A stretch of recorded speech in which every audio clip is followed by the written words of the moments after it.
Dear Summoners, the highly anticipated Honor of Kings Asian Wave Season 1 is coming on April 27th. As a brand new esports league, this KAW league will invite 10 teams from Malaysia, Japan, Philippines, and Myanmar to compete for a total of 500,000 yuan in 6 weeks.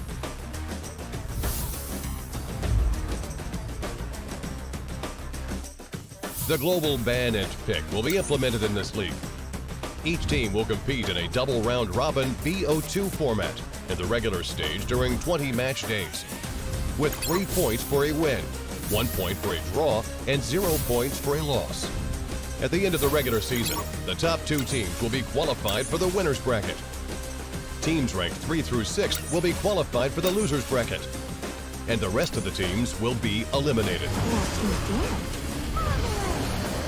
Trying to take the kill. Constantly goes crazy with a double kill, and it's going to be game!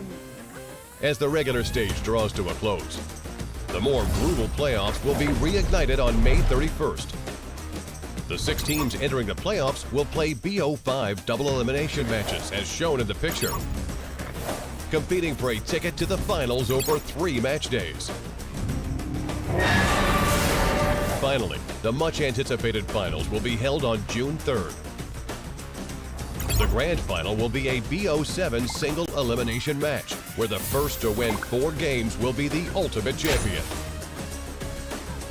In this late spring, who will stand as the champion of the 2023 KAW League Season 1? Looking forward to the birth of the new champion. Dear Summoners, the highly... Hello, welcome back, ladies and gentlemen, to the 2023 Honors of Kings Asian Wave event. I'm your caster for today. I'm Get. I'm your caster for today. I'm Nora. It's really good to see you guys again. And I rewatched the games for yesterday. It was fun, and I assure you guys tonight's also going to be really fun. Yes, and we got a match 1 coming up for you guys. It's gonna be Archive Esports versus MAH. The thing is about Archive Esports is that, we said last time, they should practice on one of the compositions, to get it more fluent, talking over with teammates, and just getting like type practice on that just one composition first before moving on different composition. Yeah. We know that we talked about that. Like, Archive Esports have really had their bad days because now they haven't even win one single game. So the thing is, for them, we would highly suggest that they should stick on one composition and try to use their most confident hero to win at least one game for themselves. Yes, I have to agree. Yeah. They're really creative, in choosing those compositions. But they need to, be more, decisive in those choices. And exactly like you mentioned, they need to, practice that one composition where they get really comfortable, with that composition first, and practice it. Practice the hero skills, know when to use those skills at the best moment in the game. And MAH, on the other hand, I really like them. And they're bouncing back. They're kind of like the underdogs, and coming back into the game, even though they didn't do so well yesterday or the day before, but they're still managed to learn. They learned a lot so far. I think that I learned the best so far. Nova. Exactly. Like yesterday, they won another game 2-0 against Alpha Z, and now they got 2 wins, and also they lost 3 of them. But now they're at the 5th place of the whole ranking. We saw them making progress and try to imitate a lot of solid compositions, and use all those compositions help them to climb further and help them to gain more scores. So I'm really happy to see they have such a nice achievement as so far. That's right. And with that being said, we're gonna go into the BP phase. Archive Esports versus MAH. Let's see what they're gonna do to this and composition. Well, I guess it seems like Archive Esports still gonna like do a lot of rotations. For example, jungler playing as the top laner, and the top will play the marksman, things like that. So Yeah, I guess they'll yeah, just do the same thing. yeah. They're gonna switch it up definitely. They're gonna like give the crowd a show. Yeah. Oftentimes, you see those different positioning, don't happen really often. I see players, they Yeah. stick with the top lane. They always play the top lane, and they never switch with their members.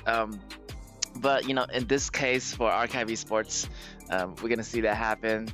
Yeah. It's quite rare because the thing is, once you rotate from one position to another, it also means that the way that you're playing with this hero, you're totally gonna change your thought, because if you're playing as a warrior, you need to stand in front of all your allies, and instead if you're playing as a marksman, you should keep a really safe distance with your enemies and try to do a lot of poking damage. So if you rotate a lot, that also requires you to change your playing style during the game. Yeah, you gotta change your play style and watch out for your positioning. If you used to be a marksman, now you're a warrior, you gotta stick on the front for you guys. You gotta protect your allies. And if you're the warrior and you're playing a marksman, now you gotta step on the back. You kind of you don't want to go in too deep. You don't want to overstep it. And Yeah. that is gonna be a Limpor coming out of KAW Sports. Solid pick. Ooh. Which is gonna see how how they're gonna respond to that. Maybe KAW is coming out. KAW goes really well with Zhang Fei. It's been a classic combo so far. Or Gun Shengli, if they wanna be more aggressive. Yeah, both are great. Gong Sung Lee can take care of herself, and Gui is more she's gonna do a great job during the team fight. But for Gong Sung Lee, this marksman would be more good, be better at doing her solo performance. So it's up to their marksman's choice. Yes, the overall team fights, I would give it to KAW, but Gun Shengli is a one man show. The mechanics and the hero. I just want to highlight the movements. Of the second skill, landing in random positions, and you just don't know what's gonna happen, and you just have those teleportation. You never know where you're gonna land, but for these players, their reflex and response speed is so fast. Yeah, you do not see this umbrella girl coming, pop in your face, go into those deep dives under the tower, and she just get the kill instantly, out of nowhere. So I really, it's been such a wonderful hero, and is always a popular pick, no matter what. Exactly. So that's the reason why a lot of marksmen would be so favorite of this marksman, this Gong Sung Lee. Always gonna make something happen. Always gonna show something, do some miracle during the game. So that's exactly what's happening now. Yes, and I see our KAW Sports. I think they learned something their lane priority is very important. So they chose Zhao Jing, because she got banned, so they're gonna choose a backup to clear that mid lane in order to gain that early rotation. So they're learning. They're learning the ways of the game. Exactly, and also for mage like Wang Zhaojun, this hero not only be good at cleaning up all those minion waves in the mid, but also for his ultimate. If she just land her ultimate during the team fight, it can block away a lot of enemies. It would just divide the battlefield into two different parts and try to make MNHCC want just follow up instantly. So that's another thing about her ultimate. Oh, main, maybe MAH gonna use main again, because I realized that they've been using main in the past few days. Last week they used main. Yeah. It didn't work out, but this week they used main, yesterday, and it worked out pretty well for them. Yeah, actually, it really surprised me a lot because, like, first, Man is a very new hero to all of us, to all those players and all those audience, and also like they are the first team who take Man as their top laners. It's it seems to me like AVA, he's really good at playing main, but the problem is, as so far we didn't see main has like dominating the game or see any difference, between other top laners like Magnes or like Limpool. Like there's not like very distinctive difference between those heroes. So I wonder if he can bring something new to us for today's matchup. Wow, did you see the mid laner that goes out for MAH? Yeah. Wow, I haven't seen this hero for a long time, And this hero, I mean, I love this hero. It's hard to play for me, but I love her, mechanics, and she just like dance around their enemies, and she can like dodge. Maybe am I wrong? Like she can dodge almost any kind of damage in this game. Yeah. Dalton's only be afraid of suppression done by Donghuang or Zhang Liang. Except that she can dodge every control ability and also every like debuffs. So that's why make Dalton be so dominating in the late game. But the point is, that would be in the late game. In the early game, Dalton is quite weak. The cooldown was so long, Just don't allow her to do all those like dancing around. Yeah, like if she get frozen by one Zhao Jun, she wouldn't do a lot of stuff in the battle. But if she able to dance in and out, avoid those damages, she can do some true damages and magical damages really fast. Exactly. So the key point is for Delchan, I really like to see in this heroes just showcases. But the point is, will MH be that good to like hold on the game till the like late game? And also we can see for this time, Man is used to be a jungler. It's my very first time to see Main play as a jungler. Yes, they're gonna switch it up, MAH, I feel like they're feeling really confident. They know that they got the upper hands over Archive Esports, but you might never know, man. Archive Esports, they got the solid composition already. So MAH, still, I love to see your new hero, Downshine in the mid. I heard Mei is really powerful early in the game, so that's gonna compensate for Daochan being weak in the early game, so it kind of balances out.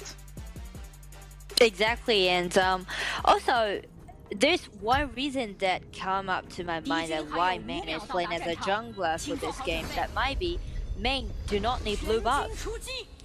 She's relying on her like stamina, so she can just give the blue buff to the Delchan. Exactly, those stamina heroes, I'm telling you, like they don't need no blue. Like the blue, I'll just give it to Delchan. Alright guys, no mana. Archive Esports on your left and MAH on your right, and the battle's gonna be underway. I feel like both jungler are doing the regular jungle route, so they might see each other. They might see each other on the top pretty soon. They're going after some extra monster in their jungle, stealing some resource, but that's all for now. They don't want to overstep too much in the early games. Yeah, they still want something from this round. They try to gain a vision control, and they already inform their top laner, the Xiaohoudun, that Main jungling from the bottom side to the top, so you definitely need to be careful. Yeah, I realized Mei is like jungling so fast. Like he cleared that camp like so fast. Like we were talking and like the camp is already gone. Like it's almost like she like cleared the jungle camps for free. Like it's just, wow, that speed is amazing. Like he's like ahead of Kaiser, so he's already waiting in the bush and waiting for something to happen. Yeah, I'm really curious about how Mei is gonna perform in this matchup, because man, if she's carrying this smite, that also means she's gonna be not that good approaching her enemy. You know, just second ability, single, second ability, one allow him. Oh, second in one. Oh. Kick him Yes, out. I love but how the control I love the ability way isn't that, you know, enough. she goes in.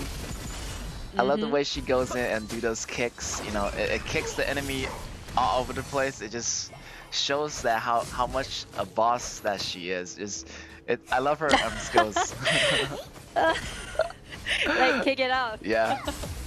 Yeah, exactly. Like I think it's just a nightmare for, you know, some heroes, because like she just kick you like 3 times in a row and you just can't do anything about it, and and it happens. Yeah. You know, it happens. I'm not sure I'm gonna see it in this game, so we'll see about And that. that will also make this hero to be like very deft during those team fights. She can just, you know, go in, come out, and being so flexible. But the key point is, you can see like once she kicks someone out, the CC need to come up, because like the control time is too short for them to get a kill. Well, Jumpy might be in trouble here, but you know, it forces out the ultimate. They need to back off for now, because you know they do not want to go into that fight. You know, Jumpy is pretty low, and they don't have enough members. Yeah, so they just try to harass Kai, try to slow him down, and now we can see there's a 4-1 split up push, set main on the top, and there's like 4 people together sending group to the bottom. But it's just before 4 minutes, so it's still too early for them to take down the outer tower at the bottom. Yes, and the 4 minutes mark is almost coming up. You know, let's see like which team can gain the river control. So you know, they'll potentially we might see, you know, they taking the first tyrant, they taking the first overlord. So that's gonna get a little bit of snowball and goal lead and experience points for the rest of the member of the team. Exactly. And now we can see MNA try to do something on the tyrant, or they just try to force the team fight. Yes, the dragon, you know, is coming out of the pit, but it's going back. You know, the dragon doesn't venture too far from its home, and that fight is gonna be happening outside. Xiangyu gets taken down. Wow, he activated his ultimate, but still got taken down. And MAH 2-for-1 trade, and that's gonna be in favor of Archive Esports. Wow, that was I don't know, that fight, you know, it came up unexpectedly, and they couldn't get out in time.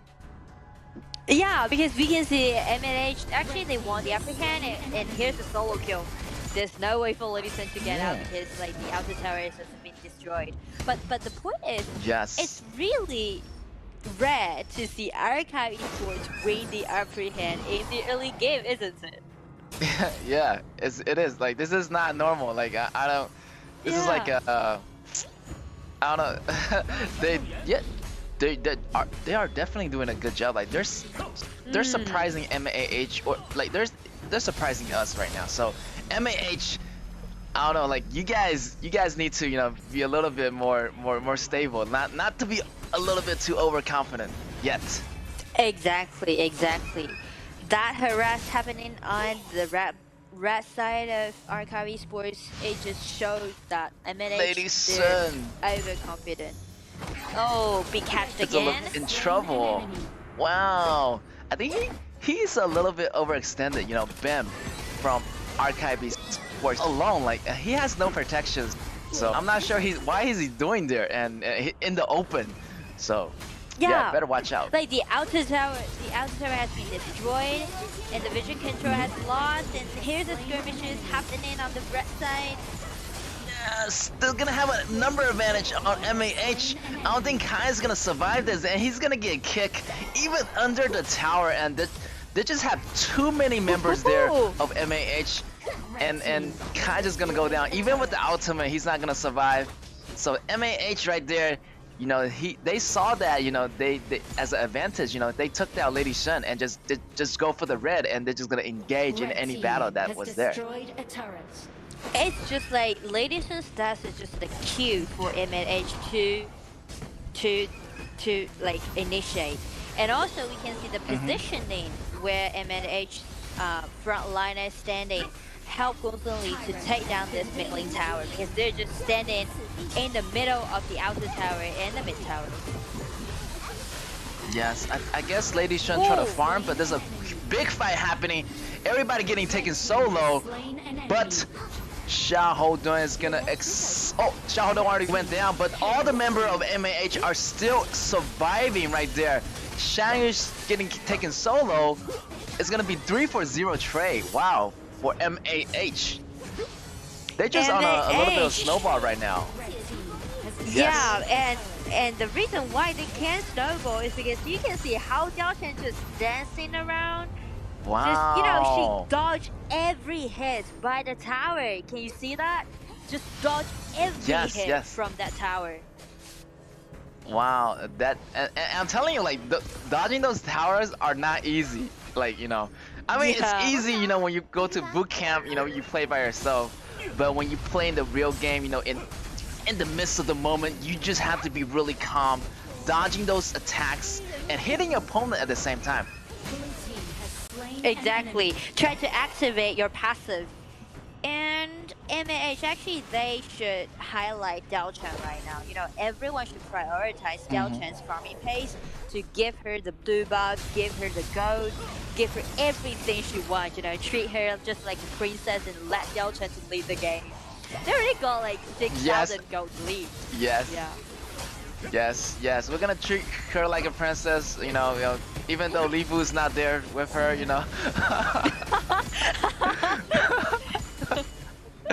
But anyway, yeah, this match is going pretty well for MAH because you have Main, she doesn't really need the blue, so the blue always goes to the mid Diaochan, and Diaochan just using that ability to gain that 40% CD and just using that move inside and out, dancing around their opponents, avoiding all those crucial CCs at the moment.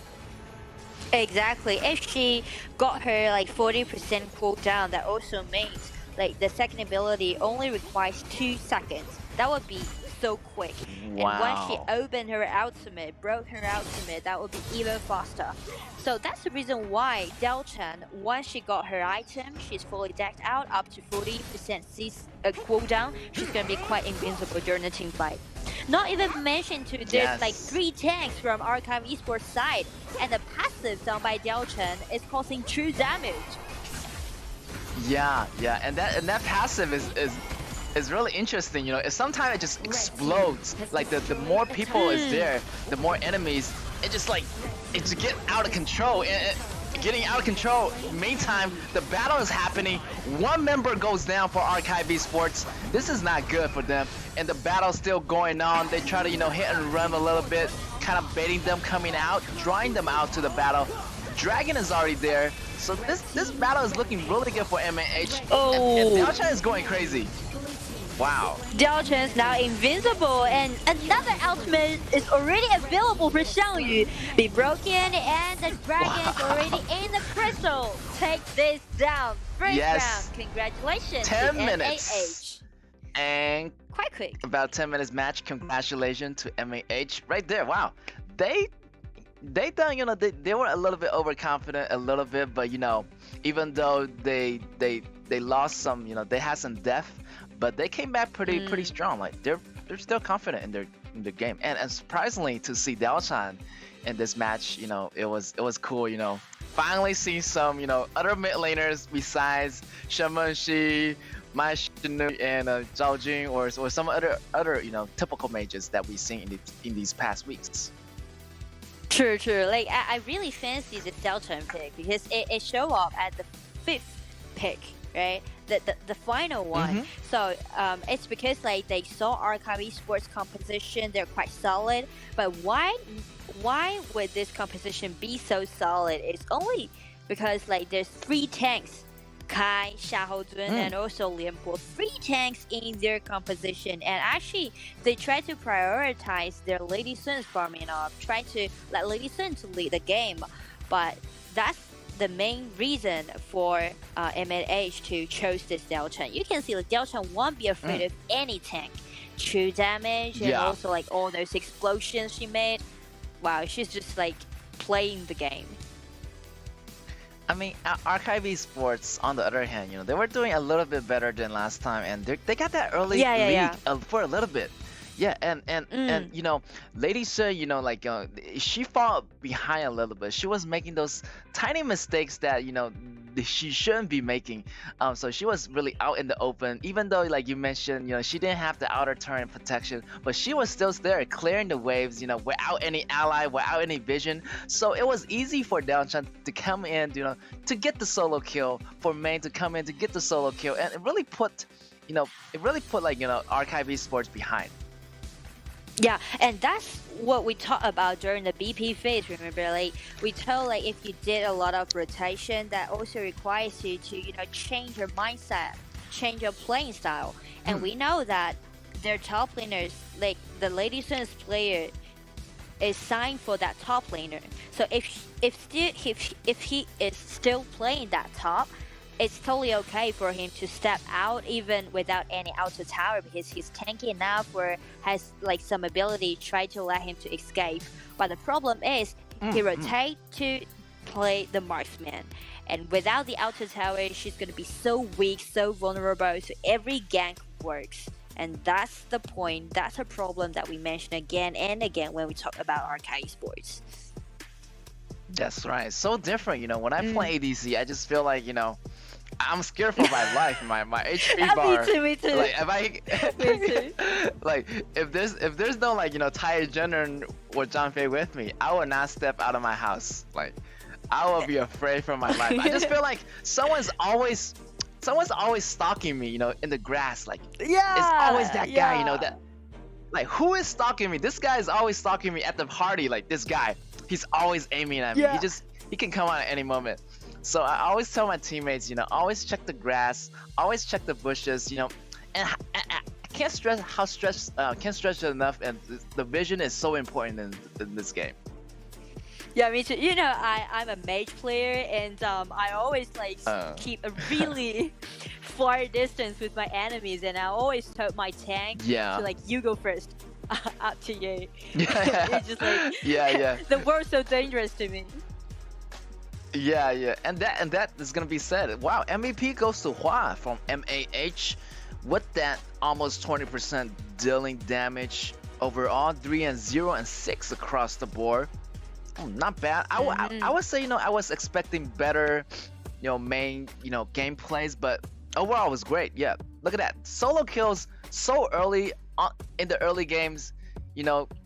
Lady Sun just getting caught from left to right. So yeah. Lady Sun, they gotta do better on those. Yeah, like for main, that gang she already got like 3 level lead, so it won't be a problem for main to take that Lady Sun down. So they really need to be careful after they fall behind during the game. And we can see after MAH they got gold lead, and Daochan up to like 40% cooldown. She's just just like dancing around. She won't be so worried about all those tanks. They're just like a piece of meat for him. Yeah, there's like a free lunch. Just gonna eat that lunch. Take your lunch money and eat your lunch. That's like Daochan is a bully to those tanks. Like that. Yeah, buffet. Yeah. It's gonna be a buffet, and she's dancing around them. And her damage is, it hurts so bad, she can move and, and hit you with the second ability, and that projectiles coming out, like, oh my god, it's really hard to catch Daochan in her ultimate circle. Yeah, so that's why, like, we can say MAH actually they have their own understanding towards this patch, because there's a logic hiding in that composition. Daochan is quite rare, main playing as a jungler is quite rare, but if we see like main, the grow without any mana, don't need any mana, can like early give in the blue buff to Daochan, help her to like accelerate, and that's the logic of this composition. Yeah, it really accelerated the early games in the mid lane. She got that 40%, cooldown reduction, and she's getting those kills. And just like, she was like slippery as a fish. Nobody can catch her, in the midst of the moment. And Archive Esports just, just like getting all over the place, but can't really catch Daochan or Main, their level were ahead of them. And Main, this character is interesting because I heard like she's really powerful early game. If you don't shut her down, things get out of control. But towards the late games and the mid games, she shouldn't be that powerful. So if you get her early game, it's gonna be good for Archive Esports. But MAH, they put the hammer down and they seal the deal early. Yeah, like we can make it easy. Like for Main, she is the only hero in this game that can have like 7 different skills when she level up to the second level. So that's the reason why makes she so dominating when she's level 2. Yes, exactly. And we're gonna go into the second match.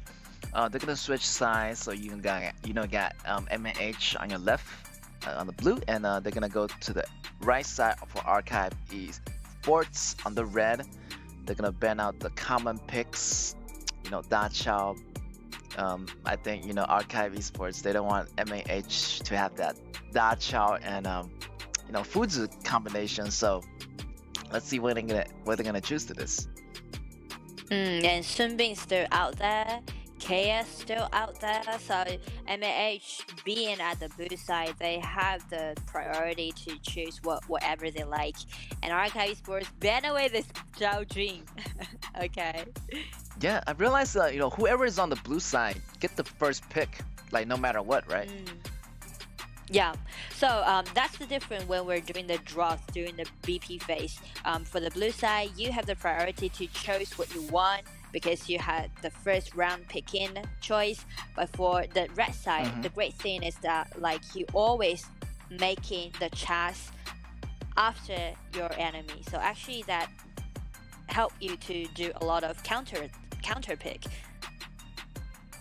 Yes, exactly. And they get the final picks for this game, Archive Esports. And Sun Bing is gonna go out. Wow, Sun Bing, such a prevalent pick. I love this hero. Yeah. And even when I'm good. playing my own game, yeah, super good. Highly recommend it. So easy and really like doing teamwork. Quite annoying if you're playing against this Sun Bing. I always ban it away right now when I'm doing my own ranking. Yeah, exactly. Oh, we might see a Ben Xue coming out, or she's what? This their mid from MAH. He has a lot of hero pool, but maybe we're gonna see that composition. This composition. I've been watching the KPO battles. I feel like MAH is gonna go with that composition. The ultimate composition I've been waiting for. They're gonna have Xiaoho as a jungler. I forgot who's gonna be top. It's gonna be like Magnus maybe. Magnus or Xiang Yu. Like 2 choices. Magnus or Xiang Yu. Yes. Both okay. Exactly. And for the mid, I forgot. Yes, you're right. They're missing their most valuable because I heard that combination, that draft, it has a 100% win so far in the KPO Ultimate Showdown.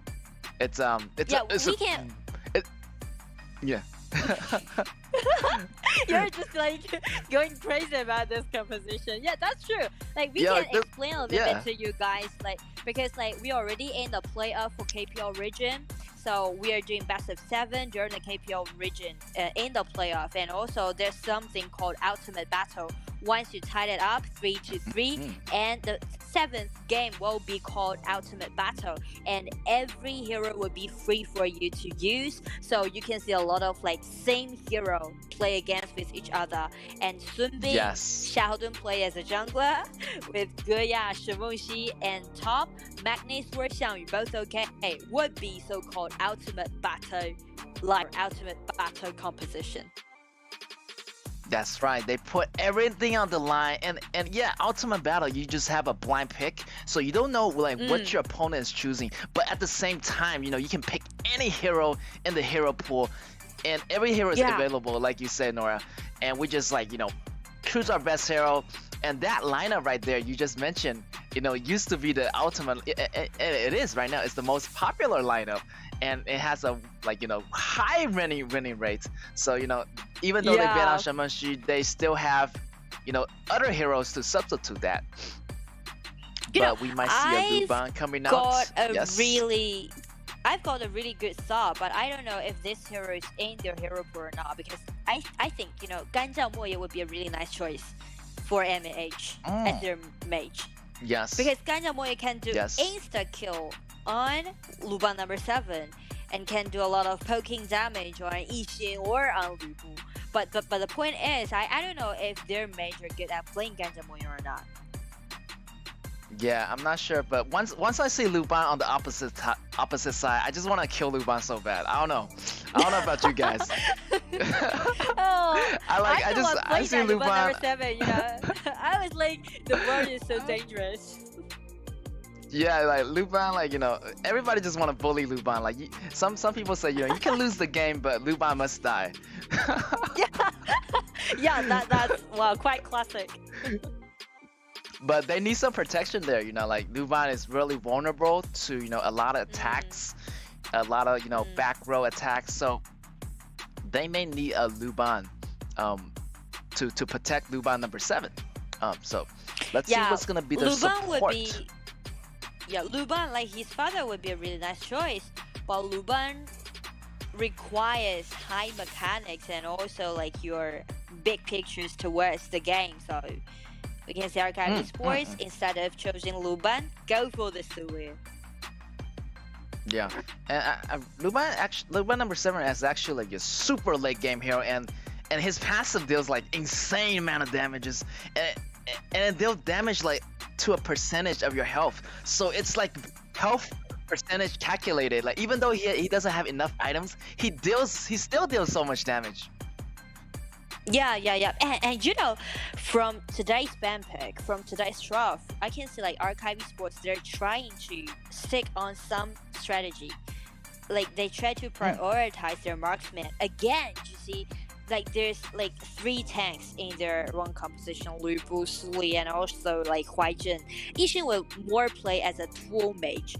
He won't like be the one to carry the game. So again, KAW Sports try to highlight their marksman and try to make him a gold lead, or like try to let him to lead the game. Wow, I'm just afraid for Ben right now from KAW Sports. Me too. Me too. Musashi's gonna go after him, and we have Sule. Sule is a great support, but I think he's a more like aggressive, initiated type of support. So he's not really the protective type, even though his second ability can protect you a little bit. But I feel like they're gonna leave Luban number 7 very vulnerable in this game. So I'm really afraid for him right now. Me too. I'm quite like concerned about Luban number 7 for this game, because Miyamoto Musashi, this jungler, can be one of the jungler to ignoring all of your frontliners, just dive right into your backliners. Because like the ultimate, he has such a long attacking range, help him to lock exactly the target and just dive right into him and got the insta kill. So I'm really concerned about how KAW Sports gonna protect this Luban number 7 and try to execute their composition. Yes, and the battle's gonna be on the way, guys. Grab your popcorns. It's gonna be a showdown. We got MAH on your left on the blue, and we got KAW Sports on your right on the red. And 3-man mid, just to be really showing their dominance in the beginning.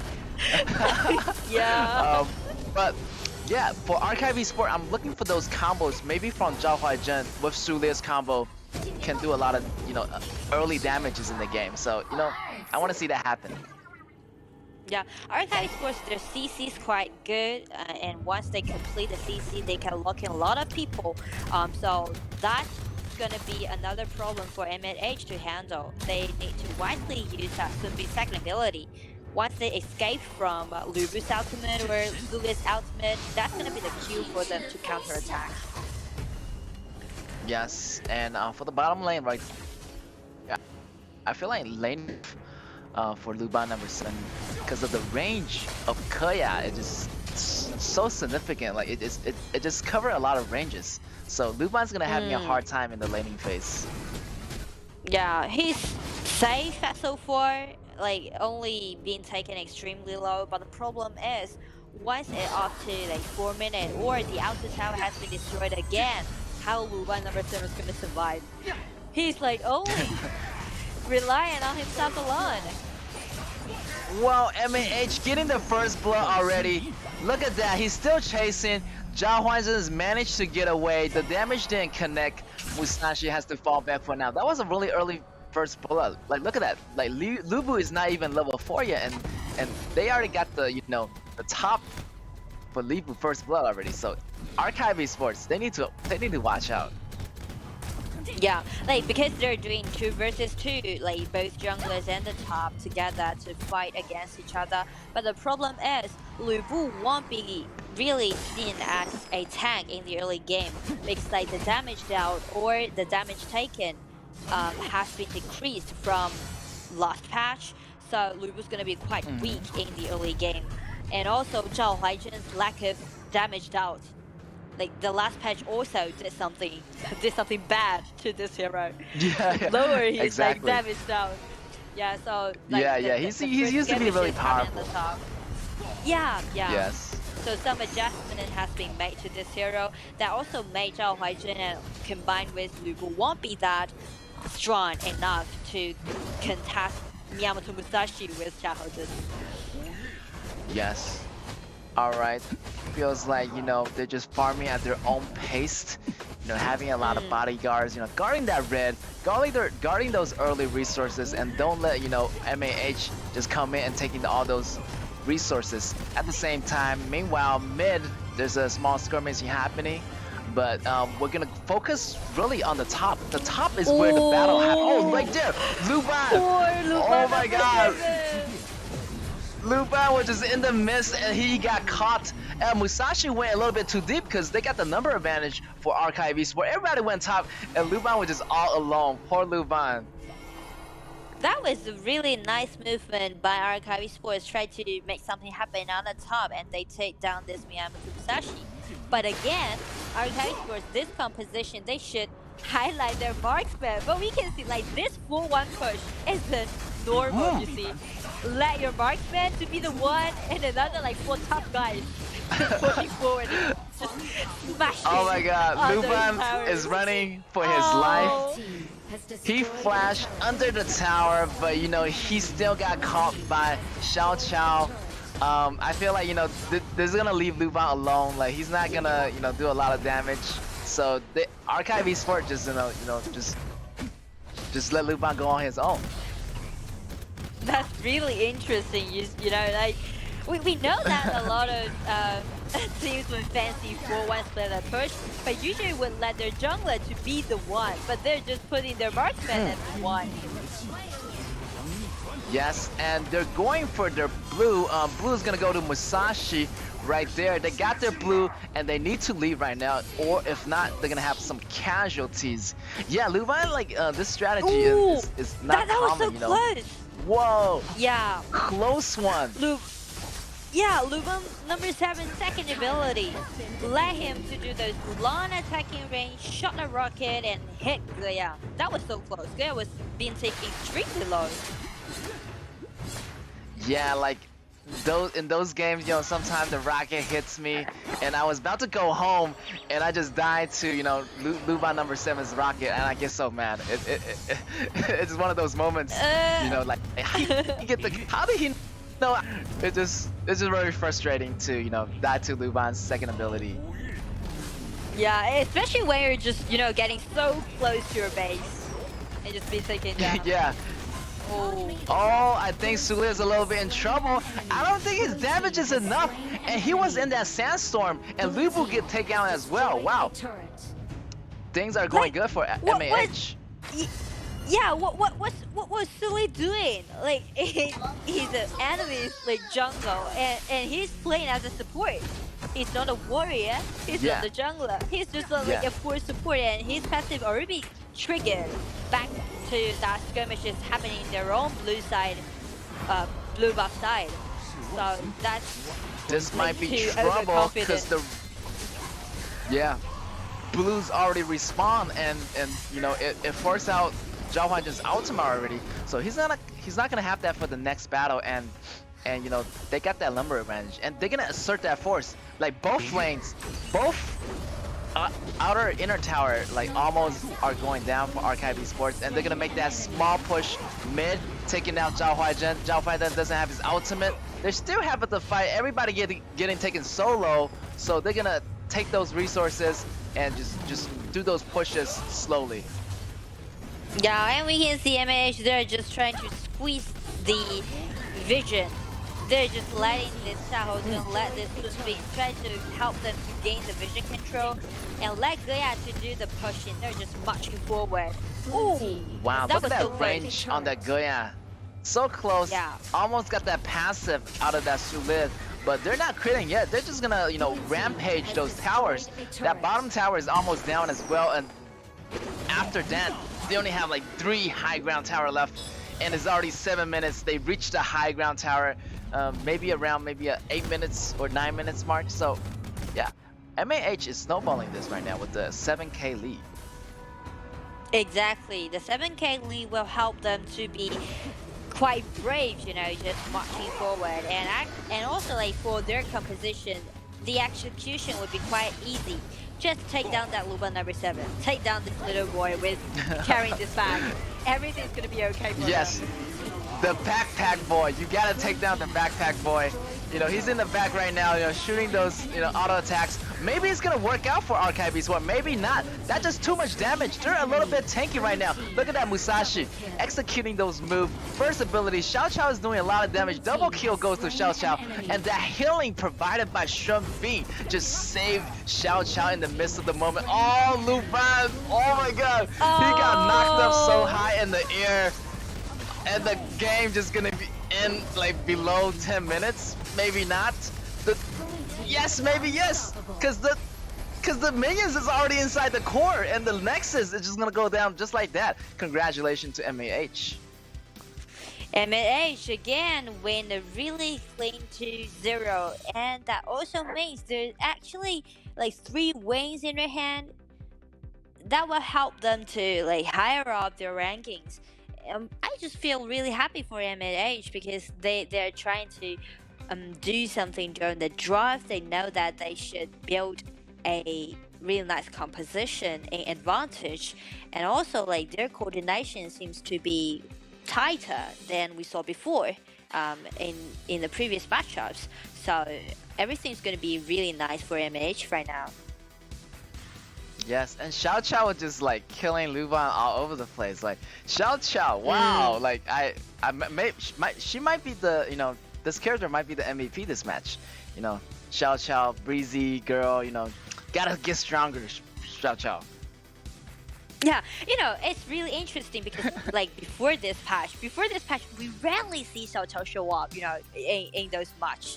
But in this patch, Xiao Qiao is one of those mage can deal burst damage, and that's the main point why Xiao Qiao just being brought up to the table, and more players are just, you know, trying to use this hero because this hero actually be criticized a lot. You know, like everyone said it's quite easy, it won't carry the team, it's too weak, or blah blah blah blah. But in this patch, the first ability, the damage dealt down by Xiao Qiao's first ability has been increased and help her to, you know, move steadily and hold on to the late game. Once this hero just be fully decked out, the damage dealt would be incredible. She's the one to play as an assassin in the late game.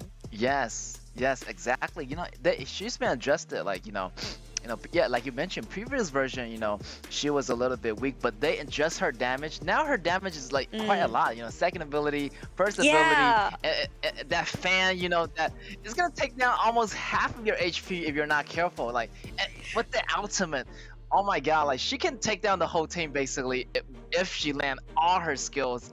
It's crazy. Like, I love this. I love this mage.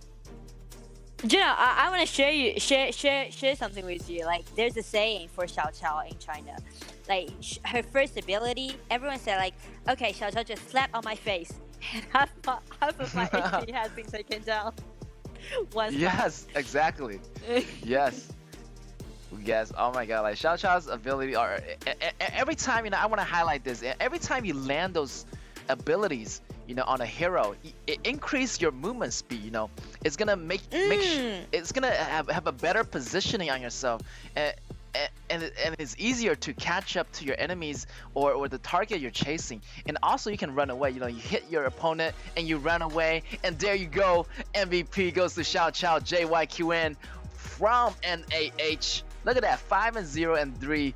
I think he got it thanks to Luban number 7 for doing that, to get the MVP. Yeah, like not even mention to like how dominating she will be in the late game. Just look at this cute face. Who wouldn't want to play heroes like Xiao Chao? So cute. I know, right? I know, so cool. Like, and she always like hitting those right attacks at the right moment. Look at that. She's in the back.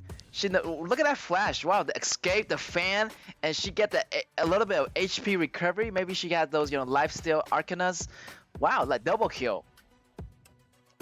Yeah, and also like the skin that Xiao Chao is using right now is really expensive. One of those luxuries in this game. Yes, luxury skin. Is the black swan, the white swan. Like, wow, like that skin. Yeah. Some say like this skin and Xiao Chao, they're two different heroes. You got the regular skin.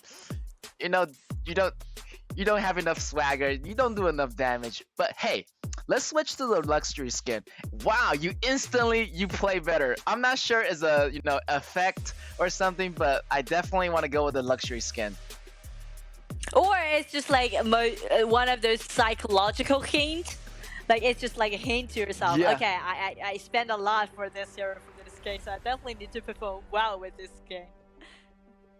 Yeah, definitely, man. I just want to highlight those skins, because some skins, their handling is a little different. A lot of people, they like the skin and they always use that skin, and that skin like is one of their go-to skins. Like I know, like my go-to skin is like those. There's a lot of free skin right now, like that hot pot skin for Tai Jenner, and like I love it. I love it so much. Yeah.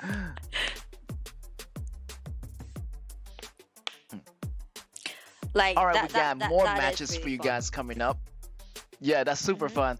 And we're gonna take a small break, and we're gonna be right back.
Welcome back, ladies and gentlemen, to the 2023 Arms of Kings KAW. We still have more matchup for you guys today. Our next matchup is going to be Killer Gaming against Alpha D. And I'm your caster for today. I'm Gigit. I'm your caster for today. I'm Nora. And we can say this matchup, KG play against Alpha Z. Alpha Z already got 5 losses in a row, so things are going to be really serious for them, and also for Killer Gaming. You know, Killer Gaming is the only team that made 2 draws in the previous matchups. You know, like we saw a lot of 2-0 clean win. Yeah. I mean, so you know, that makes me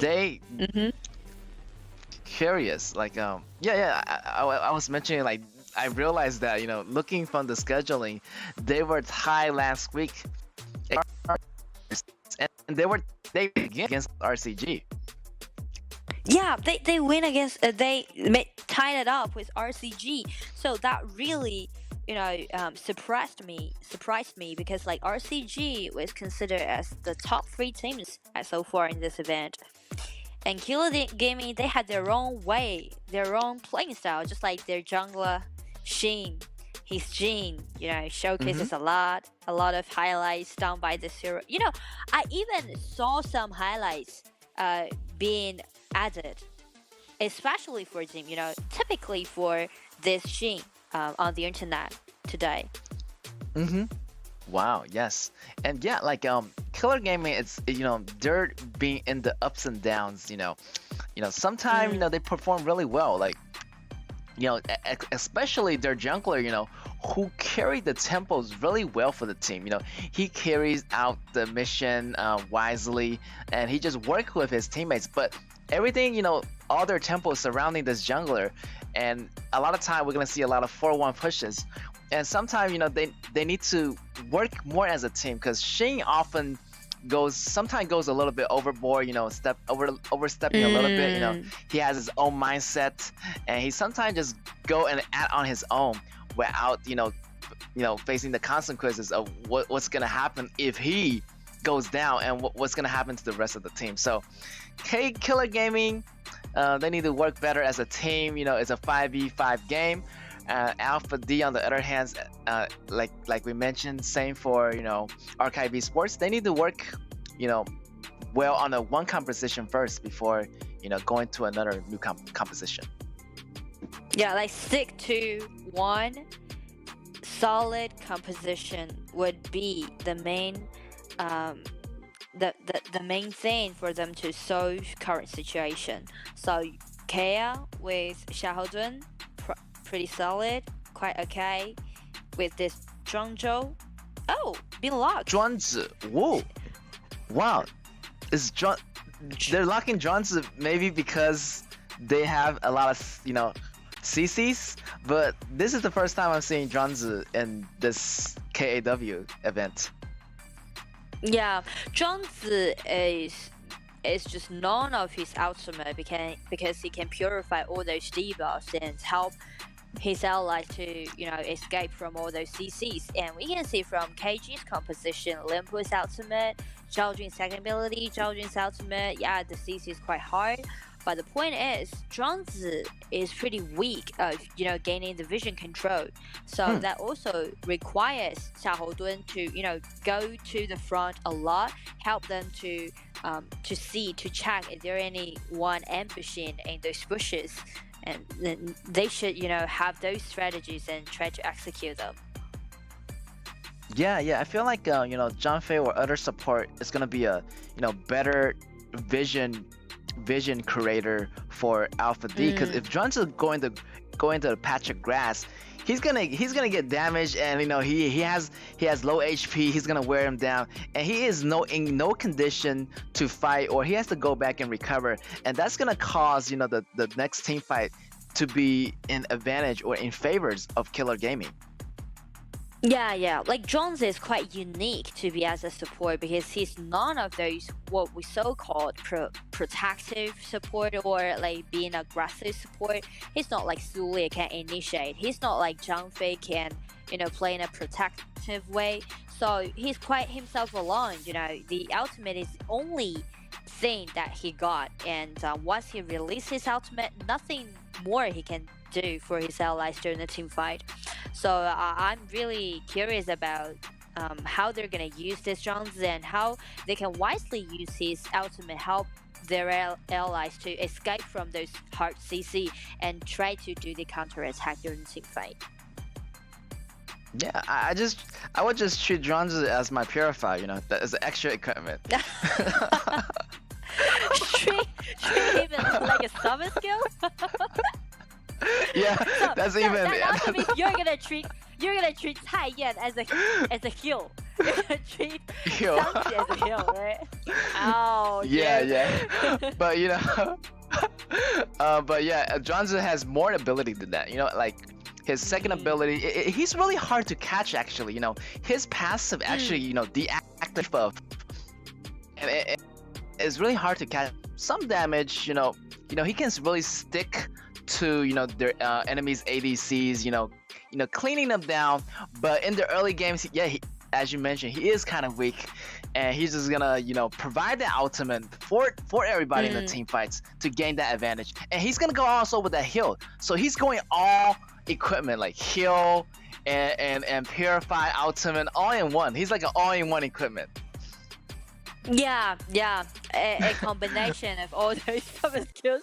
But I just really wondering how he's gonna act in this performance, because like for KG, their ultimate is the CC is quite hard, but it's not the only thing that they relies on. Actually, they relies more on Sun Bing's second ability.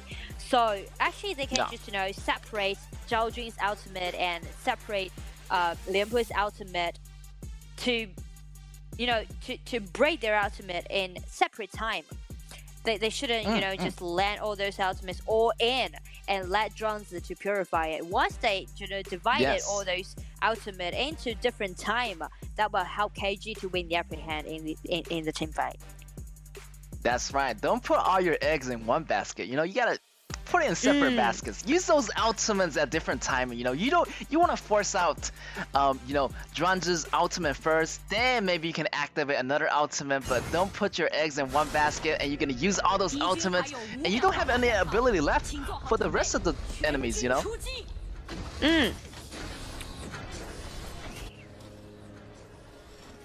Alright, match gonna be underway. KG's on your left, ladies and gentlemen, on the blue, and we got Alpha D on your right. Right now, we're just seeing both junglers opening it up on opposite sides, so we're gonna see some opposite ganking, on the bottom and top lane. But we'll never know. They might come in the mid for the River Sprite. But River Sprite right now, maybe they're fighting it for it. Who's it gonna go to? It's gonna go to KG. Yes, it will be.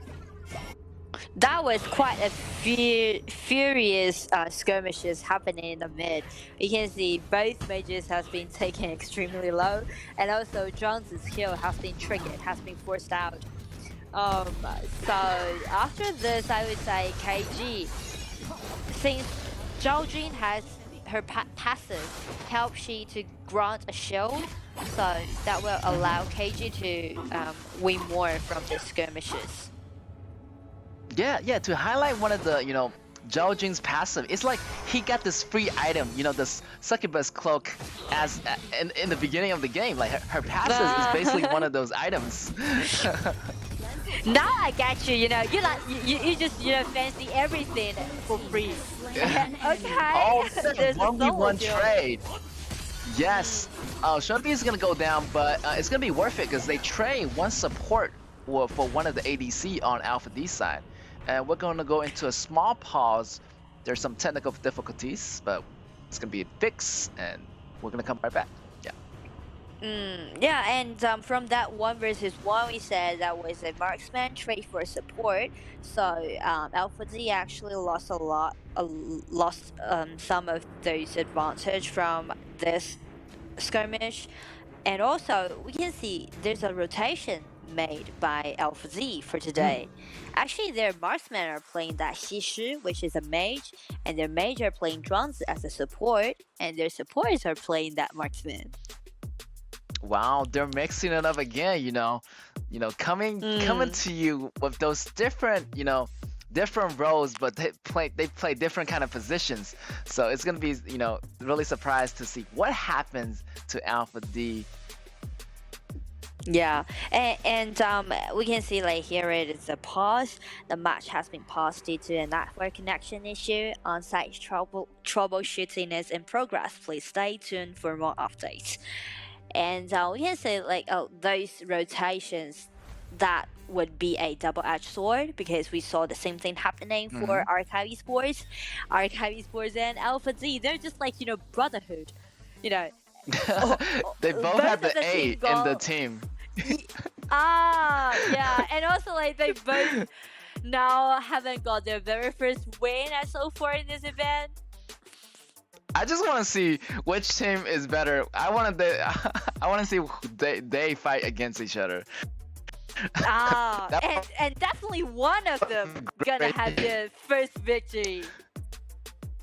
Yeah. I just want to see like they pick like really creative heroes on both sides, and they're just gonna have a brawl, and like just fighting all the game. Like they're not gonna push any tower. They're just gonna fight. Fight it out. That's gonna be fun. I'm really looking forward to seeing that. And also like Impunity play against RCG, right? I mean RTZ. RTZ play against Impunity. I'm also very looking forward to seeing that one. Yeah, that one like both team are they're on a winning streak, and both team haven't lost a single match yet. So those are the top two teams going against each other. It might be a tie, might be a so anything can happen. It could go one way or the other.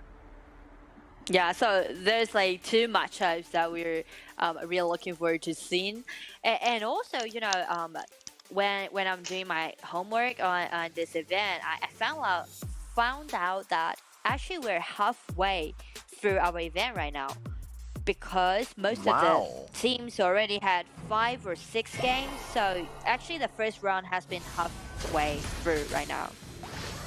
Yeah, time really flies. The match, it started last week, but now it's almost halfway into the matchup, and they're fighting for all those cash prizes, and everything is gonna be on the line. And I do not want to be the bottom 4 people. I want to be in the top 6 ranks. Definitely go for more prize money, and also try to gain a high position. Definitely. Yes, fight for the glory, fight for your teams, and let's be it. And we're back, guys, and we're gonna see some small skirmish right there. You got Magnus hiding in the bush, try to ambush Kuro as he coming from the top. They're doing a lot better with those rotations right now, but let's see how Killer Gaming is gonna adapt to their rotations.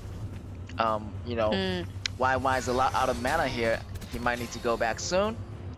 So not much is happening. The game pace is a little bit slower this match.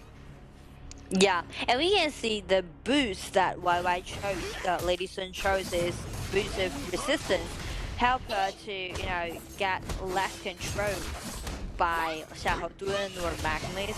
Try to let him to use her like flash or burst ability to escape from all those control abilities. Ah, yes, smart choice by YY. They got a lot of CCs, especially Shishi, and the magical damage from Miki. So Buddha resistance is a good choice, and usually I buy that dexterity for the attack speed. But in this case, he's going for the Buddha. Yeah. Oh, big fight happening. Kuro get caught in the moment. Killer Gaming might need to back off, so they don't have enough damage. Maybe Nakaruru goes in and targets the ADC, and he gets the kill, but he gonna have trouble getting out. It's gonna be a 1-for-1 trade. That was a 3 versus 5. That it looked so chaotic. Every skills has been triggered in the mid lane, but actually for KG, that was a 3 versus 5.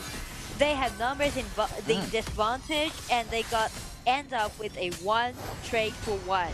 And even further is that KG, they let the rest of the people, Sunbin and Lady Sun, to take down the outer tower on the bottom. Yeah, I like how they rotate after Lady Sun take down that outer tower. So the Lady Sun is always building her goals right now, getting those items. So the fight is gonna be around Lady Sun, and I don't know how Alpha D is gonna go into the back row and get Lady Sun, because once Lady Sun get her all her items, it's gonna be really devastating for Alpha D.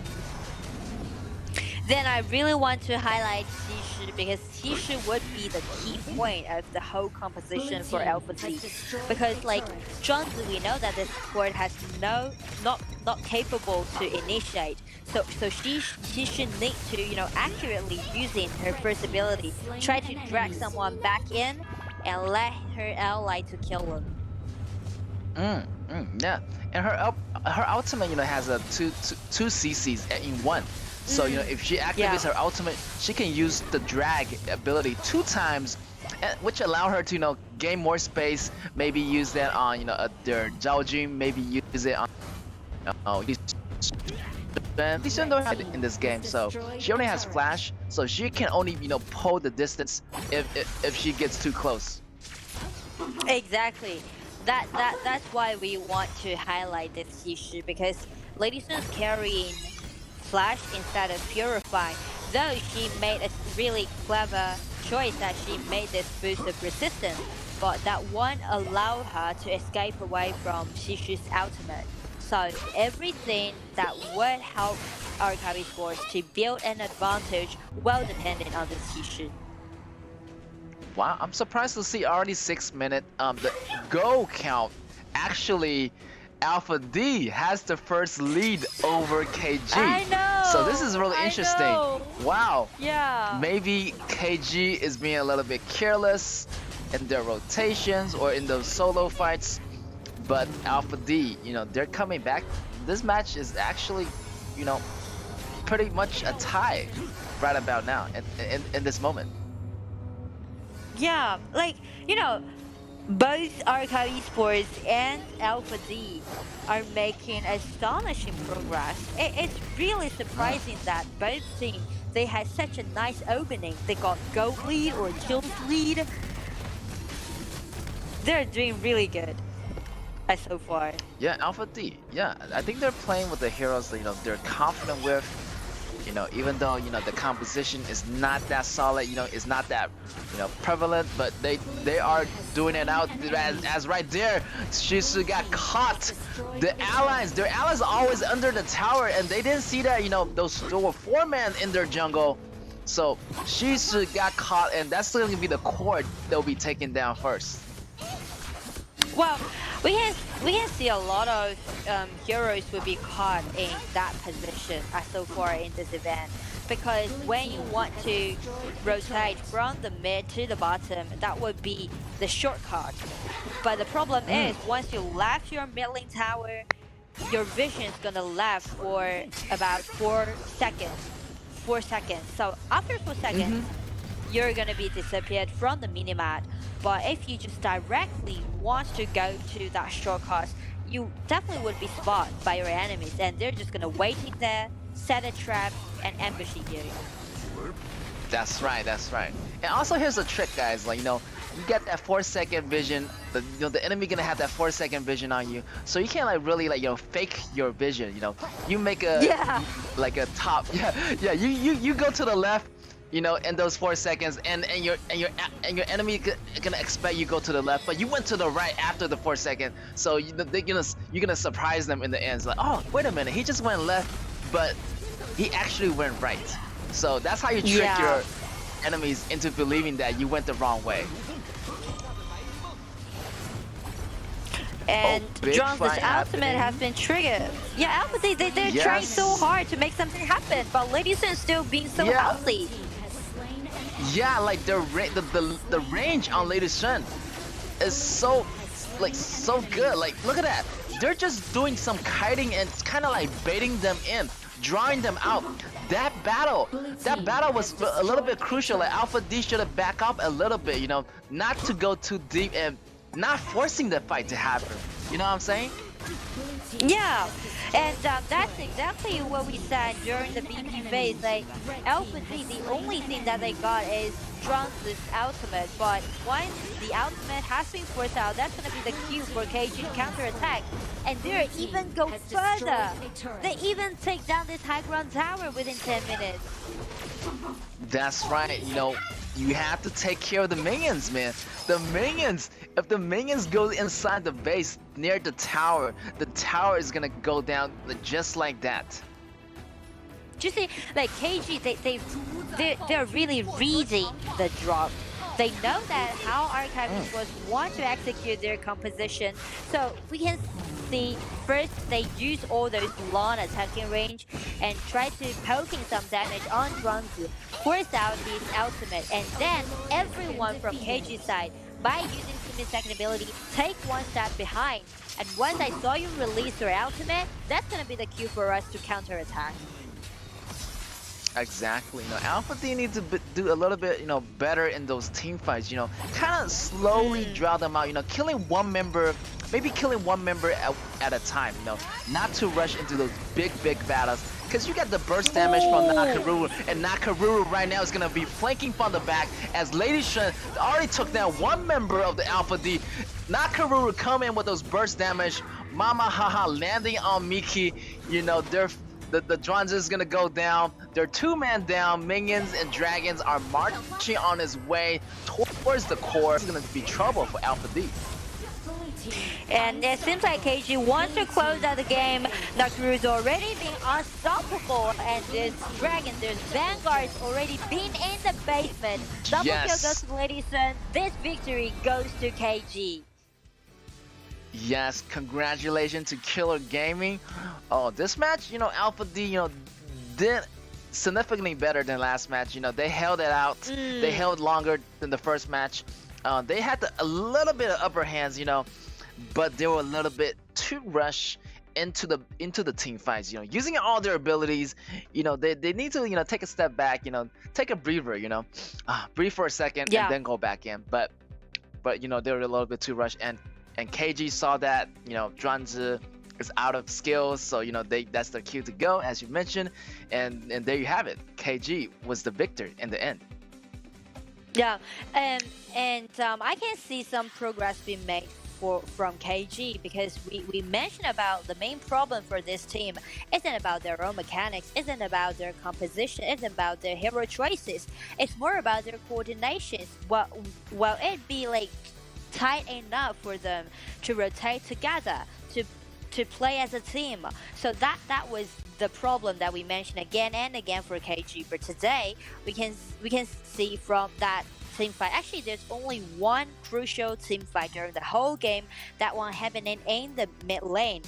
That was they like rotate together and try to do some poking damage on Drunz to force out his ultimate, and together by using Sumi's second ability, you know, take one step behind, back up, and then counter-attack together. And at the same time, you know, meanwhile, Nakaruru was there. She's trying to farm out. She's taking all those resources away. She's trying to, you know, be fully decked out. She's pushing forward by those minion waves, and she's not trying to showcase. She's not trying to do those solo kills. She's just, you know, minding her own business.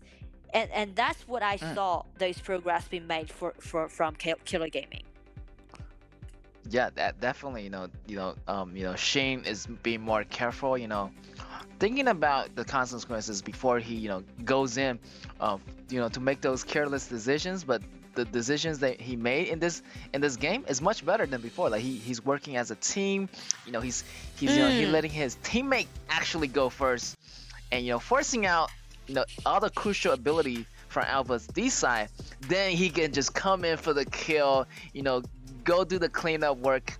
And Shane and why this game is absolutely astonishing. Look at that, 10k in goal, and that goalie is gonna translate into a win for those KG members. Wow. Like do you remember in the previous matchups for KG, she, the jungler, always got those significant gold lead. But the problem is, once she got gold lead or level lead, she always wants to be the hero. He always wants to stand in under the spotlight. So he wants to make a lot of things happen. He wants to gang a lot, do a lot of solo kills to confront his enemies. But sometimes it works. Sometimes he failed. But this time, he knows that even though he got such a great gold lead again, he just trying to avoid all those things happening and try to play as a team. Yeah. Everybody gotta realize that this is a 5v5 mobile game. Even though if you're the only member on your team got that really high goal league, and that doesn't mean your team member have the same goal as you. So you have to watch out for that. You can't be like, hey, I got the goal league, I can do stuff that my teammate doesn't do, and I make those careless mistakes, and once the battle is gonna be over. And again, no surprise, Shane, we have MVP goes to him. 6-2-3 across the board for the KDA. Great job, Shane. Yeah, and I'm really happy for Shane to take one step back and try to leave some room, leave some space for his allies. And it's more about trust. Once you 100% trust your allies, you won't be so hurried to make some solo kills, because you know that your ally is gonna make something happen. So you wouldn't need to be that hero. Exactly, right there. That's a crucial fight happening. The ultimate was forced out from Zhuangzi, and Nakaruru just swooped in for the kills. Like, that was easy for him to do right there. Another second battle right there. The ultimate wasn't enough. Nakaruru was already unstoppable at that point. Yeah, and from that on, both Nakaruru and also Lady Sun is going to be really devastating. No one can stop them.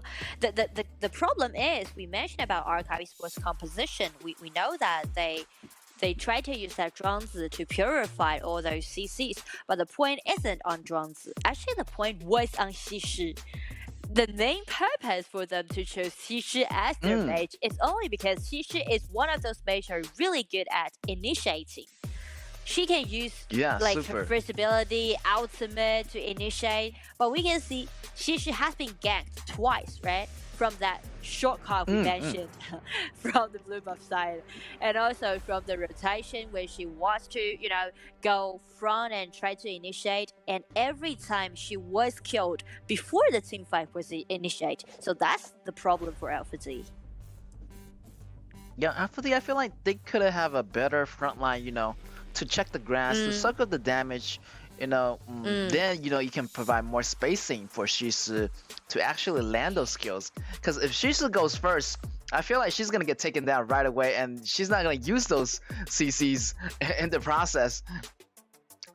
Yeah, like from that highlight, I can say like that Lady Sun first ability, another strengthened base attack, and an ultimate. Xixi was just disappeared, just being taken down before that lasting fight.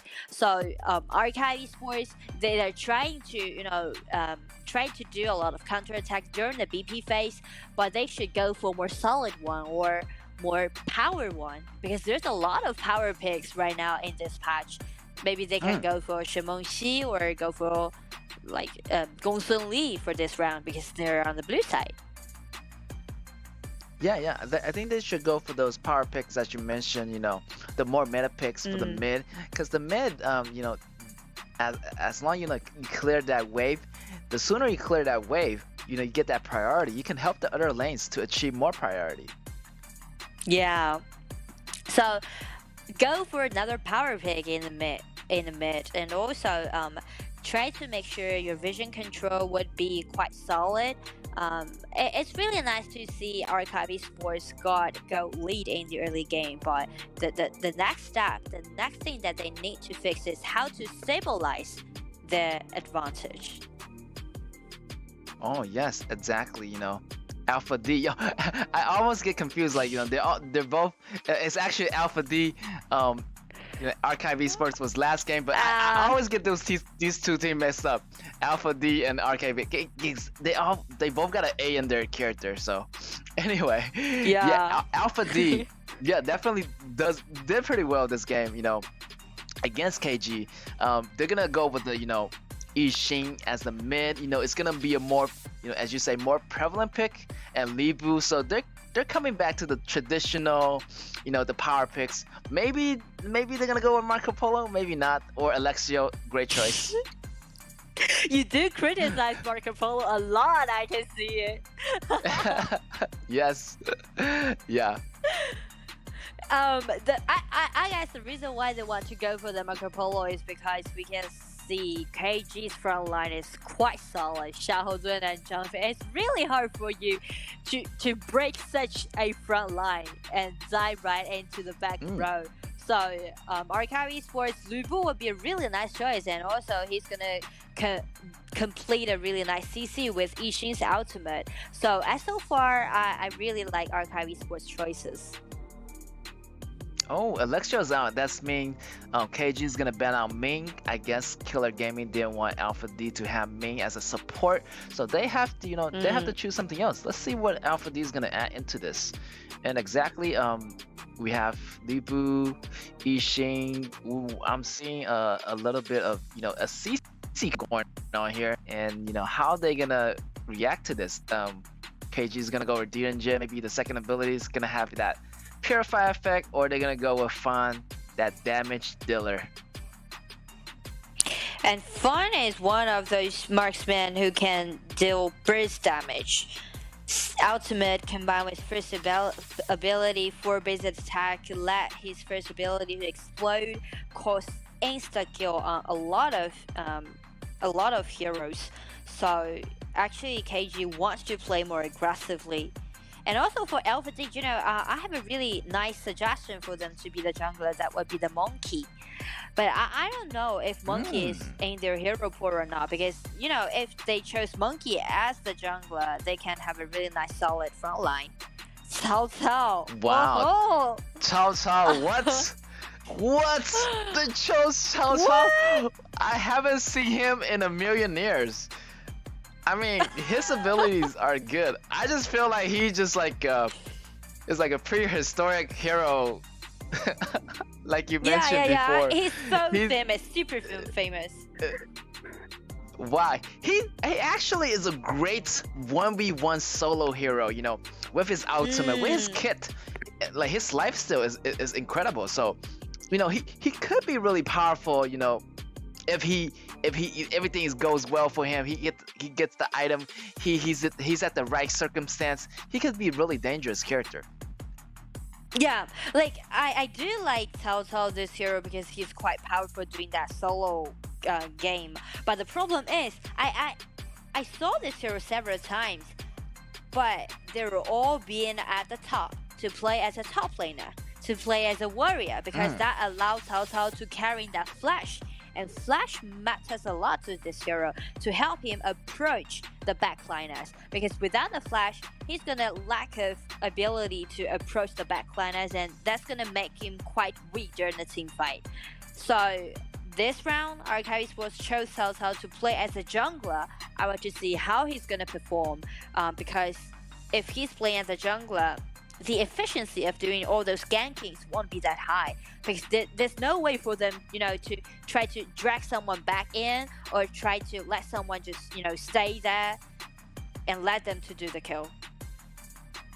Yeah, exactly. And he's carrying Smite, so he doesn't, have that flash ability like you mentioned. Yeah. So it's gonna be difficult for Alpha D to, actually go in and assassinate the back row. And even, their back row is gonna be, Injun and Fan. So they both have some, a little bit of movement ability. So it's kind of difficult for Alpha D to do that. So I'm really interested to how they're gonna, react in the early game. How they're gonna, perform, against Killer Gaming.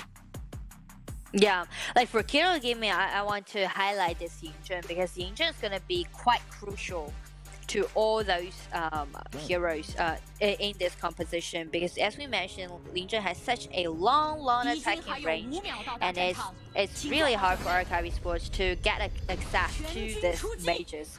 So while Lin Zhen survived during the team fight, matters a lot to KG. Exactly, and just one of those long-range poke heroes, and it does a lot of magical damage.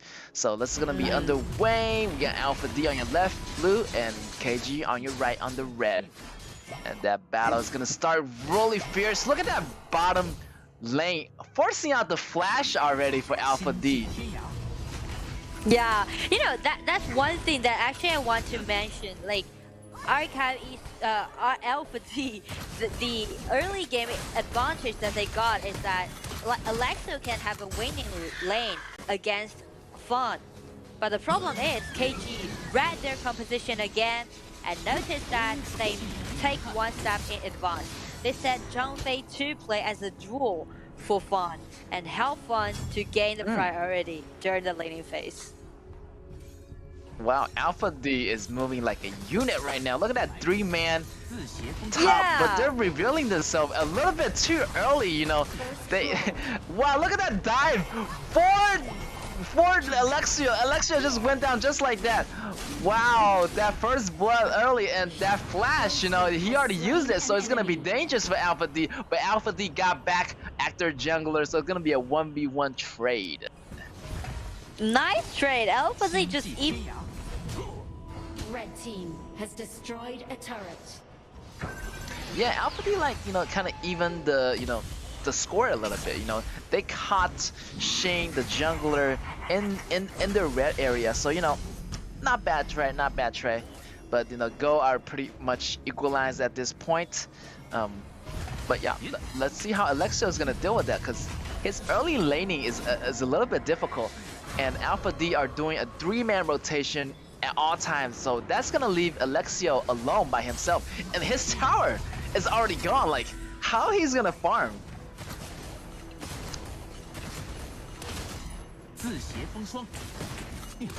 I guess he gotta farm under the second turret right now.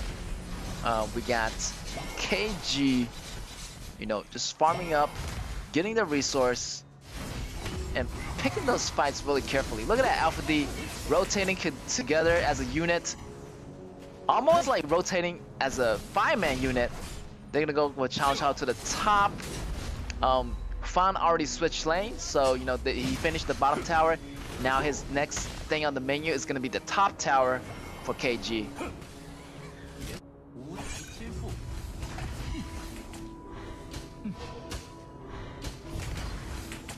No visions yet for Alpha D, you know, most of the vision. Oh, right there. He's hiding in the bush. He's gonna ambush the mid laner of Alpha D. Alpha D's Ishin's gonna get away. Shane has to back up for now. Shane just farming up the bottom lane. We're gonna see a lot of pressure coming from KG as Fan and Zhang Fei and Injun already hiding in the grass. They're gonna approach the top lane, and you know, they want that top lane really bad, and they're gonna have a split push going on. You know, have Shing on the bottom and the top. They're gonna, you know, take those tower away, and KG really is going for those objectives right now. Right there, a small fight happening, but just focus your battle on the top lane. Lipus goes in with the flash, but it's not gonna be enough. Damage doesn't connect. 4 minutes already. Tyrant and Shadow Lord is already out. Let's see who can get it. Red team has slain an enemy. Lipus goes down. Try to defend the tower. I don't think that top tower is gonna last. You know, you got Fun and Zhang Fei always working together, always pushing the tower, and you have their teammates for KG Gaming, Killer Gaming, you know, on the side, you know, defending the other lanes. But Alpha D is coming back. They're not gonna let that tower fall. Goes in with the ultimate Limpour, doing those damage. That's gonna bring Fan down, and they're gonna survive a little bit longer on the top tower.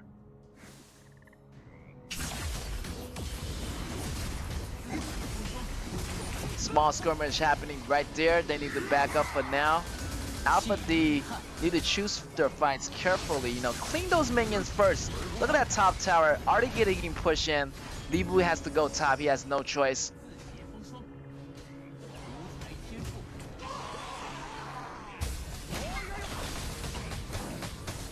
Alexio still need to farm up, man. He don't have those damages yet. He only have the Shadow Ripper, but he needs to watch out because Shing already coming in on him. But is that gonna be enough? He go for the dive. He's gonna get that kill on Alexio, but he cannot. He get out. He's not gonna get out, and Chao Zhao's gonna find him in the rust right there. Alpha D is doing a little bit, you know, better this match, you know. But they need to protect Alexio. You know, Alexio is always getting ganked. You know, he's always, you know, in the open. Try to clean those lanes. Fan is still putting constant pressure.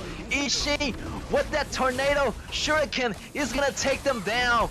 And that tower already getting shred down to below 50%. Right there, Janfei with the jump. Janfei needs to back off for now. And that mid tower, they're just pushing the towers really efficiently. Look at that, Libu goes down in a row. Libu is behind and go, and they do not want to go into a big Team 5 Alpha D. Alpha D need to back off for now, as KG already in their blue area, taking down their outer turrets. That's a lot of turrets for KG already. 4 towers, and they got a little bit of go lead. 3K and go. 6v3. This is going well for KG. Can KG do it again? You know, they win the first match. Now it's up to them. With the ultimate from Ishin, is not gonna be enough. Leon Fan is on the run. Janfei is almost going down. 2 members, 3 for 2. People are dying from left to right, but Alpha D is gonna go down. That's gonna leave last man standing. Libu, can Libu do it? Can Libu defend the base by himself? And yes, he can, but the base, the towers, is gonna go down. The bottom tower, the mid tower, and all Alpha D got left. It's just the high ground tower. And KG just doing work, and Alpha D is on a slow death right now.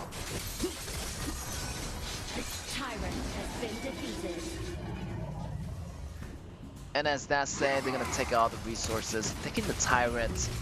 And as for taking the Tyrant, you know, they grant the powerful Tyrant a rival buff to the entire team, providing movement speed and damage, and of course, the gold. Alright, Alpha D needs to do a better job of defending, as they're gonna get cornered by KG. That's gonna force out the ultimate from Janfei. Janfei get the stun on Limpo. Limpo's gonna go down already. They don't have enough CC. Libu's gonna jump in, but he doesn't land on a lot of people. His positioning is not good. Alexio goes down. And with that, Chao Chao goes down as well. We only got 1 man defending the base for Alpha D. This could be it for them. Already 8 minutes. High ground tower on the bottom already gone. Mid tower already gone. Now it's gonna be it. They're gonna seal the deal. All members surviving. 1 member come back from Alpha D. The ultimate is not gonna be enough.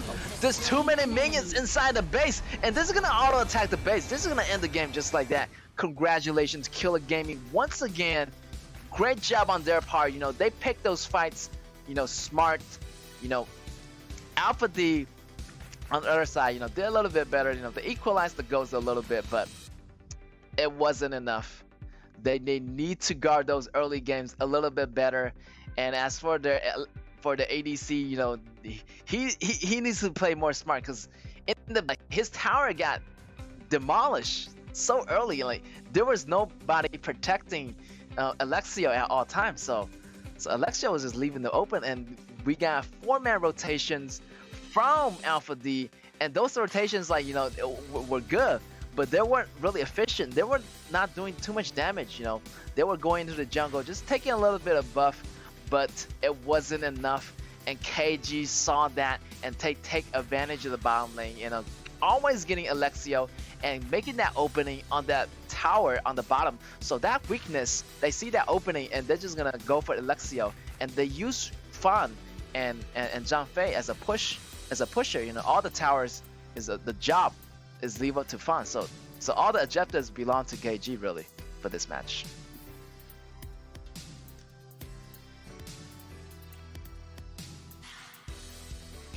All right, and yeah, KG already got another 3 points on their rank, and that's gonna be added to their teams.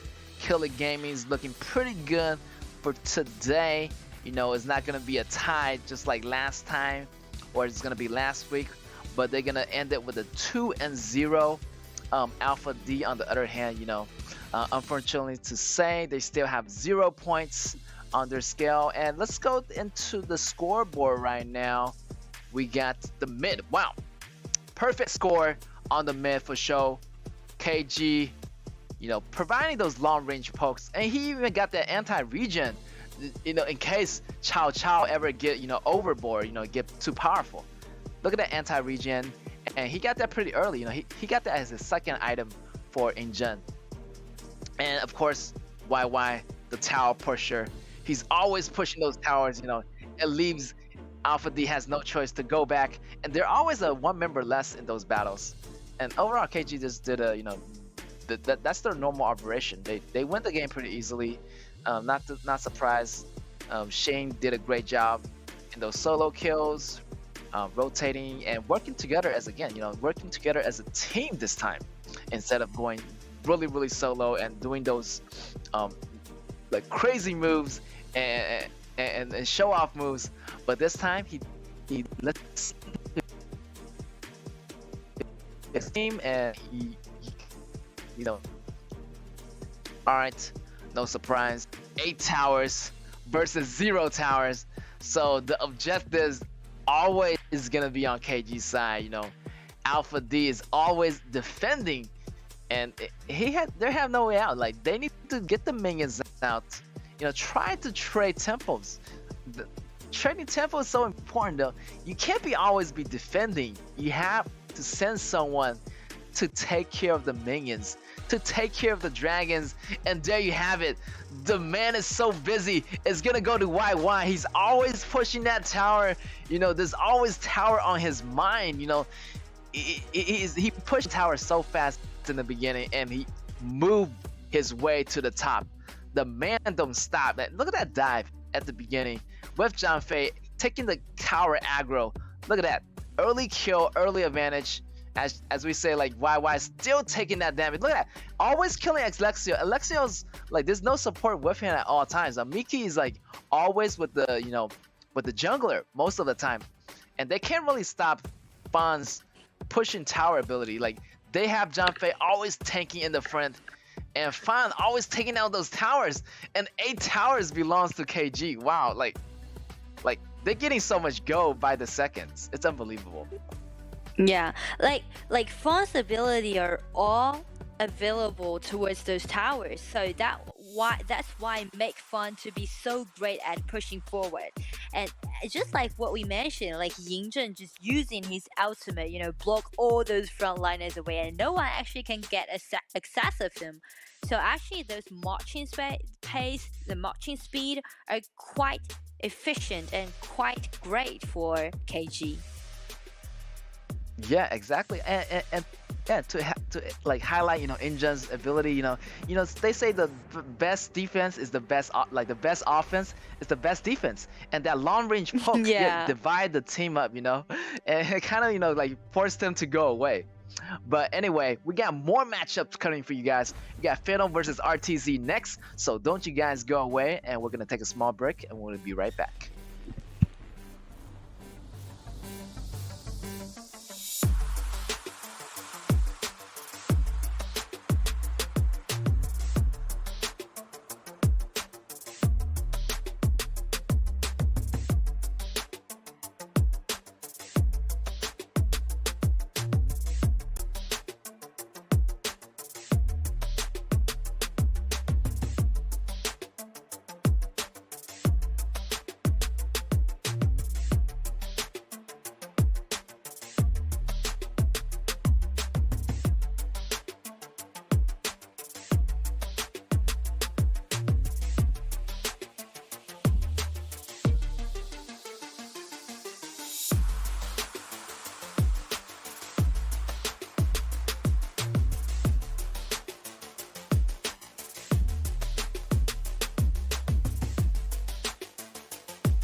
Welcome back, ladies and gentlemen, to the 2023 KAW event.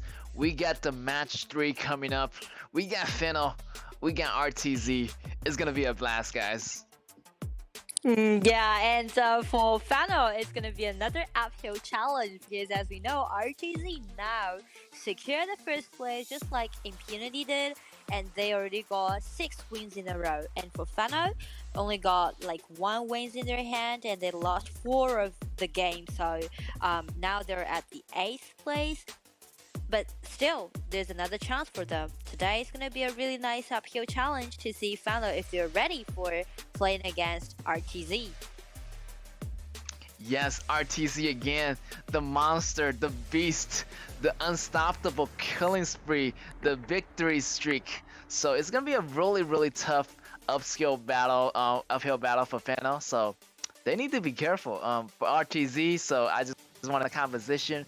Maybe they're gonna be a little bit creative, since they are feeling a lot of confidence against Fennel. With that said, we're gonna go into the BP match for our first match.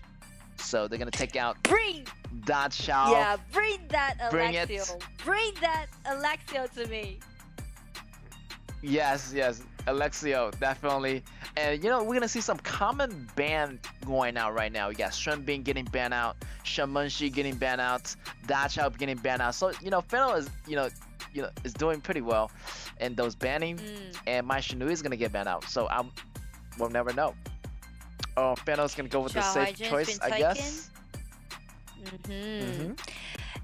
Chao Haijin is going to be a really nice choice, and they can, pair this hero with Magnes on the top, or Xiang Yu on the top, or Xiao on the top, and just, pick another solid mage. That would be quite nice for the composition. And for RTZ, after this duel has been taken out, it makes me wonder, like, RTZ, are they going to prioritize their marksman for today? Like, Sanchi with this Gongsun Li, which is really dominating their game, will not only provide Gongsun Li HP recovery, but also, using his first ability to initiate. So that will allow Gongsun Li even have a higher possibility to get a solo kill. Yes, and they're gonna have the edge in the early game, definitely. Like that CC from Sanchi and that kill have Gunshan Li sustain longer in her lanes. She doesn't really have to go home and recover, so that's gonna be she's constantly getting those tower dives. I can imagine, or those stay in lane longer, so she can build up on more go and to get her items in time. Yeah, so now here's the question for Fano. What kind of marksman can they use to handle Gongsun Li with Sanchi this duel on the bottom? Because that's going to be really hard. And since Fano actually leave their marksman as the 4th pick or 5th pick, so they're going to go through another ban phase. So RTZ can just easily ban away Direnjie, ban away Consort Yu, like those marksman can play defensively and contest Gongsun Li in the early game. Yes, but instead they're gonna ban out Tai Jenner instead. Maybe they're gonna be I hope it's not Marco Polo, because it's gonna have a tough time laning Gunshan Li.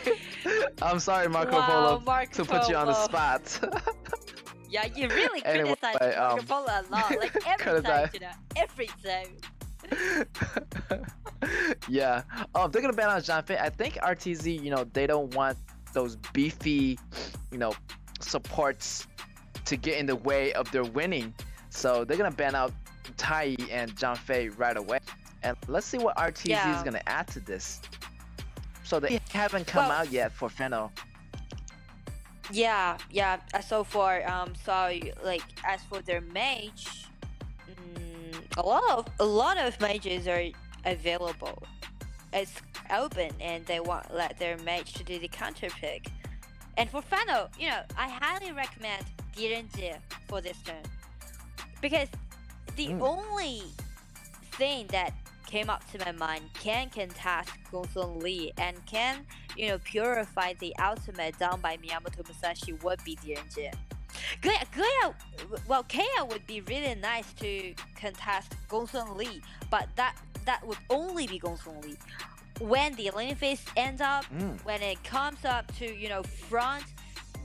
confront each other and to do those big team fight, KAW would be such a easy target for Miyamoto Musashi. Yes, exactly. And they ban out, the KAW's best partners, is gonna be Tai and John Fei. And maybe, Ming, yes, Ming is gonna be their support. But that's gonna leave, they're gonna be like standing together at all times. So that could be dangerous for Feno. Yeah, it's really interesting. Fano's response to that constantly with Sanchi, such a devastating draw in the early game. Fano was just like, okay, let's do it toe to toe. I'll just bring out this KAW with this meme. Let's just, do those 2 versus 2 on the bottom lane to see who's gonna win the upper hand. I don't care about our it's gonna team be fight. a I don't care about our crazy mid game. battle. We're just prioritized. Yeah. Yeah, they're just like, what's gonna fight it out, you and me, 2v2, and with that, RTZ gonna pick out Nuwa. Wow, this is the second time actually they used Nuwa. They used Nuwa in the first week, and they did so well with that combination. Nuwa clear up the mid lane, and he's gonna use his teleport to any places and initiate those ganks. Like this mid laner Exactly. of RTZ has so much diversity. Like he can play a lot of mid heroes. I really fancy this mid lane, because like Nuwa, his ability allows her to create all those boxes, up to 4 boxes, and those boxes can really harass those positioning during the team fight. And we've mentioned about Fado, actually there's no way for them to do counter attack because Ming with this KAW, the only thing that they can do is trying to push forward, trying to squeeze in, trying to dash in. But once Miyamoto Musashi with all those boxes created by Nuwa just cover their road, block them away, and KAW is gonna be really dangerous. Yeah, Nuwa's gonna set up those boxes. It's gonna be like a patch of wall, and I just imagine, Shangyu flashing in to the back, pushing all those members of Feno into that wall. It's gonna be so devastating. It's like a nightmare for Feno if that happens to them. Yeah, so here's the thing. For these 2 compositions, the most fun part to watch is that only initiation can be allowed for both teams. There's no way to do counterattack. Who got the first time, who got the first chance to initiate, who's gonna win the upper hand during the team fight? Yes, definitely, man. And we'll see how that's gonna turn out, guys. Feno on your left side on the blue, and we got RTZ on your right on the red. And things about to pop off right now. Their mid is gonna go with KAW. I think they're gonna surround the fight around KAW. They're gonna put that priority level on KAW right now, like rotating to the bottom lane and rotating to the mid lane and getting those EXPs for KAW. Yeah, we can see the opening stat for Fano that they prepared a lot of things. Because KAW with Ming is going to be really dominating in the early game. The output damage is totally enough to take down all those people, to do all those poking damage. So once they rotate this duel to the mid and let each team just play defensively on the bottom, that will make Fano's top side of the map even stronger than RTZ's. Yeah, RTZ thought, the KAW and Ming would go to the bottom. Instead, they put Yixing there. So it's great job on Feno's part, kind of throwing them off, putting KAW. But that being said, that's going to force out the flash from Wave Pit. But KAW got caught in the river by Musashi. And can't believe it, like, Musashi is really dangerous. And you have to watch out for Musashi's ultimate. And look at that, get taken solo. And he's gonna go out too. Flash in! Yeah, Nuance flashed in and using her third ability to take down another people. So that's exactly what we talked about. You see, like during the BP phase we said, Fano, it's really nice to have this duel, gonna be really dominating, the damage loss will be enough in the early game. But the problem is there's no way for them to push back once Miyamoto Musashi wants to came in. Yeah, definitely. They got caught in that river. That river is very dangerous. You do not want to take those shortcuts. You want to go the safe route, or you have someone check the vision in the rivers for you. And I don't think Feno has that that capability because they only have me, and they don't have a lot of like vision creators. Get a lot of vision heroes to check the grass for them. Yeah, and I would say, is it because like Fano their lack of experience? Because like the opening setting shows a lot. Like they learn a lot from those strong teams, and they know that they can use those rotations, help them to build a really nice advantage in the early game. But the point is, it's because their lack of experience. They're just underestimate Miyamoto Musashi's farming pace. They didn't realize that Miyamoto Musashi would come up in that time at that place. Yeah, Musashi is like farming really efficiently. He's always getting to those battles in time.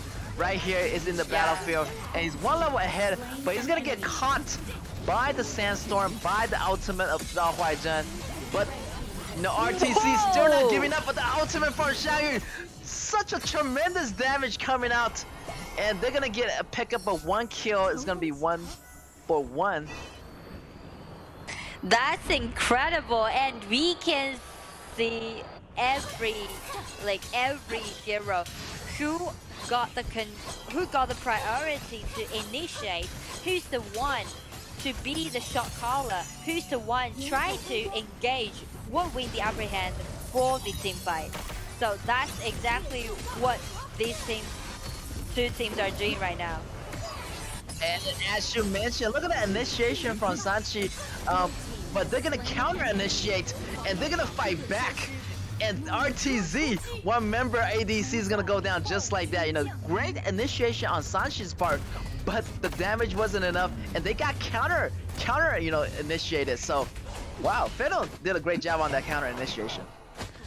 Yeah, Fano today, like their choices from that fan pick phases, and also like their playing style is quite furious, and it's just like they rewatch all those RTZ's games in the previous matchups, and they know that RTG is playing so aggressively in the early game because basically we can see how RTG is gonna win the game.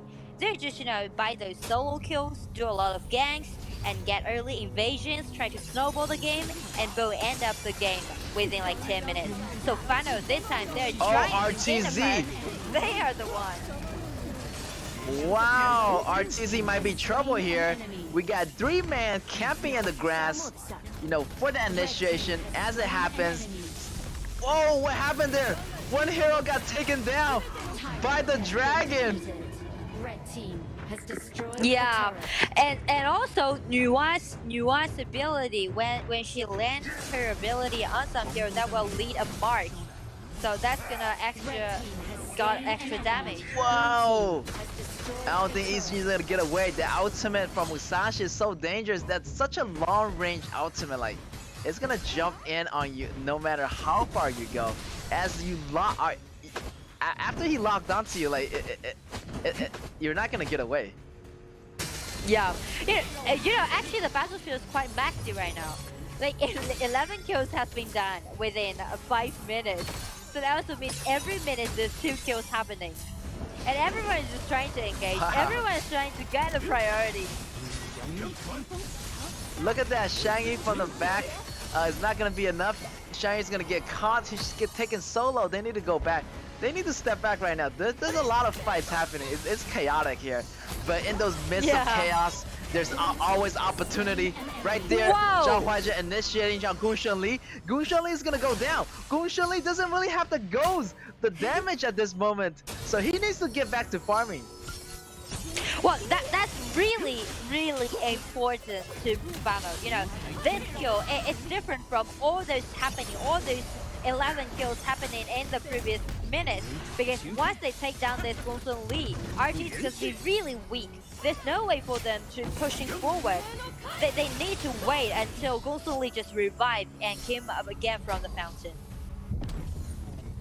Wow, both teams are being I'm surprised Feno is going toe-to-toe with RTZ at this moment. Yeah, I didn't expect this to happen, so they're holding on. They're holding it on. Like they're holding their own team pretty nicely. Like, final, their strategy for today to play against RTG, there's only one way, fight. No way to retreat. We're just keep fighting. Because once they try to fight a lot, they try to engage a lot, then they will somehow broke RTZ's speed. Wow, look at that fight happening. It's a fight to the end. Musashi 1v3. That's not gonna be enough. He go and they're gonna take that tower. Wow, actually Fennel is doing a pretty good job, you know, Really good. fighting back Yeah. against RTZ. And look at that. They learn pretty fast. After they get Musashi, you know, they're gonna capitalize on that blue.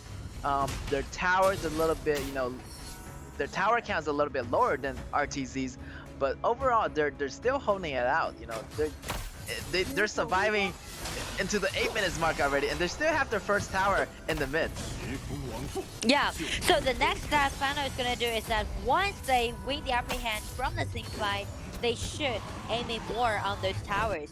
Because we can see there's like 2,000 gold lead to RTZ. It's mainly because they take down more towers than Fanos did.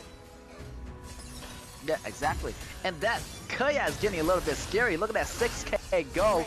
He already got those Shadow Ripper and most essential item. He's gonna get even more scarier. You know, they need to find a way how to cut down that KAW. And look at that. Both people hiding in the grass and RTZ. They're gonna force the fight. You know, they need to step back for right now. KAW is getting really scary.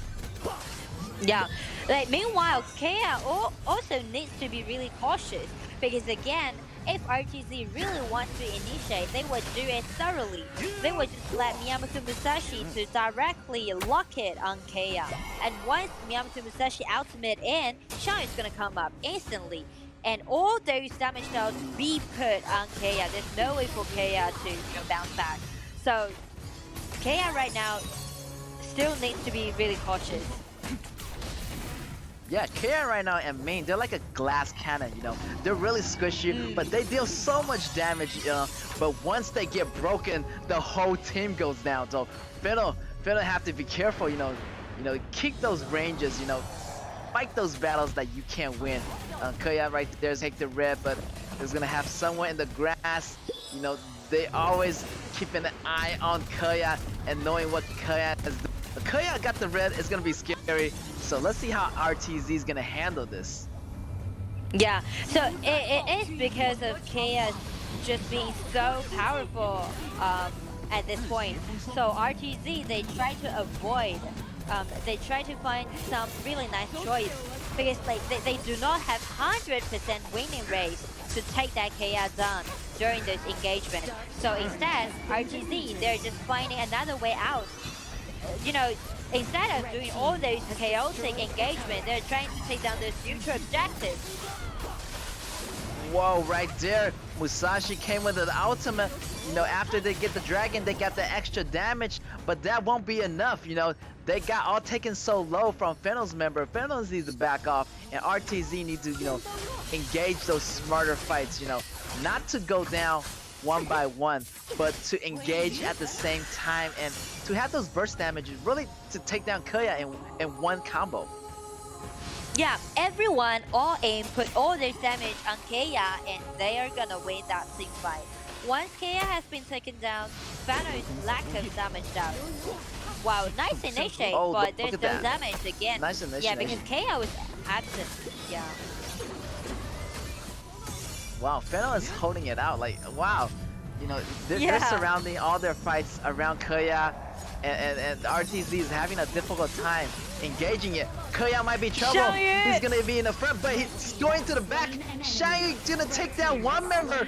They're gonna use that momentum to gain an edge. There's only 3 members left. Look at that, KAW's in trouble, but he got the hill from me. Me's gonna go down. Wow. That's gonna be enough. What, RTZ turned the tables. 5 people! There's still 5 people alive from RTZ side, and there's been a wave. KAW without the ultimate, how she's gonna guard 1 versus 5? That's too much. That's just overpowered. Wow. But fortunately, the And there's minion still waves have been minions cleaned coming in. down. Zhao Yeah. Huaizhen again, What? 1 versus 5. I don't know, maybe this is gonna be it, maybe not. But she still got the ultimate. He's gonna take down 2 members. There's gonna be a 2 trade. Double kill go to Charlotte, but Charlotte goes down as well. They're gonna survive a little bit longer, you know. They just wanna take down the mid tower, and they're just gonna leave it like that. Yeah. Wow. Again, yeah, I want to mention like the Glass Canyon side composition. You know, once you get one member goes down for Fennel, the other members falls apart. Yeah, but Fano, they did it. They made it. They clean up 2 minion waves and they buy more time for themselves. So actually, there's another second chance for them. The composition is still be nice and Chaos still powerful right now. The key point is they should prioritize Chaos survival. You know, she definitely needs to be there to do the constant damage down, and they really need to be careful about Xiangyu because Xiangyu always hiding somewhere. You know, they do not have the vision control. If he able to Musashi again, the main has been taken down. That's right, without main, I don't know how, you know, KAW is gonna survive in those team battles, but KAW still has his ultimate, right, and Purify intact. So let's see how this is gonna turn out, but time is running out for Fennel. The bottom Shadow Overlord Vanguard is coming in, and the fight is still happening top with the teleportation from Duwan. The battle's gonna be on. Charlotte is going in too deep. Everything is falling apart for Fennel. Look at that ultimate, and this is gonna be it. Zhao Huaizhen goes down. Shadow Overlord inside the base. There you have it. RTZ take it away once again. Congratulations on their first match. This game was beautiful. We can see like both teams prepared a lot for each other so early from the ban pick phase, and everyone was just like, okay, let's just do it toe to toe. Let's just confront each other. There's no way to retreat. Everyone's trying so hard to engage. Everyone's trying so hard to take down all those towers, and we can see a lot of things just happening at the same time at every corner of the map, and everyone's trying to make something happen. But I would say this matchup was the most beautiful matchup that I've seen as so far. Well, and I would say RTZ win again, but Fano is doing really good. Yeah, I was expecting, you know, RTZ to end the game, you know, within 10 minutes or within 11 minutes, but, you know, they were surprised to see also that Fennel hold it out for so long, and it was beautiful to see them, you know, have such a beautiful fight in the beginning, and, you know, Fennel really grows a lot, and I'm really happy to see that. Yeah, like we are so used to see that RTZ wins again and again, right? No surprise. It's just like, okay, RTZ, congratulations to be so dominating. And this is the first time we see like it's quite even until like 8 minutes. But again, actually this game led me to see another side, another face for RTZ, because it's always plan A for them to, you know, to engage, to win the team fight, and to close out the game. But this time, Final force out the plan B from RTZ. We can see like after Final, they even it up, they make it to the tie, and it was evenly situation. RTZ, instead of taking so focus or like pressure on that KAW, they turn out to take down that Dark Tyrant. That's their plan B, you know. We rarely see them operate in the game. They just tear their enemy up and close out the game clean, in such a clean way. But this time, we saw another face of RTZ. Yeah, exactly. Like I think they went with the safer choice. Like they knew that, you know, KAW was getting too powerful, and they were able to, you know, take him down, you know, instantly. So they need that dragon, they need the resource, and they have Xiangyu. Wow, the Superman with the tankiness, and he goes in, he's gonna soak up all that damage. That created an opportunity for Musashi to go in to cut down really anybody. Now main first or take other member first, and exactly Fries the mid. He's been doing fantastic these few days with Zhao Jun, with different kind of mid heroes, and he's always surprising us. MVP goes to RTZ Fries for doing that. Congratulations to him. And yeah, and also we can see the accuracy of his ultimate, because like every ultimate he at least hits on one enemy, and it's only because Nuai is quite late gaming playing hero. It's quite item dependent, so she's lack of damage in the early game, but the accuracy is just so good. Yeah, those boxes, and look at that teleportation, kind of zone them out, creates a separation between them, even though they didn't get that kill on time. Look at that. Yes, exactly. Accuracy, hitting the back row, everything at the same time, create an opportunity, create an opening for Shangyu to go in to get the kill. Yeah, and we can see the teleportation that she made. Yuan's teleportation, once she landed, it actually takes some time. There's a delay, but once she landed, she's gonna stun the surrounding enemies. So actually, every time when she blocks she's teleportation, her teleportation, she's using that stun, trying to complete the CC, trying to let Miyamoto Musashi have the time to dive into the back rows. Definitely. And Musashi went in, and Musashi got that pure sky item, so he's really tanky at the end. And he got that, and Fennel just fall apart one by one. As a glass cannon composition. Only KAW had those damages, and the other members didn't really have enough gold, didn't have enough items yet. So if one member falls, the other members falls as well.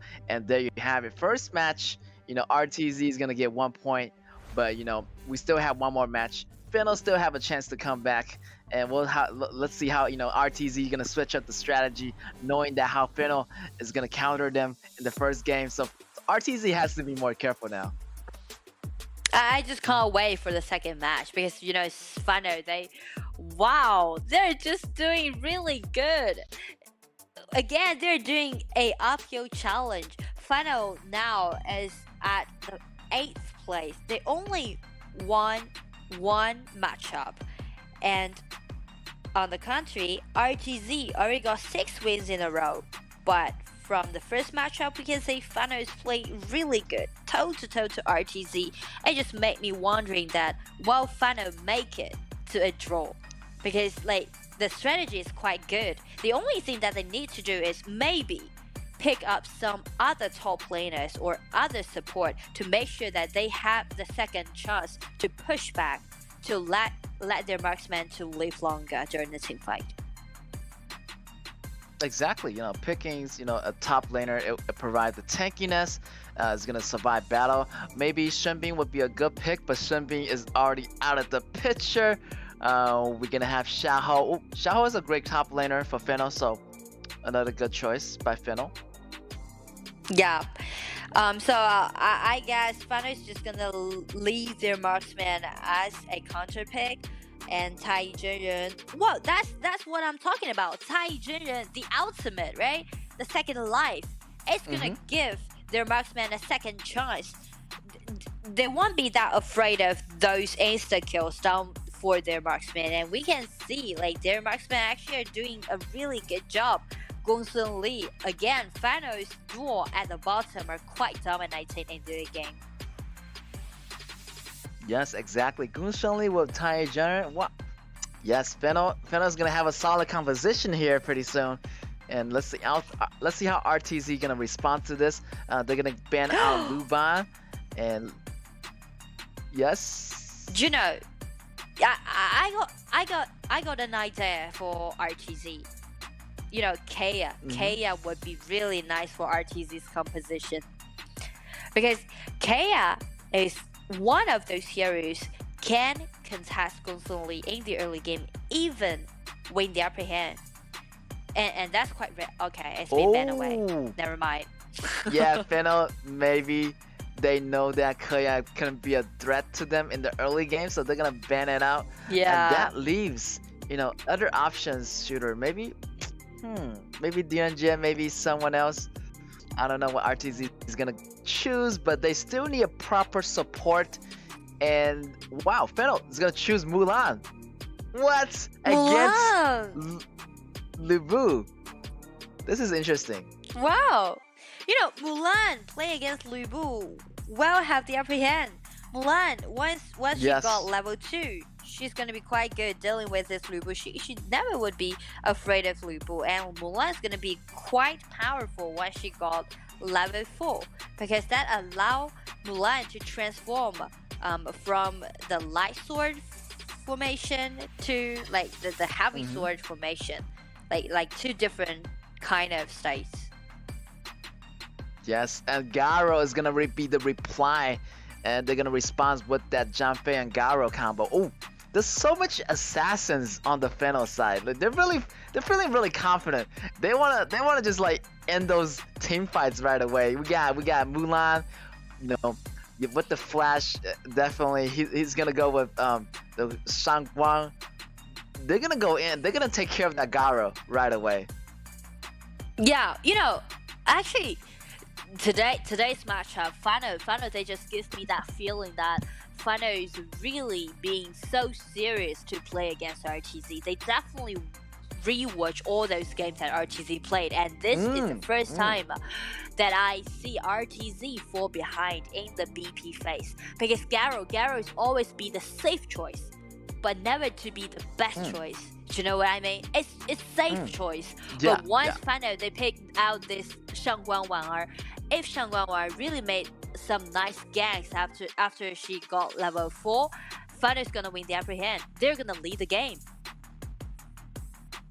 Definitely, exactly. And with that, they're gonna have Xiaoho as a jungler. Wow, so tank.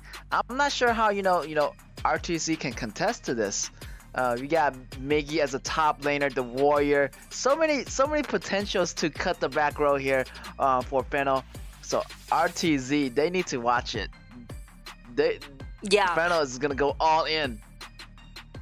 Yeah, like RTZ, their composition is quite solid. Actually, it's quite nice. You know, got tanks, got quite good initiations, and Zhaoju's gonna keep the mid lane safe. Gary's gonna keep it safe and doing constant output damage. But the point is, RTZ, they're so used to playing those aggressive composition in the early game. So this is the very first time to see from the BP phase, they're forced to choose such a late game play style.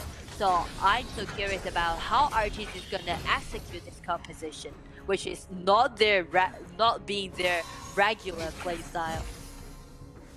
Yeah, the regular phase has more aggression, but this one they're gonna compete with the safe choice late game style. So match is gonna be underway. RTZ on your left on the blue side, and Fennel on your right on the red side. And those Janfei is gonna take those, those creeps in the early wave, but can he get out? He's only level 2, he doesn't have ultimate, and he's gonna get taken extremely low, and the first blood goes to Fennel. I think he's a little bit greedy there, going for those tiny pig monsters, try to get a little bit go, but ended up costing his life.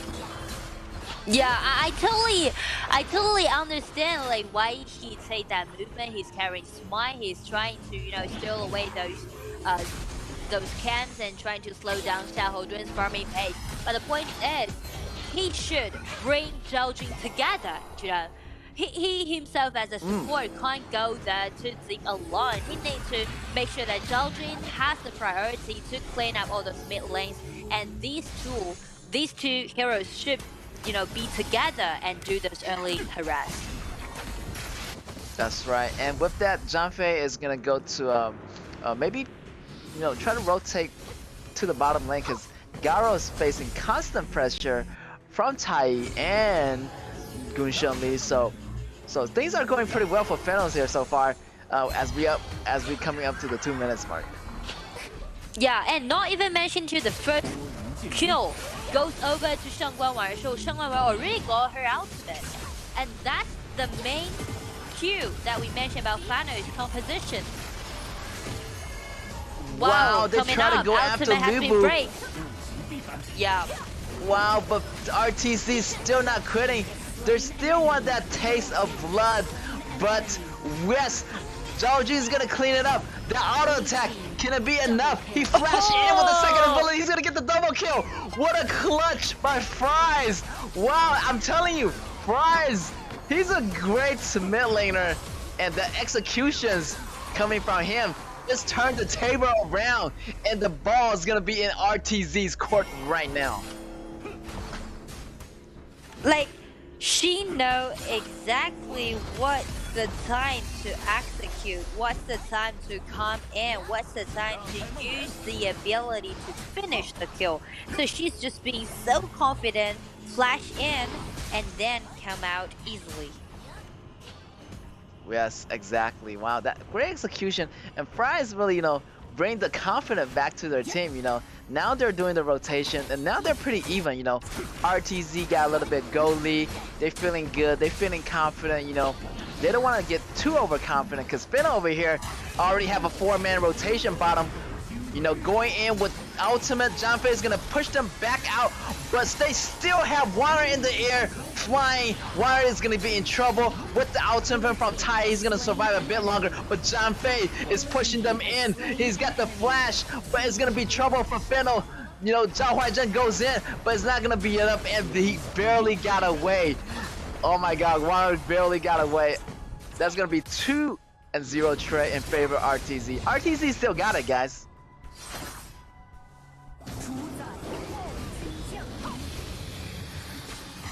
Alright, RTZ still hiding in that Drango.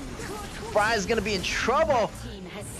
Mulan's gonna find him, and Fries goes down. He didn't have enough allies there to whiff him. Fennel still try to find the push, but it's not gonna be enough. They're gonna back off. This is gonna get Fries for now, and their mid is gonna be pushed. So Libu has to come down and clear that lane really fast.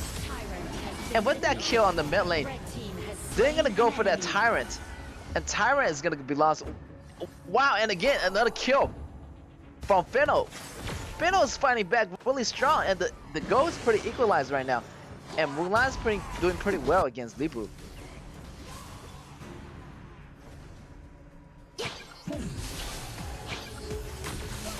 Again, Fennel really want to play aggressively. Fries is all alone. He didn't have no allies. And they're gonna make that push for that middle tower, but flank from the side, and the ultimate from Libu cannot be enough. They're still chasing, but they need to back off for now. Fennel doing actually some great plays, rotating as a team, getting those ganks on those mid laners, as well as Tyrants. This might be dangerous for RTZ of getting that dragon. Mulan is charging up for that first ability, but it's not gonna get that dragon. The dragon floor is gonna belong to RTZ. Oh, RTZ needs to fight more smartly. Fries is always leaving up to the open. He's always getting picked off. Wow. Right now we're seeing the same situation happening from the first game. Everything is pretty equalized. Shahoden's in trouble, but he got that passive and that tankiness of the second ability. Another skirmish going on. Let's see who can initiate first.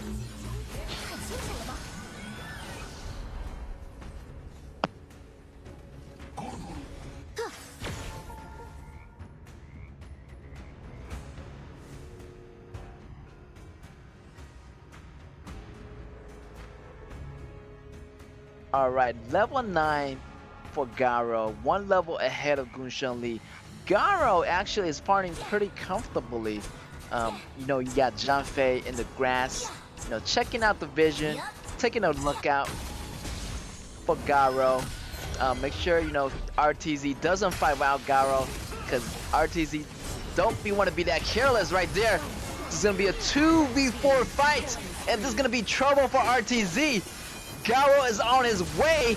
Look at the ultimate initiated from Tai already, but Tai is gonna have that flash ready to survive that fight. And Garo is late to the battle. If Garo was there, I feel like, Fennel would be in trouble.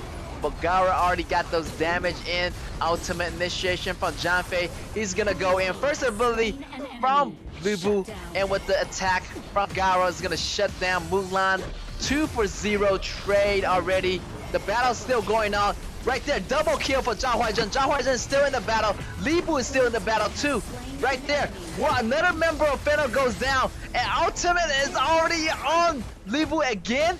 They're gonna chase down. That's gonna be 4-0 trade in favor of RTZ. Wow, that fight happened so fast. And Fennel just want to force that fight to happen. But Fennel's a little bit too rushed. So RTZ gonna have that lead once again. Similar to what happened last game.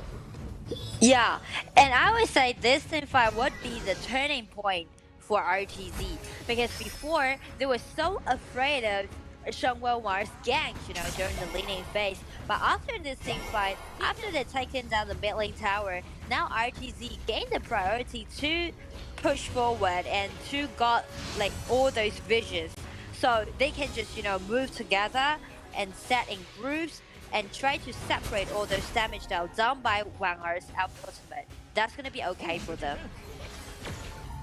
Yes, they need to watch out for Garo right now. Garo already, got, the Shadow Ripper, the damage items are coming in, the towers, the gold income are coming in. Fennel needs to, do a really good job of cutting down Garo, but he still had that protection from John Fei.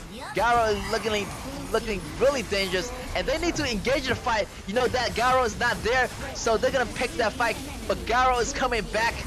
This is gonna be trouble for Fennel. Look at that damage coming out of Garo. 2 member falls already, 2 for 1 trade for RTZ. I really want to highlight Zhao Jun for this skirmish because it was because of this Zhao Jun make that Splendor so early, and once Shen Guanwar came in, bring her ultimate, tried to take down this Zhao Jun just used this Splendor to cover up all those instant damage. So that buys time for RTZ for the rest of the number to back up and got kill on the rest of people from Fennel side. The ultimate range from Zhao Huaizhen. Mulan goes down, but who's gonna be left to cut down Garo? Garo just in the back, just ADC damage, DPS all over the place, and 3 members already down, and this is gonna be trouble. Fennel, Gunshan Li, and the grass try to go back in time. With that, nobody's gonna fan him out. Nice He's gonna go back. Wow. Wow, Nice he almost had a position. heart attack. Yeah. Look at that, it's enough. And Garo's Garo. damage is too great. Look at that flash. Wow. Down 1 member's like flies. They're going down, like the damage is on Garo is unbelievable right now, and they need to take down Garo, or this game is gonna end up in a slow death for Fennel. Definitely, but the truth is we can see from all those endless team fight, actually Fennel is just being forcing to retreat, forcing to be back. There's not even one for them to having those team members together, 5 members together to have this engagement. Oh and my god, that's they're just still. trying to forcing forward, being so aggressive. Oh my god. Fennel trying to go for that dragon, but ended up giving RTC both dragons, and that's gonna be it, guys. Like, they have the both dragon power buff on RTZ side. It's gonna be unstoppable. They have no choice. They're not coming back from this. Both dragons, Garo got the ADC, all the items. This is it. RTZ just shut them down. RTZ 2-0 win against Fennel, again 7 wins in a row. Show us their dominance so far in this event, and we can see at the end of the game, Garo was unstoppable.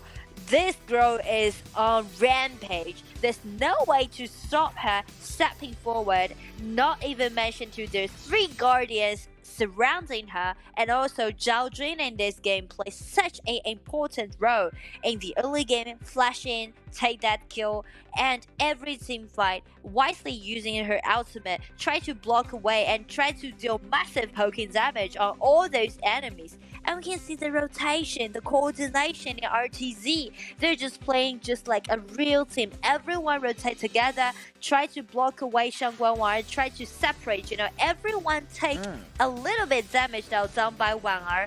Well, easily solve such a huge threat.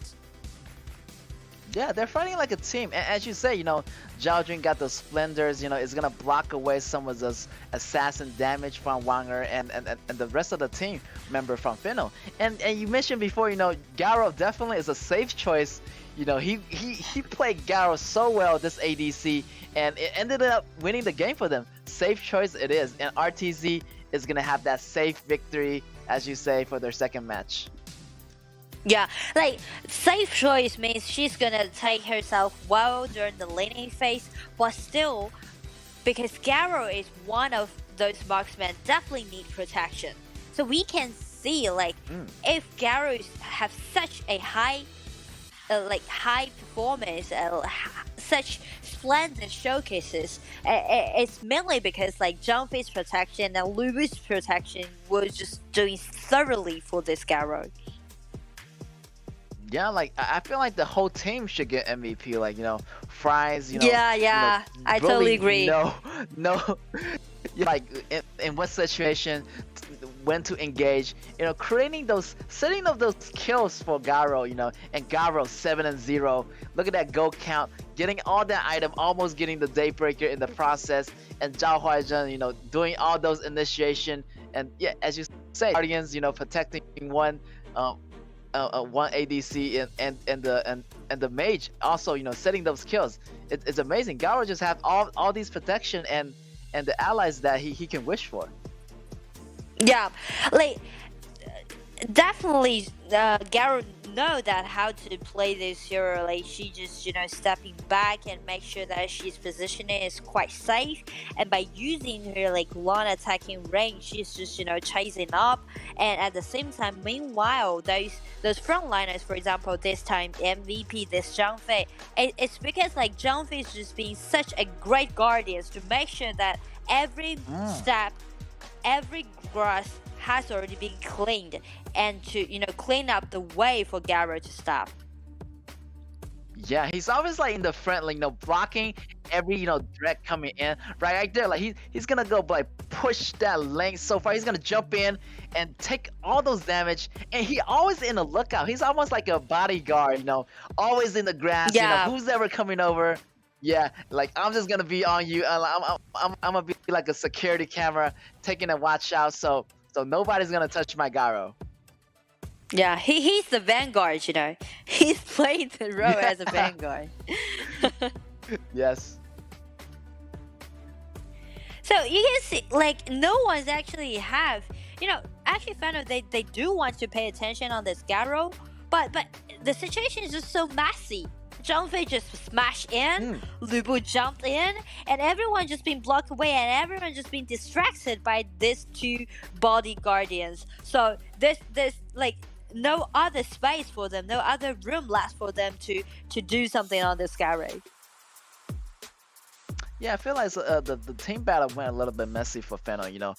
They need to initiate at the same time, but instead, they have one ultimate coming out and the other ultimate coming out, not landing really efficiently. Everything was everywhere. They didn't really know what to do with these ultimates, and some landed, some didn't. So and RTZ saw that happening. They just take advantage of that and just sent someone in to have the CCs, and Zhao Jun on the other hand was landing all those crazy CCs, and that set up so much kill for Garo. So that was cool on their part. But again, we still have 2 more matchups coming up, so don't you guys go away. We're gonna take a small break and we'll be right back.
Welcome back, ladies and gentlemen, to the 2023 KAW event. We're gonna have match 4 coming up for you guys. It's gonna be one of my favorite teams, Impunity versus Nova Esports. Yeah, they're also two of my favorite teams. Okay, Impunity. Well, actually, I watched them grow up, and they're doing quite good job at so far. And also, I still have those image. You know, they're just being so dominating in KIC, and I'm really happy to see them to be still like so powerful in this event. Yeah, exactly. You know, the first time I saw them in the KIC, and this team really grows a lot on me. You know, with their aggressive play style. Look at that Alexio, that replay. You know, they're doing such a good job in this event. Like, they're also on a winning spree, and I just can't wait to see the top 2 teams going off if they go against RTZ in the future. But on the Nova Sport, on the other hand, they also grow on me a lot too. You know, they lost the first match, but they've been bouncing back since after the first match. You know, taking the wins, taking the first win, second win, third win over Scars and over Alpha D Sports, and now they're fighting Impunity, one of the top teams. So I'm really excited to see how far Nova has progressed throughout this competition. Yeah, like to me, it makes me feel like that the first loss for Nova is just like a warm up. You know, you just wake up a sleeping lion, and Nova just being like that lion, and they already got like 4 wins in a row. So today's matchup that's gonna be really interesting and really fun.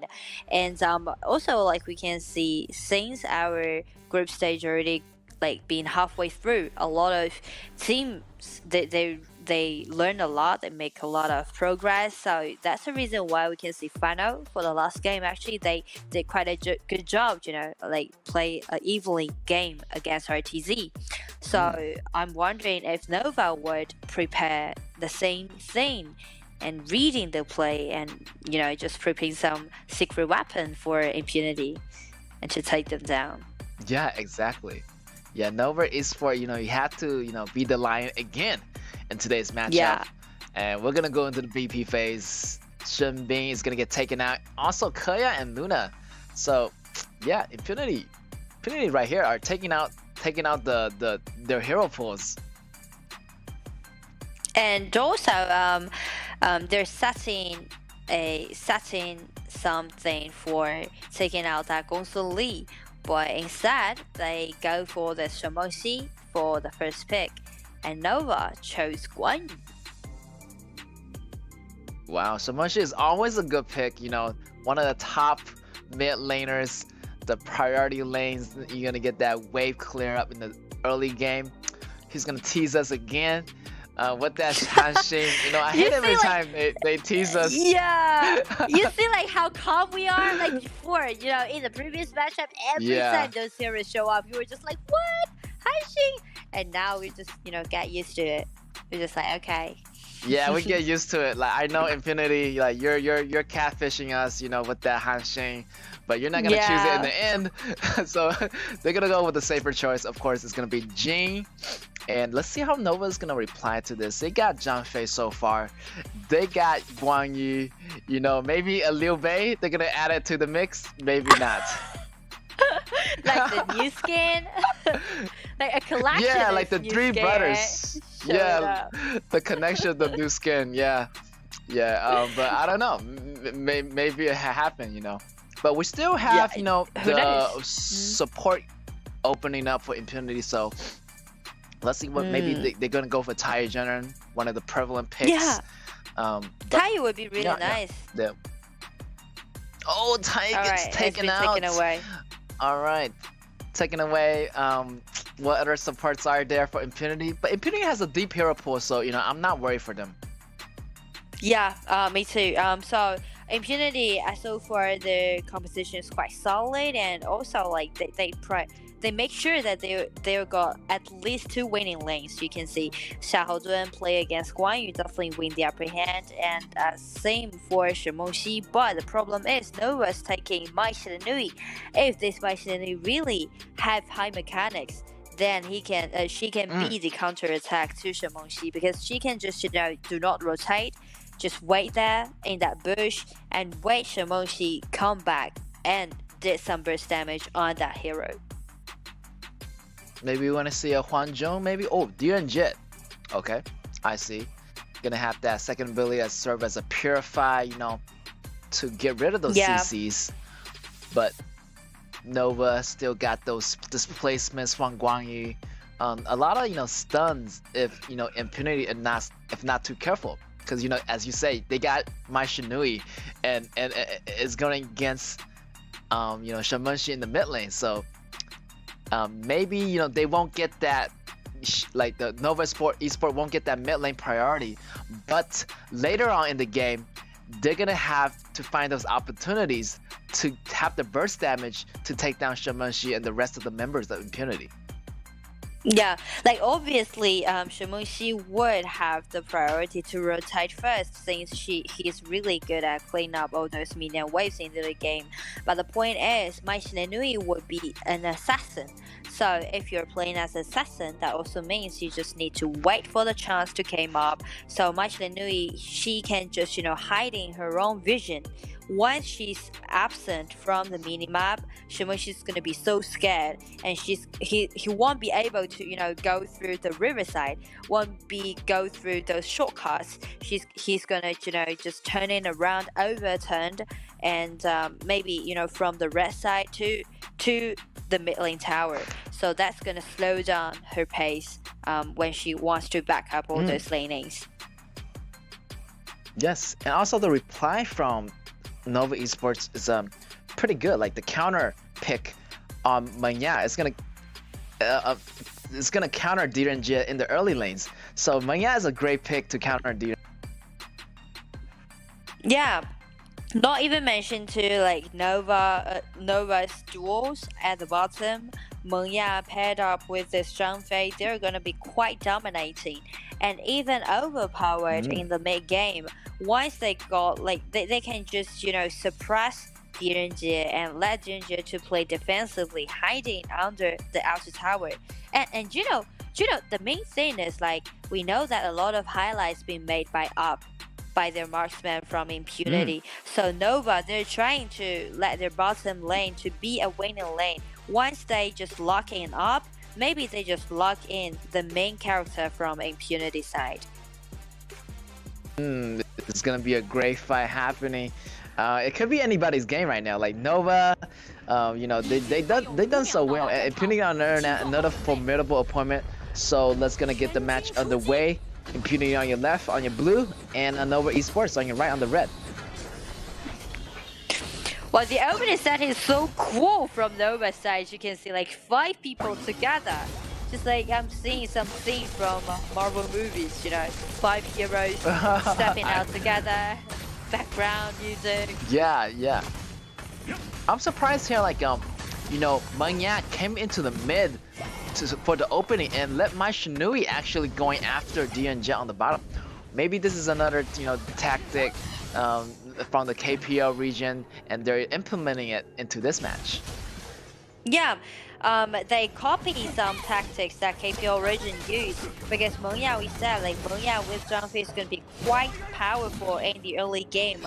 So once they did this rotation, they will make their upside of the map being so strong.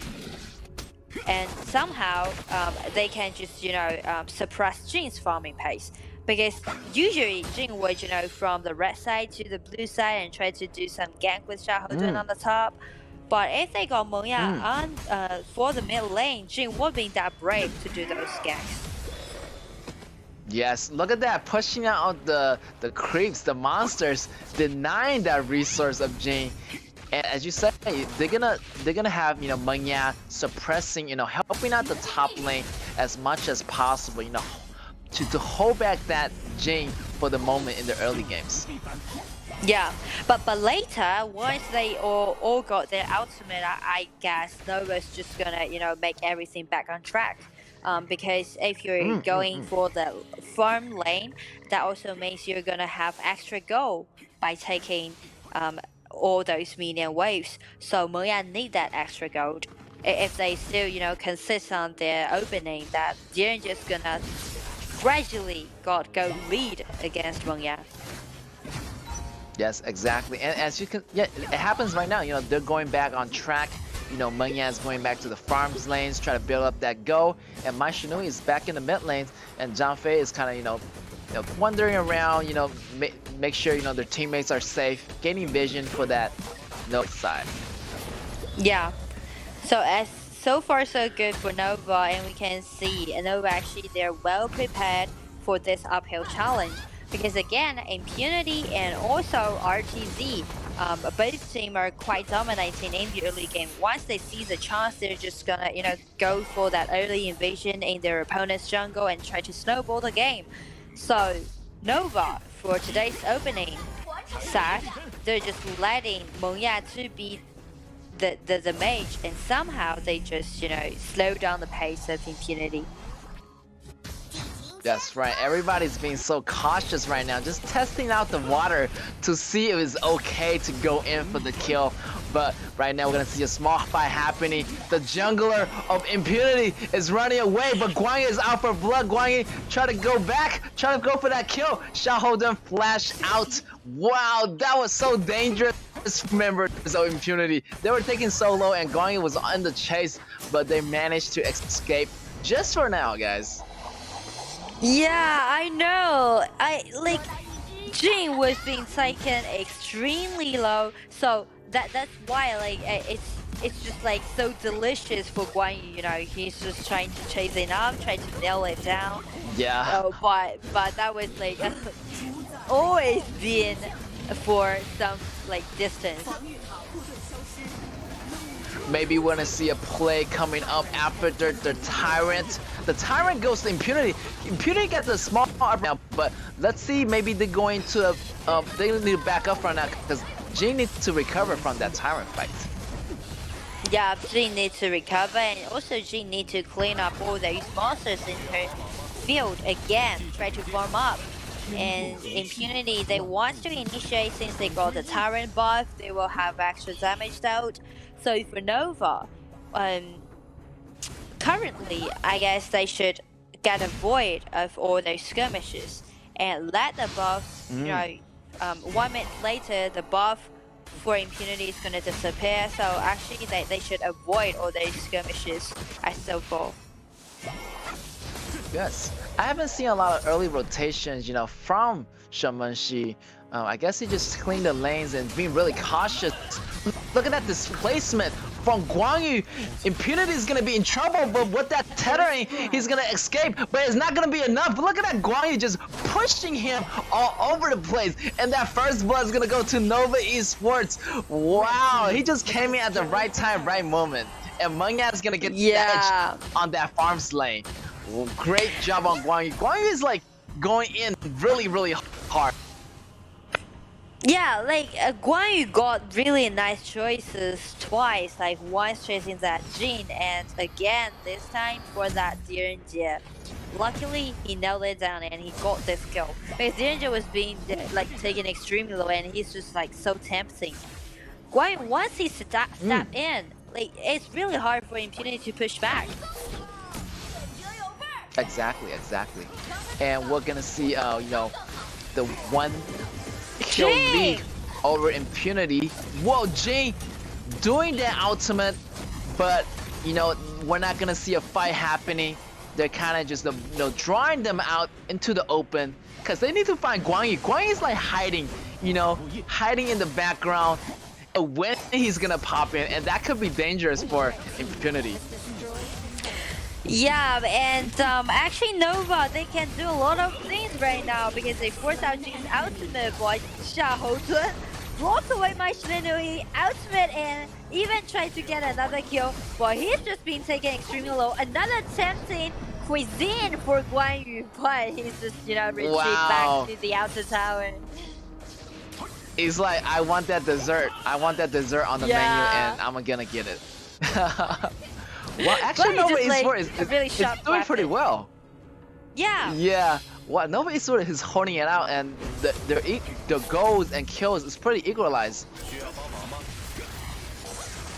It's quite like evenly situation so far. And Guan Yu, nice ultimate. Oh, watch out Really for will the be Guan pushed Yu. back. With the combination by my Shinui, they're gonna take down 2 members impunity. They're still going right now, but 3 members fall as well. It's gonna be an even trade, 3 for 3, guys. Wow, they're pretty even in the battlefield. This goes both ways. Well, Nova either won the upper hand. We can see like they got 1,000 goal lead, and this time like around 8 minutes to 15 minutes, Moya's gonna be so dominating. And also like for my Nui, the item's quite good, and she already got like 2 items, so she's gonna be quite devastating once she got in. She's gonna be such a great threat towards Shimoshi and also Dürnje. So I would say Nova, after they did such a good preparation to play against Impunity, they do achieve what they want in the early game. Wow, Nova Esports is coming back hard, and especially that Guan Yu, I want to highlight him. Like he just going at the right moment. He's out for blood. He's always targeting those, backliners in the back, and he's always hiding. It's a game of cat and mouse, and he's gonna be the mouse. And I'm not sure Impunity can be the cat in this game. Yeah, like actually we missed that point where something just happened on the field, and it's because of the Shahodo, and another kill just been taken by Impunity. Jumpy went a little bit too deep. They try to make a skirmish happen. I hope Nova can still be the lion here, get dominating. But Overlord is in the open. Can they bring it? It is gonna belong to Impunity. Impunity got the dragon, and they're gonna push it a little bit further. Gaining confidence over Nova Esports time. And Juicy Dürnje's up has those sensation. Actually, my Nui hiding her vision and just ambushing there on the top side of the dragon camp. But Dürnje just got those sensation. He didn't step into that bush directly. Instead, he just using his ultimate. And once his ultimate has been triggered, he knows that my Nui was there. Yes, right now you gotta watch out for that Guan Yu, but I'm afraid Dürnje's goal is building up, and he's already level 12, and his attack is gonna be, phenomenal in the late game. So Guan Yu needs to, up his game and end the game early and get those, get those initiation going for Guan Yu. Yeah, Guan Yu definitely would be really crucial for Nova's composition, but like first thing first, Guan Yu needs to come up later during the team fight. He needs to hide in his vision just like my Nui did, and try to let them to be, Princess Landing, take the road of Princess Landing, and let Impunity to be scared to step out. Right there, good job on Megumi. He tried to check out the grass, and he found my Shinui in the patch of grass as we speak. My Shinui and and Shangyi they're always hiding, and they're trying to find the best opportunity to engage. Right now they want to disengage because one member of Nova Esports is down. They're just gonna take the jet back off. Yeah, well, we have to see, the problem is Jonathan is just being so uncareful, because like once Jonathan has been taken down, like there's no tank rest for Nova, so that's gonna be the cue for Impunity to initiate. Shahodoan came in again, ultimate has already been broken, flash has been forced out, Maishiluni flashed in, tried to get another kill, but the damage wasn't instant! So that's gonna be the counter attack down by Shimoshi. Yes, Actually, my Shinui was targeting Xiaoho, and Xiaoho just had too much HP. Counter initiation by Zhao Huaizhen. Ultimate in, and Shaman Shi goes down. It's gonna be 1-for-1 trade so far, but Zhao Huaizhen is kind of low. You know, he needs to back off, but the Vanguard is there. They want that tower really bad. Jump in. Going in from the back. Placement, but they're I don't think it's gonna be enough. Impunity gonna see that chance, opportunity. They just want to fight. Guan Yi's been taken extremely low. He's got to run away, but also Impunity on the other side is also low, so they need to back up for now too. Well, I really want to highlight both marksmen. Like both marksmen, they find a really nice positioning, and also like their output damage, they just maximize their damage out. Like Moya, his position was quite good, and so as Demon did. Both marksmen are now really has good momentum. Yes, Jin goes down. He was in the jungle and he got camped out by Zhao Huaizhen. Zhao Huaizhen got the great ambush on Jin, and with the rest of his members, he's gonna finish, you know, the Jin off. So Jin is out of the picture right now.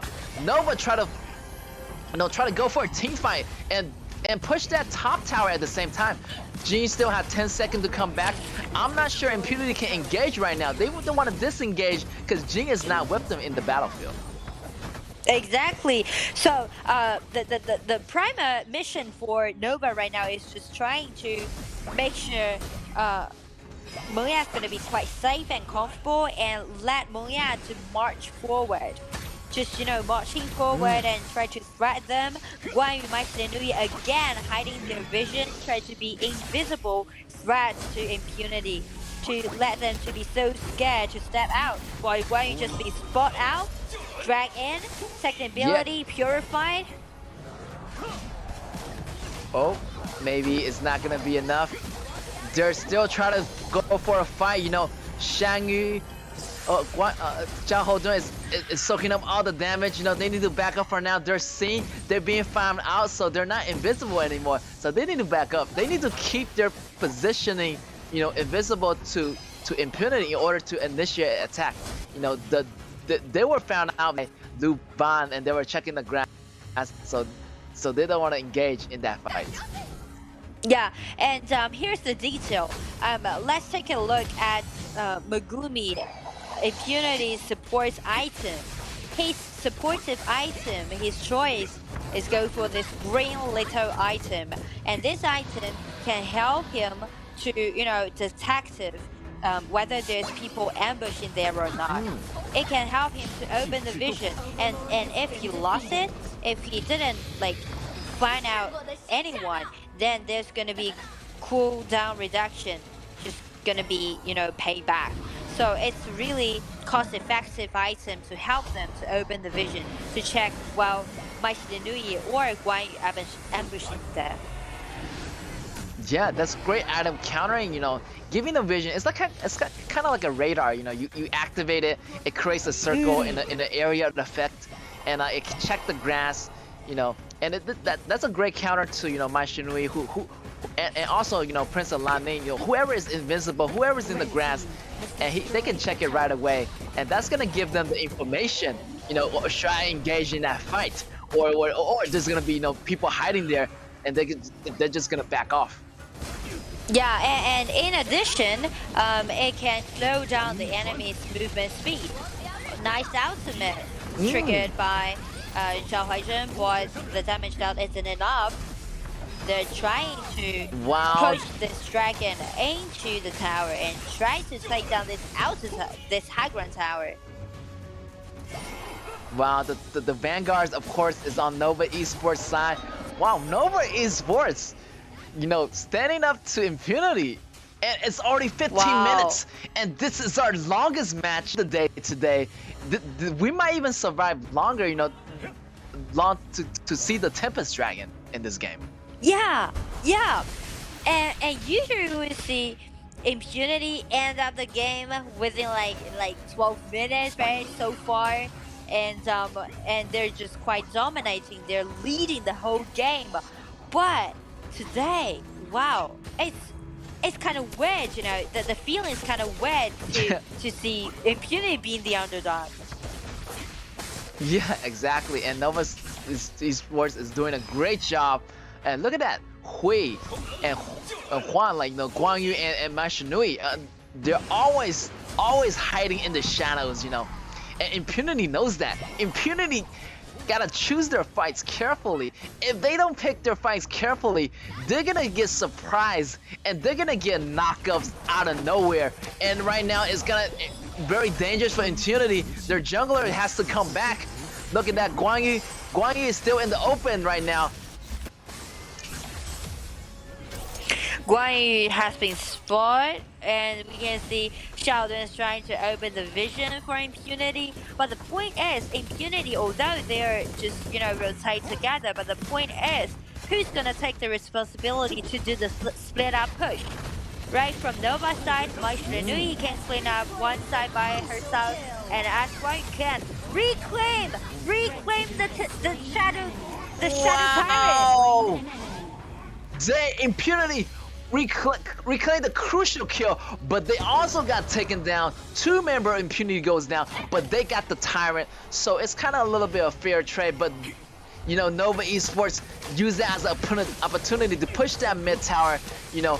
But it could go both ways. 1 member, they got the Tyrant, but they don't have the number advantage right now.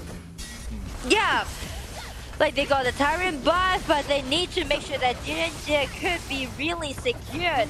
But there's like minion waves under at the bottom, and Nova, they failed to marching forward. Wow, that was so risky for Impunity. That was quite a hazard choice. Yes. Led them to, you know, do that dragon fight for that dragon. Wow, and that dragon, I mean, you got the dragon, but it's gonna cost you pretty much your tower. Your top tower is already gone. Your bottom tower is barely standing. Right now, this could be bad for Impunity. Wow, Nova Esports is making all those moves.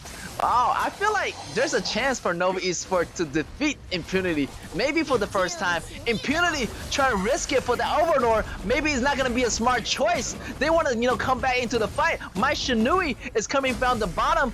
They still haven't found Guan Yu yet. Guan Yu is still in the open. So, wow, Impunity, you got to hold on. I still believe Impunity can come back. But Nova Esports, they're doing a lot better than all those previous matches. I would say Impunity is quite lost, you know. Impunity is quite lost right now. The only thing that they can do is trying to engage and let the engagement lead the game, but that's gonna be quite hazard right now. So Nova Esports, they just find the chance, they just seize the moment, and since this DNG has been shut down, Impunity, they're facing the biggest problem as so far in this event. Yes, they still have Shamanshi to clear out the lanes, but that won't be enough. Look at that huge Vanguard. Shadow Overlord is coming on the bottom. So this could be trouble for Impunity. They only have 3 members, you know, defending the towers. Towers goes down. All the high ground tower goes down. There's still 15 seconds on the left. Timer on the left for up to come back. So, you know, Nova is slowly, you know, putting that knife around the neck right now. So Esports, wow, the Tempest Dragon. Here we go, guys. It's gonna get serious. Nova Esports really doing a great job.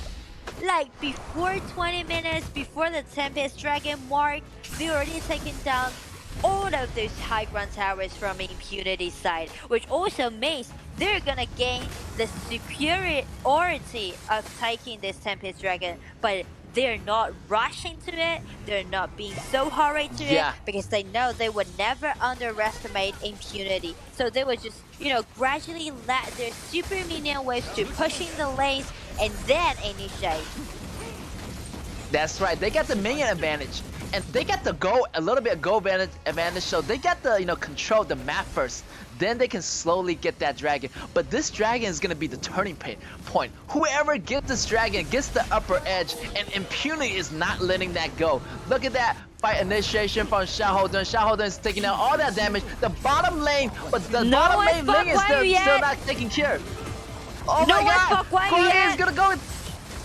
Guan Yu from the back end is gonna jump over the walls. Displacement from Guan Yu. Guan Yu is pushing them all over the place. This is gonna be trouble for Impunity. The minions, they have to go back. This could be it. Oh my god, Nova Esports. One member's died, but they still pushing. The super minions are in the base. They all got the regeneration armor, the reincarnation armor. This is gonna be trouble.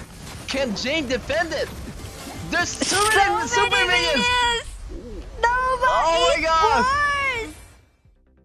Nova Esports. What the upset? Nova upset. Oh my god, they come back. Uphill challenge. Yes, they made this uphill challenge and they did it. Definitely, obviously, Nova Esports did so many homework on their strong opponents for today. And they really did it. They did such a great job. Those opening sets, those rotations they made, those engagements they faced, and all those ambushes, those assassin tasks that Mike Nui and also Guan Yu take on. While every single movement was on purpose, every single movement was already be designed, and Nova Esports, execution, really nice job. Wow, those setups. I mean, Mai Shinui and Guan Yu, like, they're the key members to this team. Especially Guan Yu, like, the displacement. They were, breaking up. Guan Yu was breaking up all their formation, their plan. Impunity never see that coming. They never found out where Guan Yu was in the last battle, and that cost them the match, Nobody got the eye on Guan Yu, and he just jumped over the walls, got the push on Direnjie and the rest of the member of Impunity. Wow, great job to Guan Yu.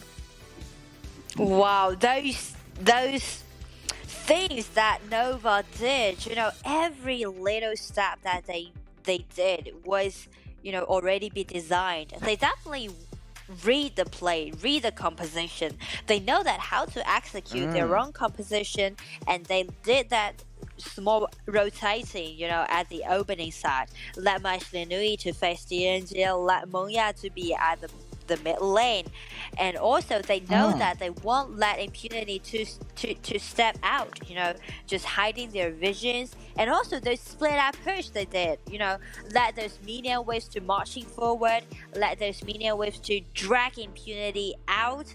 Well, every single movement that they did showed that they have the ambition to take Impunity down. This would be the day for Impunity. Yes, the higher you are, the harder you're gonna fall. So, wow, big ups to Nova picking that win. Yeah, like, they didn't really want to give the advantage to the early game. They know that early game Impunity gonna be aggressive. They put that Mengya in the mid lane in the beginning, kind of set as an insurance guard for the top laning. Not to get Impunity get out of control in the early game. So they don't, but they. After everything was cooled down, everything was calmed down, Mengya came back to the farms lane and he just farmed like a monster. And with those assassinations from Mai Shinui and Guan Yu, they were able to take the win just like that. Wow, amazing. And again, right there, here's your MVP to Guan Yu, putting the kill, setting those displacements.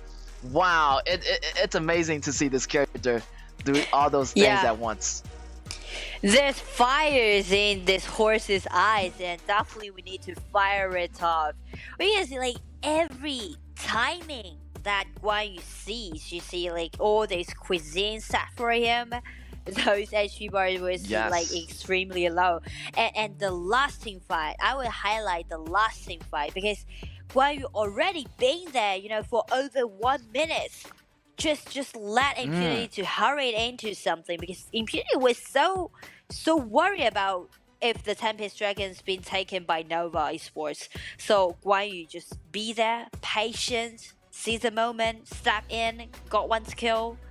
Wow. Pretty nice job. Look at that. He's just pushing everybody all over the place. And especially, I want to emphasize on that last team fight, He's just in the back. Look at that. He's on the bottom. He tried to push that bottom lane. Maybe he could end it, but he knew that his teammates was in trouble. So he came in, push, jump over that wall, and go directly for the backliner like Direnjie, like Shaman Shi. And they can't do anything. Look at that CC. crucial CC combos from Guangyu and the rest of the member of Nova, and that's teamwork right there.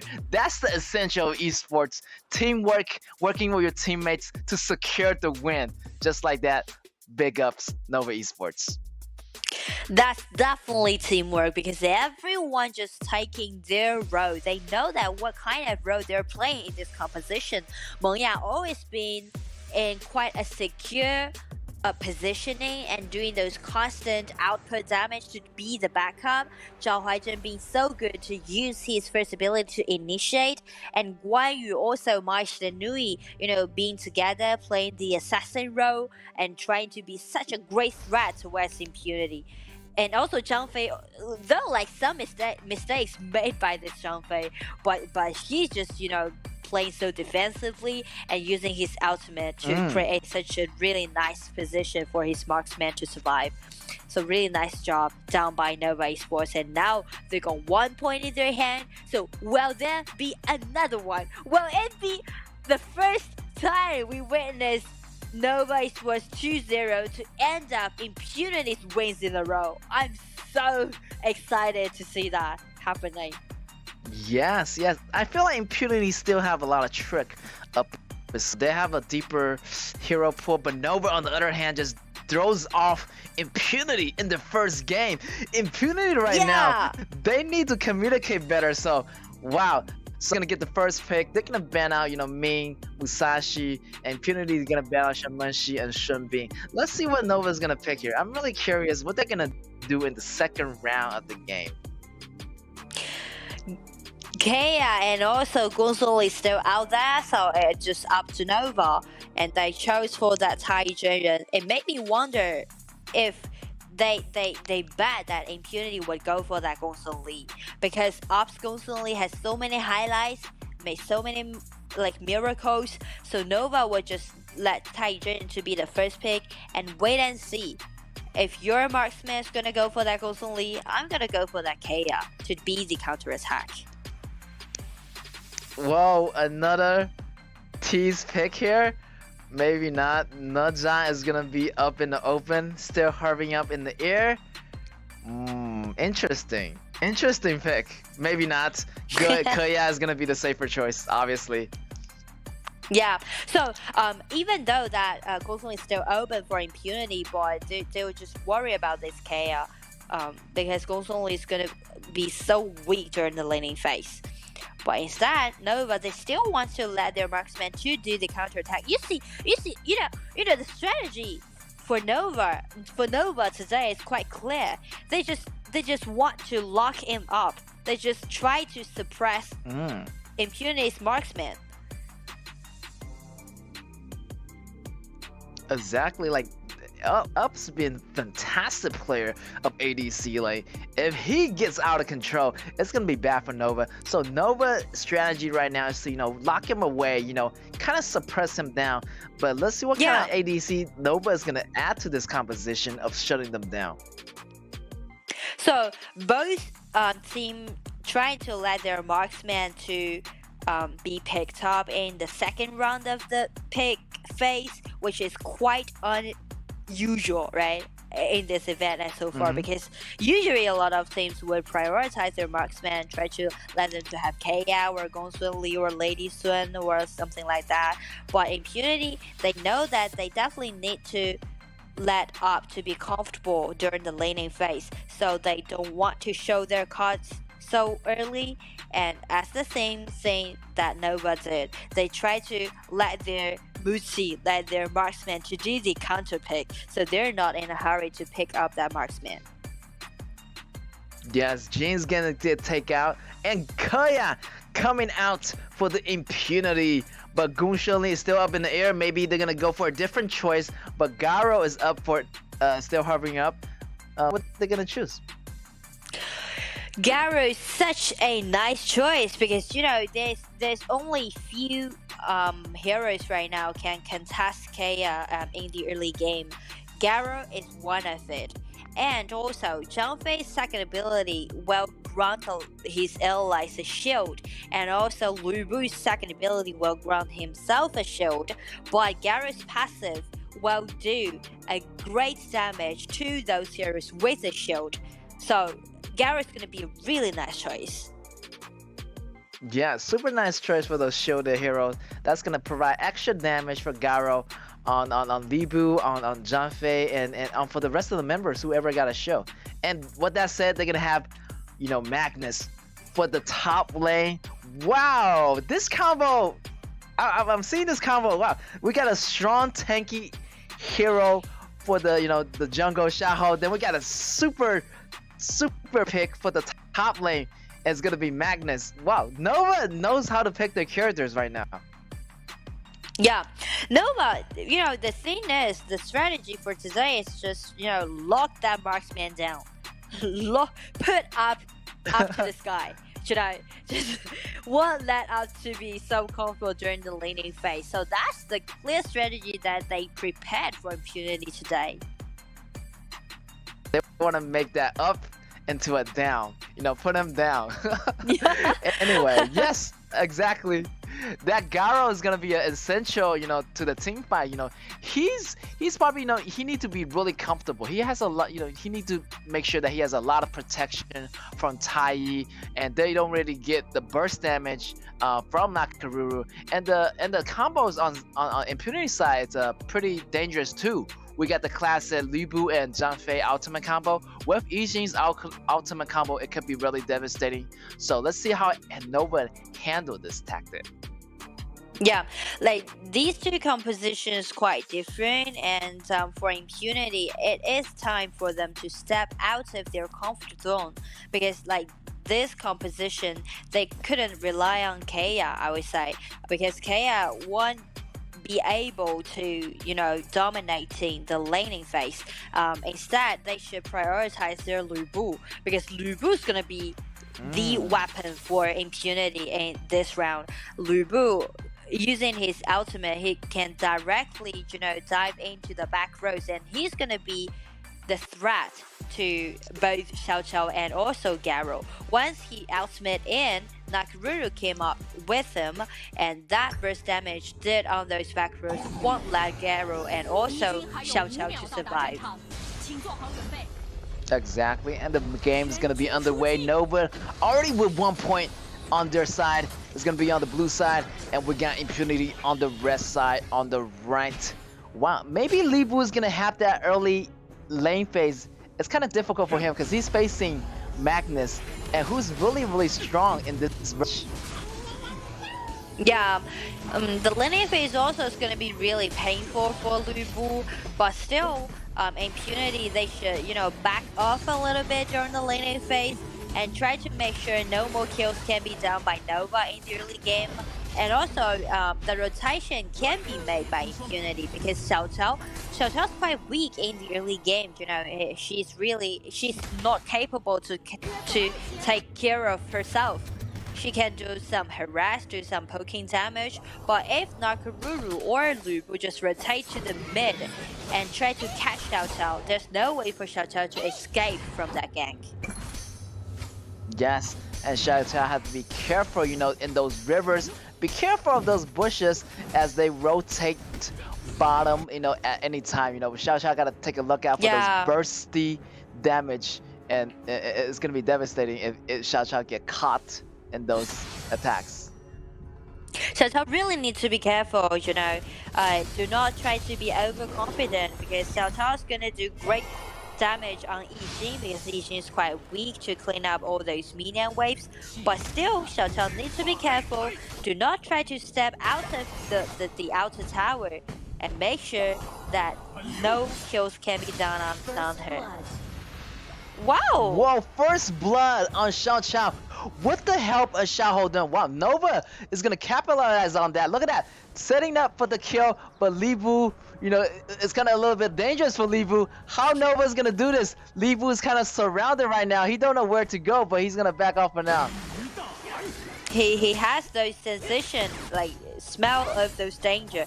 Xiao Qiao, that kill was quite smart, because we already said like he win the upper hand during the laning phase, but she was so afraid of those ganks by Lubu or Nakaruru. But once she saw that Nakaruru show up on the mini map, try to gank that Magnus, that's the cue for Xiao Xiao to step forward and take that Ishin down. Yes, exactly. Once the threat is off the map, once I see you, I can just engage, Ishin. I know that, you're not gonna be there, so I can engage and take that kill easily. And look at that, Nova already got 1 kill, and already that go advantage. Wow, Nova's actually doing really good so far. They're doing really good since they got like winning lanes, both on the top and also out at the bottom. And also you see like Nova, they're just being so careful, like those awareness. They know that Nakaruru needs kills. Nakaruru needs to do a lot of ganks. So once they saw that Nakaruru appears at the lane, they just step back. They just back off, get avoid of those ganks, won't let Nakaruru to get those kills. Yes, exactly. And you can see right now, they don't have vision of Livu and Nakaruru. So Xiao Xiao is being really careful right now, hiding under the tower. And once they pop out, and look at that, once they pop out, Xiao Xiao can step out, to clean the minions, to get some kills as the fight happening on top. Xiao Xiao is gonna rotate to the top. Maybe they're gonna help out the teammate. It's gonna be a 2v2 right there. But Xiao Xiao is being super careful right now. Look at that. Yeah, that's the point, you see. That's the point. Like Nova, they're really acting like those teams from KPL region, Like the coordination. It's not only because the efficiency, like how quick that your backup can come with you. It's more like you need to know that you need to have the big picture towards the whole map. Fighting is only one of the measure that you want to win the upper hand, but it's not the ultimate purpose for you. So you should just back up and be patient. Let Garrett to form up. Yes, oh look at that, Tyrant is gonna get stolen with impunity. That belongs to impunity. Xiaoho was trying to get that Tyrant, but it then came in time, impunity get that Tyrant, and they're gonna come back at Nova Esports. Again, this is the second time for Impunity to reclaim the Epic Masters. They're really good at taking down all those neutral objectives, but something's bad happening right now at the bottom.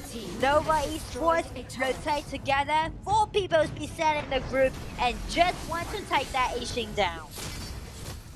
Yes, exactly. They go for that tower dive and also getting the tower at the same time. Nova Esports has some good coordination now, and Impunity, they need to get back on track. They're so focused on that top tower.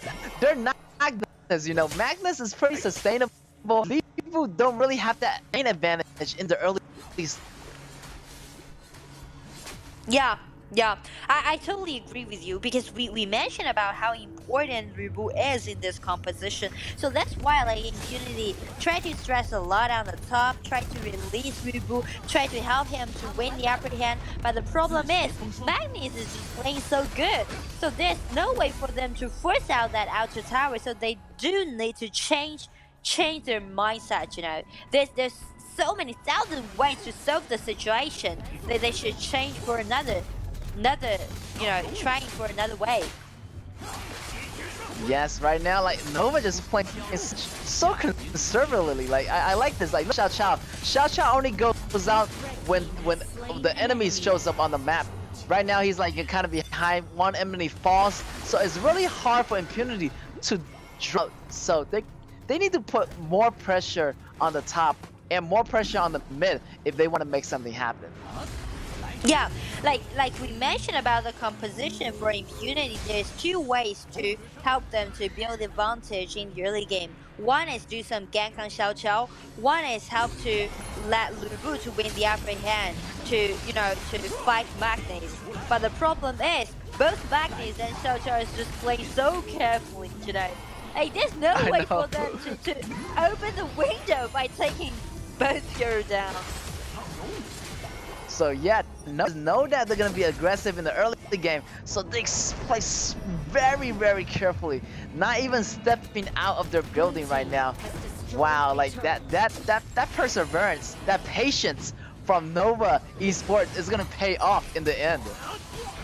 Exactly. So that's the reason why, like, I do like the way that Nova is playing right now because they're not playing in a quite furious way. Aggression is good, but playing aggression doesn't mean that you need to engage all the time. You know, engagement is only one of those ways to help you to win the upper hand, but it's not the ultimate purpose. So Nova, instead of just playing aggressively, they're trying to operate in the game. They're a step to another level to play this game. You know, they're really mastering the game. Yes, and look at that. Libus goes down with the ultimate from Ishin. And would that be enough? It won't. Look at that. Garo is in a comfortable position, but the ultimate from KAW is gonna make them back off. Oh, wow, great fight. Libu just got deleted right away from that match. Wow, great job on Nova's part. Yeah, so as a result, Nova actually gained the advantage from this big team fight, but still we can see KAW. KAW's damage out is insane, and also like the big control ability done by his ultimate can help Impunity to turn this around, you know, because Nova's positioning, like this composition requires them to step together as a group, so that will create a really nice moment for KAW to break her ultimate and try to turn this around. Right there, Lu was a little bit in trouble. He might need to force out that ultimate. With that Ishin's ultimate, they're gonna put Nova in trouble right now. Look at the ultimate. First damage from all of the members. People are dying from left to right. One member of Nova falls down. X-Zeros goes down. They're still figuring it out. That's gonna be 1v1 trade for Nova and Impunity. Wow, their battle is like so close, but I like how Nova is handling the situation. They're taking it really slow. Right there, Nakaruru try to go for that kill, but it's gonna be a 1v1 trade. Wow, this matchup is really toe to toe. Like, good news to Impunity that KAW is still alive. And also they take away that blue buff. But good news to Nova is that they take down this Rubu twice in a row. And also they trade the top laners for the jungler. So I don't even know who won from those, you know, from those trades, you know. Everyone just trades something for another.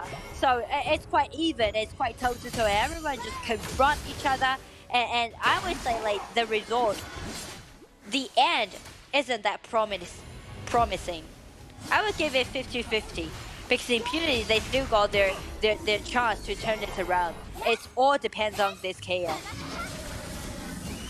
That's right, exactly. That KAW already got all the items possible, and both teams are, you know, getting really cautious. You know, this Tyrant is up for grabs. Nova try to, you know, initiate on that. Can they get it? You know, Junfei already have the ultimate force out. But they're not gonna engage. They want to get that Tyrant and then engage. There might be trouble for Impunity as they got that buff. Look at that Garo in the back. Libu is not gonna be enough. Yeah, Libu is gonna go down. Nova member is gonna go down as well for one. That's 1v1 trade already. But Impunity is already on the run. Nova is on the chase right now. Nova's Garo is dealing so much damage. They need to take care of that Garo before he gets out of control. Wow, the big team fight's really stunning, and for Nova, good news, they take down that Shadow Tyrant, and they're just run with that Shadow Tyrant's buff, help them to get extra damage out, and also Garo is farming up quite well, and the same, good news for Impunity, KAW still alive, KAW survived from that chaotic engagement. So again, Nova now got 2,000 gold lead, but still they didn't take that mid lane tower down. So it's still not that promising for them. They still need to be careful. Yes, exactly. And Libu needs to work on his positioning. I feel like every time he jumps in, he just get focus fire and he's just gone. Impunity need to have PC on Libu and everybody at the same time. Like, you know, Megumi, Libu goes in, the Ishin goes in with the ultimate, so the other members of Impunity can really burst damage down. With that, the fight is gonna happen. Lee would go in with the jump, but the positioning wasn't good enough. They missed that, and Goya's ultimate, but it's not gonna be quite. The damage is not gonna connect, and so everybody's gonna back up for now. But Nova is not quitting. Nova is on the chase. John Fei is going back. They're taking it extremely low, so this dragon is gonna belong to Nova Esports. That's Shadow Tyrant. I mean, the Shadow Overlord. Wow, then both neutral objective was controlled by Nova. I didn't expect that the game would go in this way. And Gillen is solely being the underdog. And Lubu been taken down again and again. So, like, we can see Nakaruru try to make something happen, try to turn this around, but the damage down isn't enough. Magnus just being so tanky play against with this Nakaruru. Yeah, so tanky. And he can't really but he almost burst damage down, Magnus, but Magnus with that sustained absorbing HP ability, so it's really hard for Impunity to take down Magnus, and as well as Xiao Dun, so many tankiness on Nova Esports side. This could be trouble for Impunity, and we're gonna see maybe another small fight happening, and the Overlord is already coming out. They need to go back and defend the towers. Something really worried me about Impunity. In this case, actually, we can wait. They're trying to initiate. Oh, what? Livu jumping in first-handed, but Gao's gonna target him down. The damage coming in from the sandstorm is not enough. Wow, they're going neck and neck, blow for blow, but the Vanguard is still on Nova Esports side. So Impunity might need to take care of those dragons before engaging in those big team fights. Yeah, for sure. And I do want to, use this time, use this break, try to analyze a little bit, right? But it seems like Nova Esports won't let us talk. They just trying to use this endless, breathtaking engagement, try to close out the game. This could be trouble. Huge advantage. Trouble. Yeah, they try to chase it now. Wow, Garrus now is invincible, and the mid lane tower has been taken down. They even want more, because this is gonna be the best time for Nova to build a gap against Impunity. Yes, they're gonna gain that momentum. They already got 2 kills. Garo still had the protection of the Ultimum Tide, so they're gonna use that momentum to take down all the towers right now. The tower, the top tower, all the inner towers are already gonna be gone, and Impunity gonna be in trouble right now. Look at that goal advantage, slowly snowballing. That the kill is already on Nova Esports side. Impunity need to make something happen. Nova Esports is doing exactly the same thing that Impunity did on other team. You see, Nova Esports, by using those endless engagement, trying to do all those invasions, everyone rotating group, and now Garo with this equipment, 12,000 gold. This guy's gonna be invincible. Garo's gonna lead the game. Impunity try to do the split up push, try to let Nakaruru to clean up all those top lane minion waves, try to buy themselves some time, but that definitely won't be enough. Ultimate has been broken. Magnus still tries to chase it in. Red back on Magnus. First ability, try to get some HP recovery, but that's not enough. Nakaruru be taken down again. Wow, and that Shadow Overlord, you already know, is gonna go to Nova Esports, and that's gonna be the end, guys. That they're gonna seal the deal now. They know that Nakaruru is down, so they're gonna make that push using that Shadow Overlord to summon it on the bottom lane, as they still have that inner torrent for Impunity. So right now they're slowly closing the gap, opening the gap and slowly closing the gap on their high ground tower. To be or not to be for Impunity is up to this one chance, because there's Vanguard down all 3 lanes, and Garo using her long attacking range just trying to poking down all those damage down. Junk's ultimate has been forced out. Luber's ultimate has been broken. Aiming at all those mages, but the ultimate from Hydra has been broke. Garo has been taken down. No Garo. Garo's absent from this engagement. Nova Esports lost this turn. Yes, that was a fantastic battle. Fantastic comeback by Impunity. They pop all the ultimate at the right moment and they just rush for Garo. Garo, even though he flashed out, he was still chased down by KAW and the rest of the members of Impunity.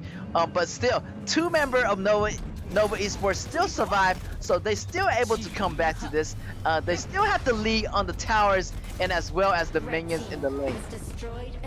We've been waiting for this KAW to show up for over 15 minutes, and that's the turn for to stand out and be the hero to save Impunity from such a serious situation.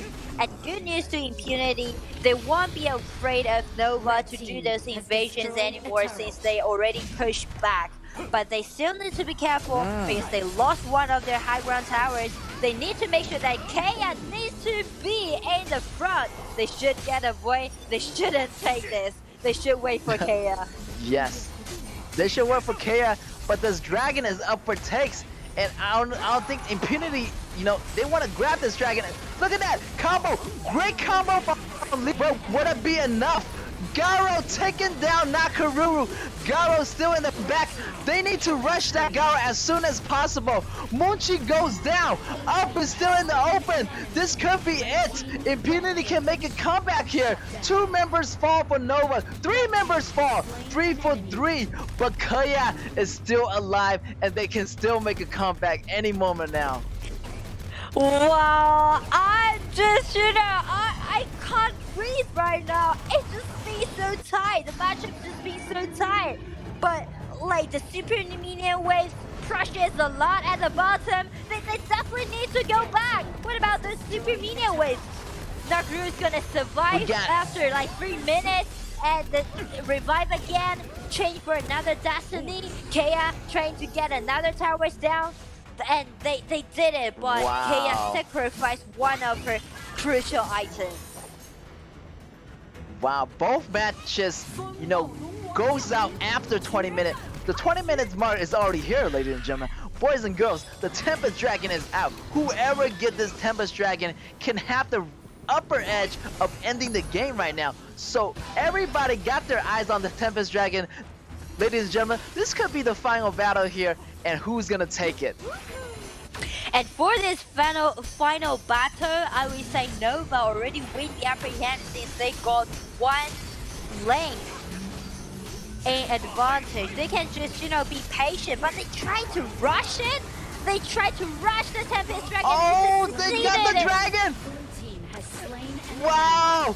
Nova rushed the dragon and they succeedingly got the dragon. Look at that stun from Xiao Chao and Tai. The wombo combo from Nova is gonna take down Impunity and the rest of the member falls. Everybody on Nova's side survived and that's gonna be GG, ladies and gentlemen. Look at that. Oh, congratulations to Nova for taking a win. There's no minions, there's no base, and they're gonna push it all the way. And that's it. Impunity's not gonna hold on and they're gonna lose the game.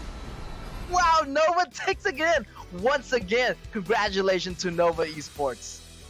Nova Esports, by using that excellent team fight, they just been so decisive, they just take down their Tempest Dragon. They could wait because they got minion waves advantage at the bottom, but instead they said, okay, this is it. We got our momentum. We're now in it. We will just go all in and rush that Tempest Dragon, got that Tempest Dragon, ground wizards in fact, and end out this game. They aced Impunity. This is the first time we witnessed an ace put out Impunity, and also this is the very first time we witnessed another 2-0 win against Impunity. Impunity totally being the underdog. Nova Esports, such an excellent performance, such an excellent showcases. Congratulations again. Yes, definitely. They beat the unbeatable team so far, and that that's gonna put one loss on Impunity side. Big up to Nova. That last match was crazy. They want that momentum, and they still pushing that momentum. They got that lane advantage. They got the high ground, and I see Nakaruru was kind of far away. Nakaruru really want to push that bottom tower, as much as possible. But he didn't came back in time, and by the time Nakaruru came back to the battle, they already got the dragon. They already got the Tempest buff, and with that Tempest buff, that's gonna create a lightning effect around your character, and it's gonna put that AoE lightning on Impunity's members. So after they get that buff, they were just unstoppable. Yeah, and also like that effect allowed them to cause true damage, by that lightning effect. But beyond that, I would say like Impunity, they didn't expect, they didn't expect that this would happen. I'm not only talking about that like last big team fight, because they didn't expect that Nova Esports would put all in and rush in that Tempest Dragon, because they thought like Nova would wait for a moment. They even want to operate. They sent Nakaruru at the bottom to clean up all those minion waves and try to test a little bit, try to rifle that Tempest Dragon. They didn't expect that Nova Esports would just be so decisive and take that Tempest Dragon down. I'm not only talking about that last big team fight, I'm talking about the whole game. From the BP phase, from the draft, from all those opening strategies, opening setting, it seems like Impunity definitely underestimate Nova Esports for today's matchup. They didn't expect that Nova Esports will be so well prepared for them. Yeah, and big ups to their top laner Juan and Hui, just being so careful in the beginning of the game. Hiding under the tower. I really good, really good patience. And as you can see, the goal kind of fluctuates a little bit, but still, it's gonna the win is gonna belong to Nova Esports. Look at that 8 tower. They definitely got the lane advantage, the tower lead, and getting that super minion out in there early really helped them, get that dragon at the end, that Tempest Dragon, and that's gonna win the match for them. And then this MVP, no doubt, goes to Muchi, goes to this Garo. Wow, so much damage. He was just sitting in the back, he just dealing so much damage, and he deals so much damage to those shielded members. The Libu has shields, John Fei has shields, and all those members were like in the fire range of Garo, and Garo got that longer item on item, so he can actually auto attack further. So it's super dangerous to standing in the range of Garo, and Garo just fire away, and they just drop one by one like flies. Yeah, and like those engagement that Nova did, they know that they want to close out the game. They won't let Impunity to have any chance to bounce back. So they're just being quite decisive, and just by using those endless engagement, it's just like breathtaking. Impunity, they're just under a lot of pressure. Yeah. Wow, did you see that? Like Garo revived 2 times there. He revived the first time using Tai's ultimate. Then he bought the Reincarnation armor, revive again. Then he used Destiny to block out that last damage. It's almost like he has 3 life. Like how could this Garo die?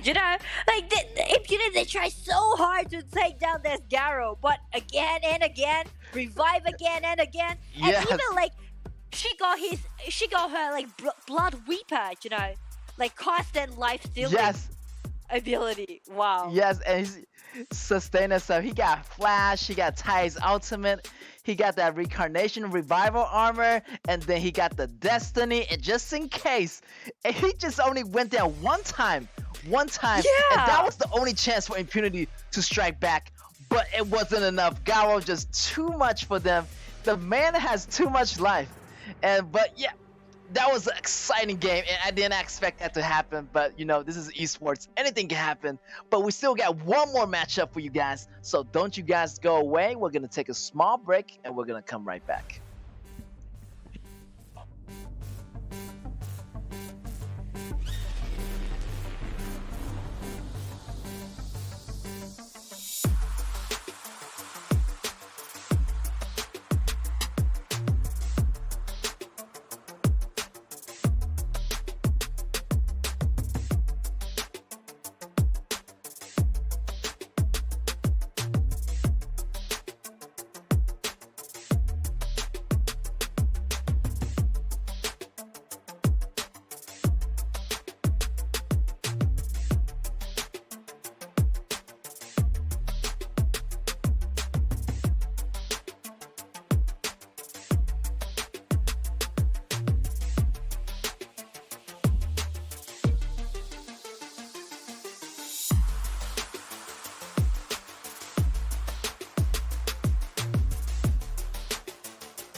Welcome back, ladies and gentlemen, to our final matchup of the KAW event.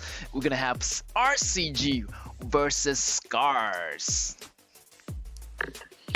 You know, I'm still drowned in last matchup. Like the vibe. Yeah, we're like shock and awe right now. Yeah. And actually, that made me think about our schedule because we mentioned about like it's already been week 2 and it's actually the end of the week 2.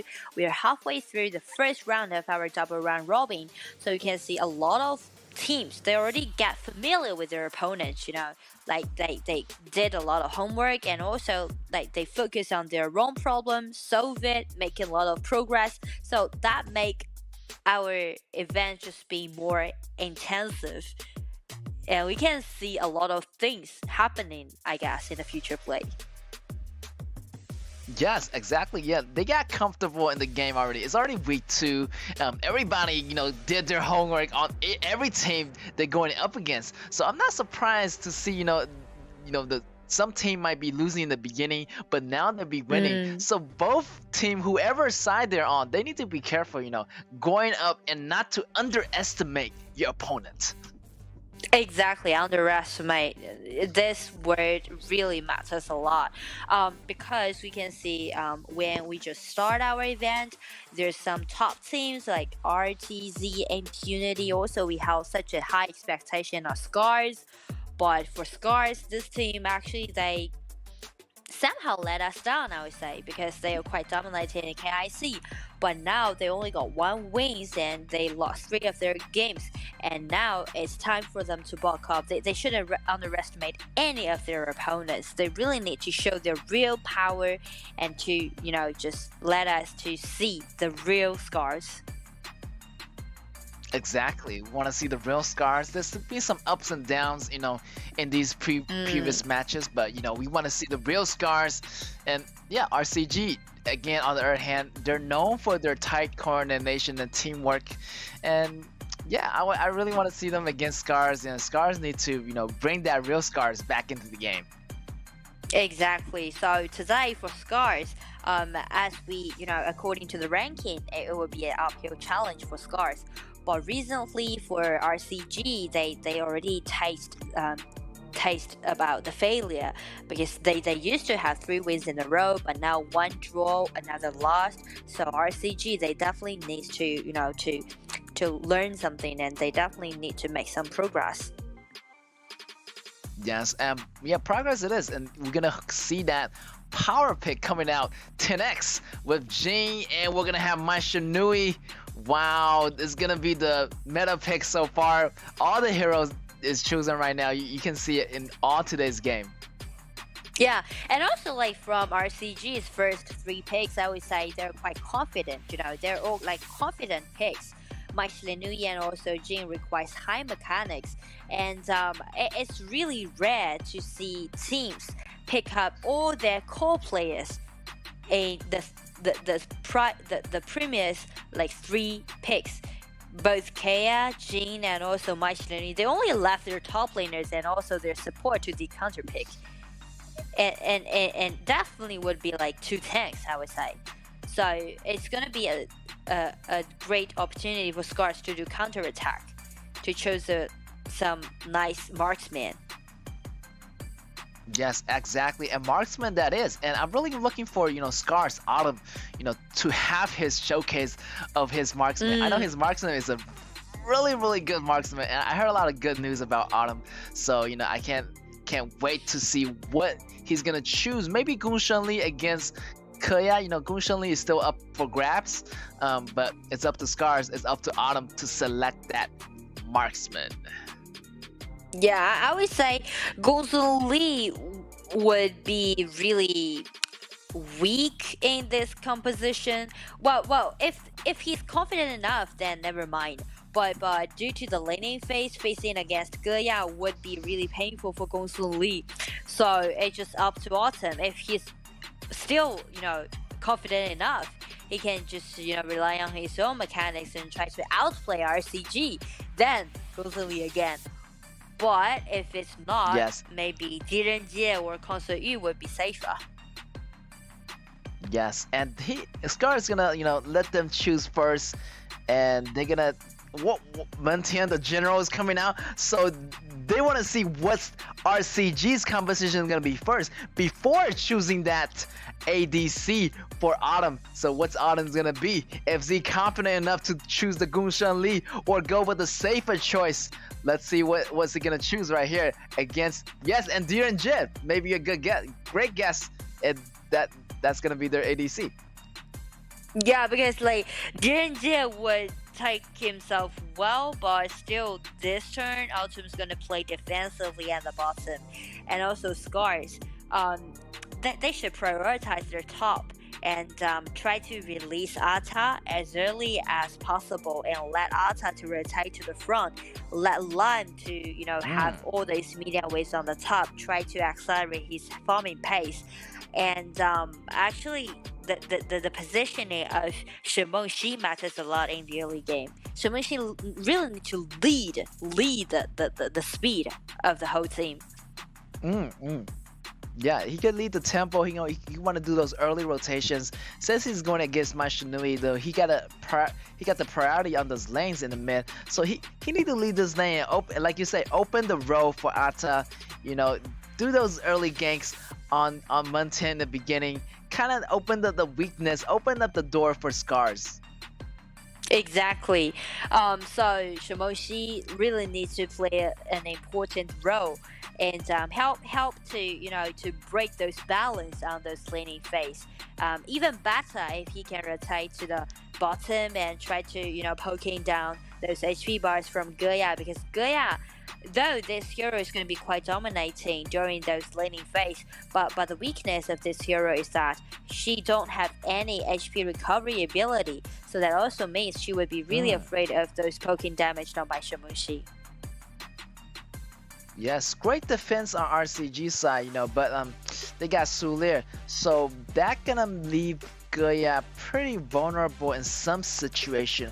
But if the RCG can make that work, it could be better. This strategy could work out well for RCG.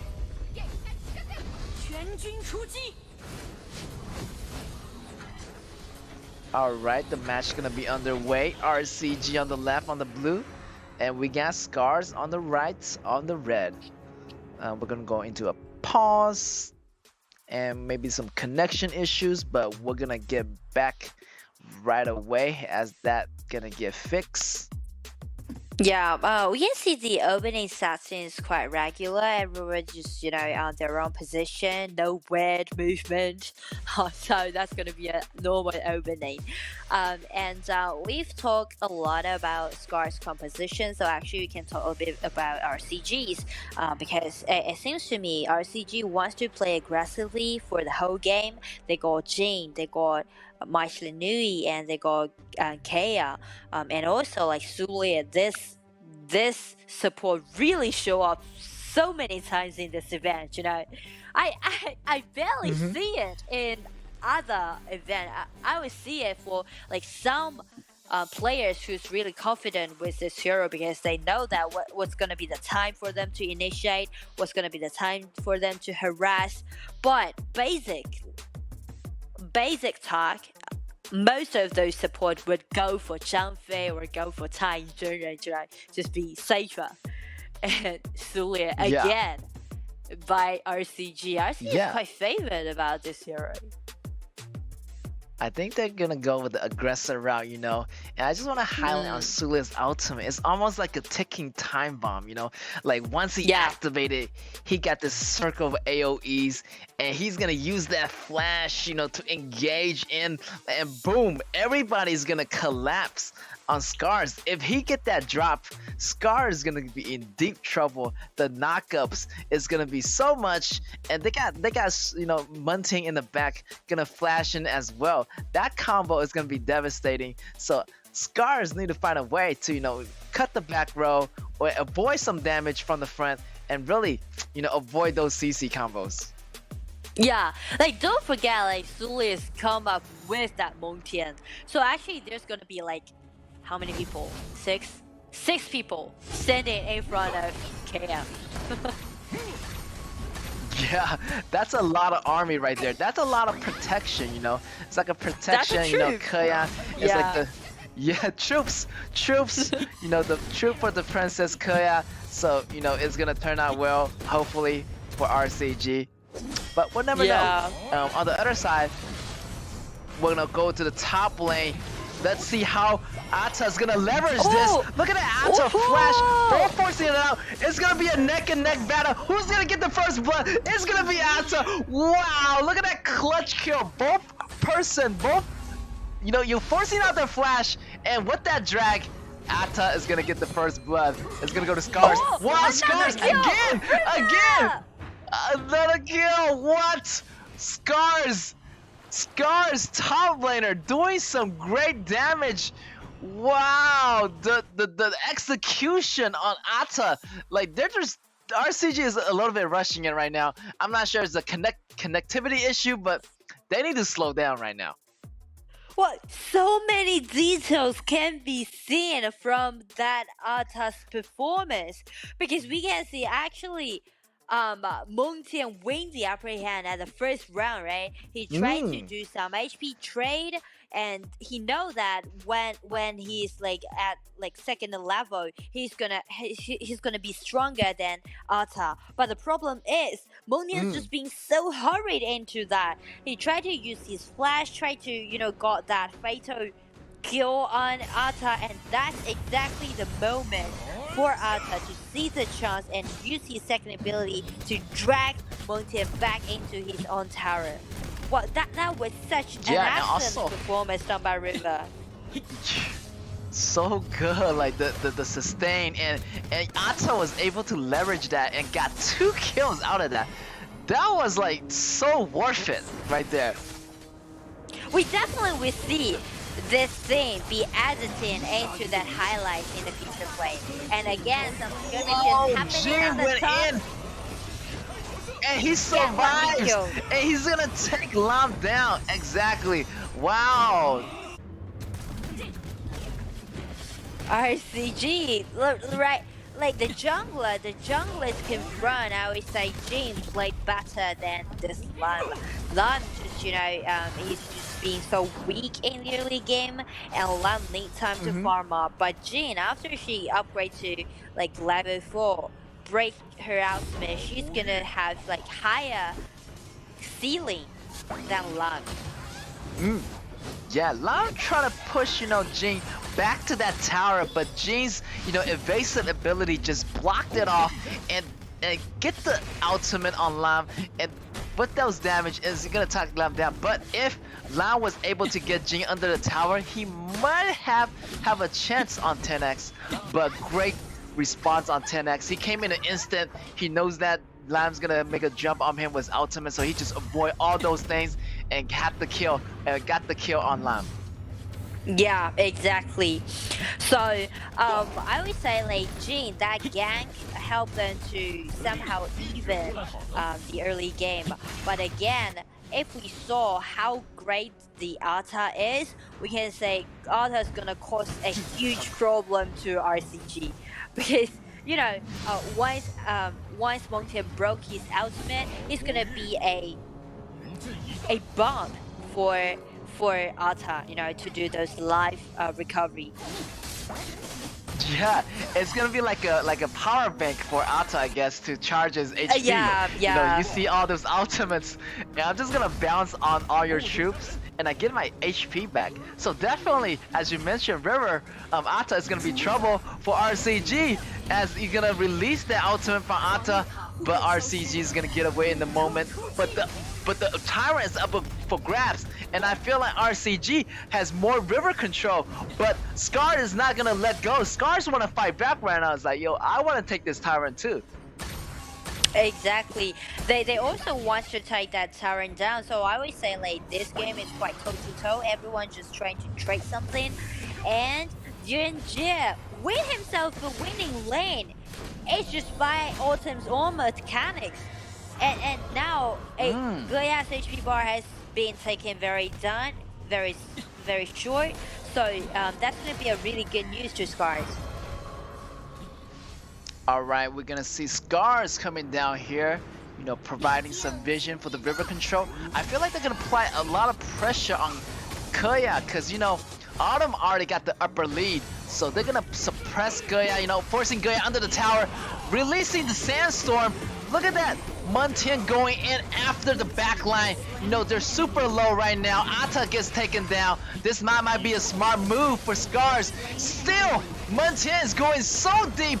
They don't care. He just want to kill Autumn. Autumn got the double kill. It's not going to be enough to take down Autumn. Autumn got the clutch on the double kill. It's going to be 2-for-1 trade in favor of Scars.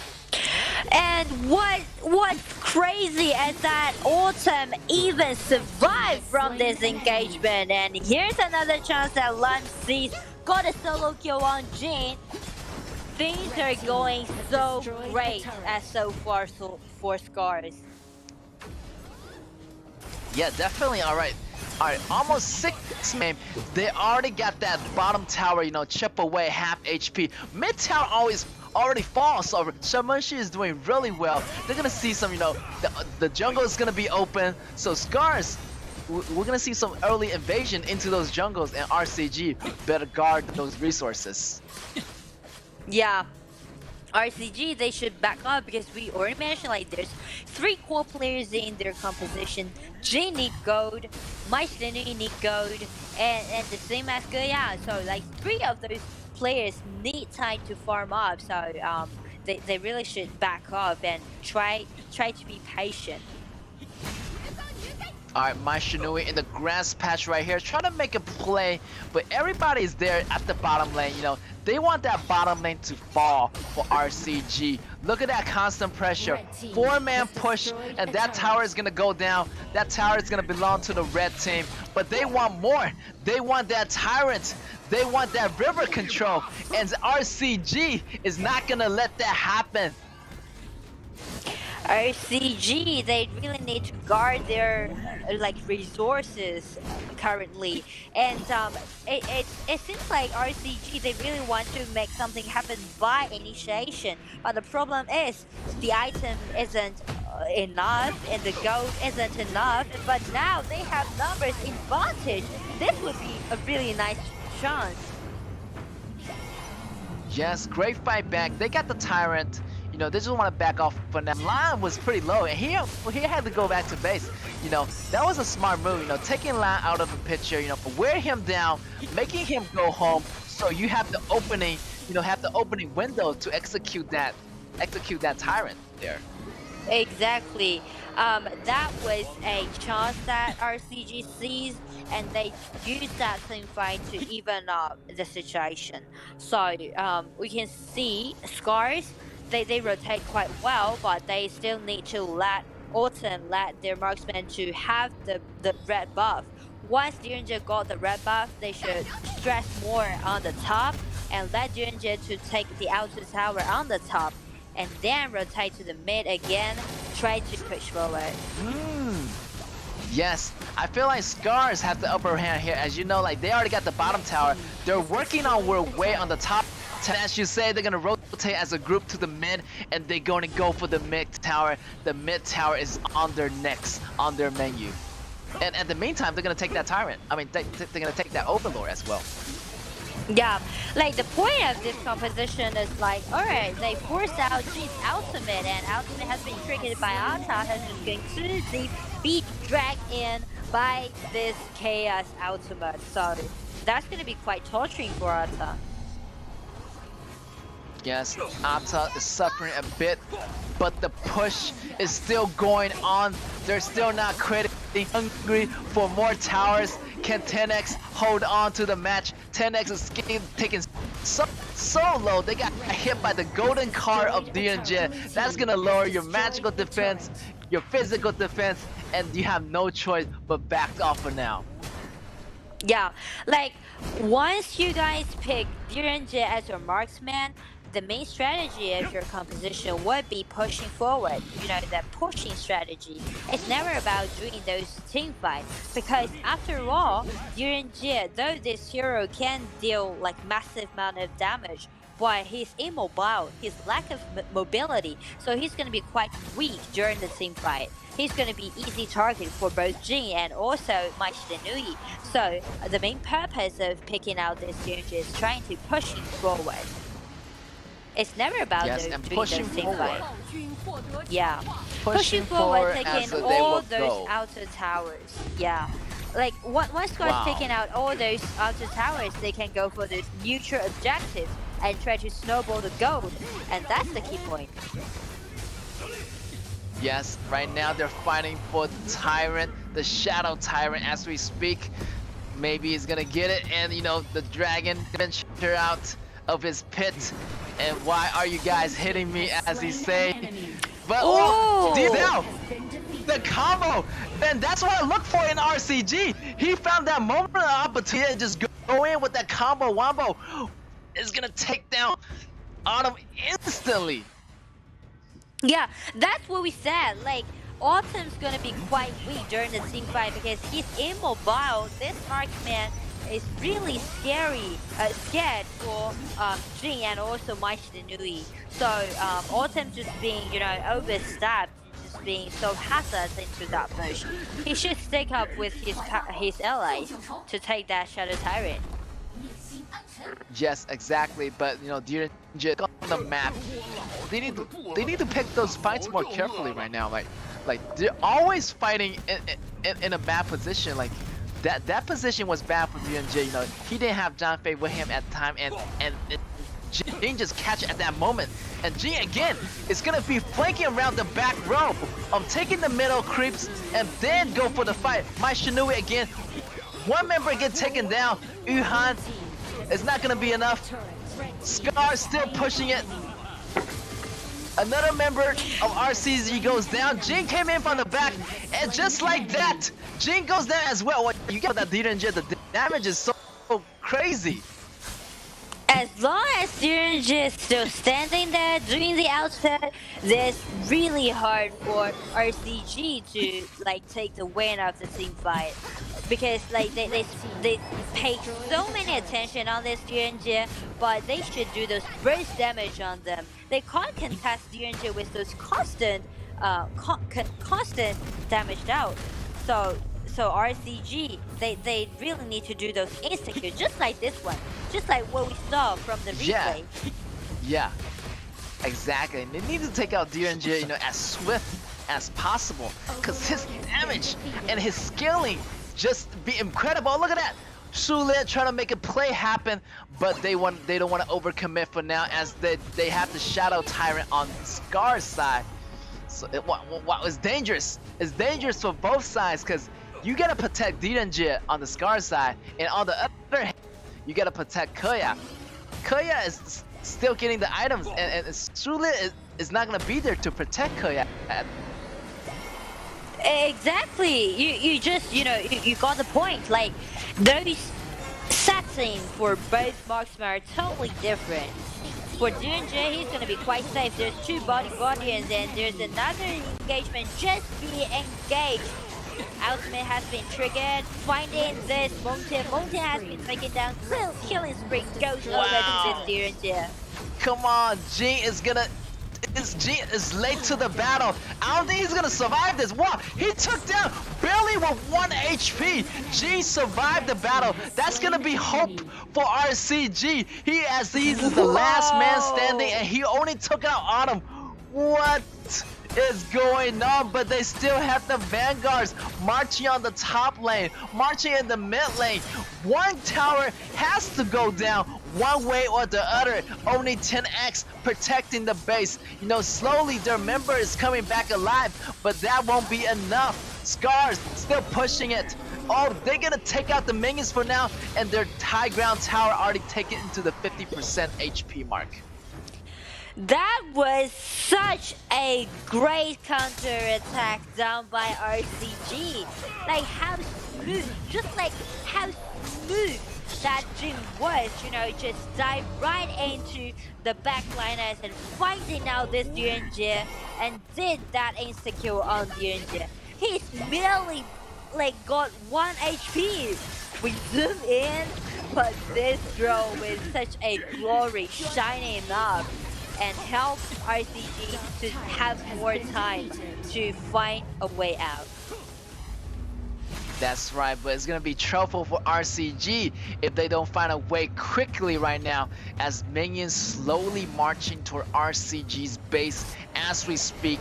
Look at that, Scars already got the neutral objective. They're trying to get another objective going on. Maybe the Shadow Tyrant. They're trying to end the game right now. DNG already got substantial amount of gold right now. Shadow Ripper, Bloodthirster, like Blood Sweeper. Oh my god, like they need to take down Dirigent in a swift heartbeat. If not, he's gonna, comfortably, have a safe environment, get those DPS on RCG, and RCG is gonna fall every single time if they don't get Dirigent. Exactly, and again, force out the ultimate. Zulia tried to scare it, but exactly, just be spotted. Zulia has been taken down, even 3 members from RCG has been taken down. There's Minion with on the top. Jin broke his ultimate, tried to get an insecure, but just be avoided. Get avoided by this Dirigent. Wow. It's gonna be the end of the auto game. attack. Congratulations to End of the Scars. game. Scars takes the win. Wow, Jing is always late to the battlefield. Like even I feel like he's late. Even though he's not late, he's late for like a couple of seconds. But those couple of seconds makes a difference, And there's too much damage on Dirigent and too much Guardian protecting him. You got Ata, you got Junfei, so it was hard for RCG. I mean, they tried. In some circumstances, they were able to get Dirigent, but at that time, if they're standing all together, it's really hard to break that front line. Exactly. We can see like RCG was totally lost from the last team fight. They know that they need to fight, but they're too hurried into that. Everyone's aiming at Dirigent, but the point is they just be put into several different pieces. But the fact is they should put all those ultimate ability all in on that Dirigent. Once they just separate. Once they just, divide it into different groups, and the tragedy just began. Crazy. DNJ Autumn has done it again, ladies and gentlemen. He is your ADC right there. I mean, so much damage is coming out of this man. Like, the man has money in his pocket, and he's been pocketing all those kills by himself, and nobody can cut him down. Like, nobody.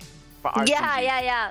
I really wish that I could have a marksman just like Orton, just being such a tough marksman. Because the fact is, it's not easy for Dirigent to play against Guya during the laning phase. But the point is, even though he's just being so painful, he still win himself a winning lane against that KAW. Yes, exactly. And with Shamanshi, in the early games, versus Mashinui, I guess, Shamanshi already got that, lane advantage, and he can rotate in the beginning. And Ata, and not to mention Ata, got those clutch kills at the beginning, getting the first blood on Muntian and forcing, Mashinui to go in desperately for that kill, but it wasn't enough. Ata really put a lot of pressure on the front line. Definitely.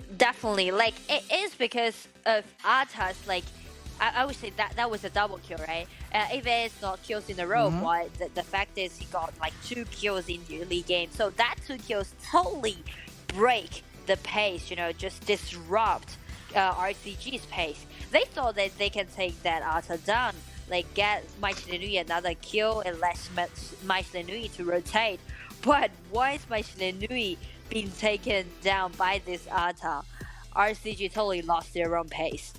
They don't know what would be the time to initiate. Yeah, like the go count, for both sides are really significant. Like you got 10x, 12k in go, but we still got the jungler from the Scar side, 14k in go and 13k in go for Autumn. Look at that kill count on Autumn, 7 and 2 and 4, and those items are so scary. I feel like anybody getting hit by Dirigent's ultimate, the golden car, is gonna get melted in the moment, in seconds. Yeah, and not even mention to that red dagger he made, the Blood Reaper, help him to stay as long as he won during the team fight. And without any doubt, this time MVP goes over to this marksman, Autumn. Wow, congratulations to Autumn. You know, he leave a really great impression, you know, on all the marksmen that he played. Like either if it's Direnje, either it's like Gunshan Lee, or whatever kind of marksman he played, he always leave a great impression. Yeah. And also, like, how could he survive from this surrounding? You see, there's like thousands of abilities that landed on him, but he finished with a double kill. Yeah, he's like the hero of the movies, you know. He'll never get hit by the bullet. He'll always survive in the end. It was there like everybody was just going after him, and he used the flash and the second ability so well, dodging all those CCs, dodging all those damages, and getting those kills right on time, actually. Yeah, he's the lead role of this movie, you know, like he's just, you know, positioning in such a really nice place and just constantly doing those output damage. And you know, like at last, he even got he did almost 45% of damage from the whole team. Wow. Yeah, I feel like, you know, RCG, you know, need to work better on that positioning. As that last fight, I feel like Sulia, you know, used the, you know, speed boost ability, but he came in and he didn't even get the second ability landed on Scars, which is, you know, like the coordination was a little bit off there on RCG, and Scars definitely disrupt their early game tactics, and that threw RCG off, and that's gonna cost them the game right there. And they need to do a better coordination in the next round if they want to make a comeback. Yeah, I totally agree with you. And also, you know, there's something that I want to brought up on the table is that from today's matchup, we can see a lot of like surprising thing happening. A lot of uphill challenge has been made, and a lot of like expecting scene has been shown. So I want to talk about all those top teams, because before today's matchup, we know that RTZ, Impunity, and RCG, they're known as those top 3 teams as so far in this event. But the problem is, we can see like when they fall behind, those reactions are totally different. For example, RTZ, when they face against Fano today, when they fall behind in the early game, they know that they should take plan B. They should go for those neutral objectives. They should operate in the game. But on the contrary, Impunity and also RCG, when these two teams fall behind, the only thing that was in their mind was fight. But actually, they should go for another, you know, a clever way. They should operate in the game. Yes. They should, using their own experience, try to trade for something. You know, fighting isn't the main purpose about this game. Yes, exactly. They need to have a backup plan, you know, just like RTZ did, you know. They figured out one plan wasn't working, you know, they need to have plan B. They need to have plan C, C, D, E, F, you know, all those plans for every situation. Yeah. And, you know, that's what they need to do, you know, go back into the locker room, talk it over with your coaches, you know, have a different plan. Don't stick to one plan. Always have different plans, you know, adapt to different scenarios. Yeah, and they really need to hold on, you know, to hold off when they fall behind. They don't need to rush into something. They need to calm down and rethink about their own composition, rethink about their playing style, and find another way out. They're just too into those engagement. So that's the difference that I see from today's matchup between those top 3 teams. RTZ showed us another like wiser way, but on the contrary, Impunity, RCG, I guess this is gonna be the problem for them to solve if they want to do better in the future play.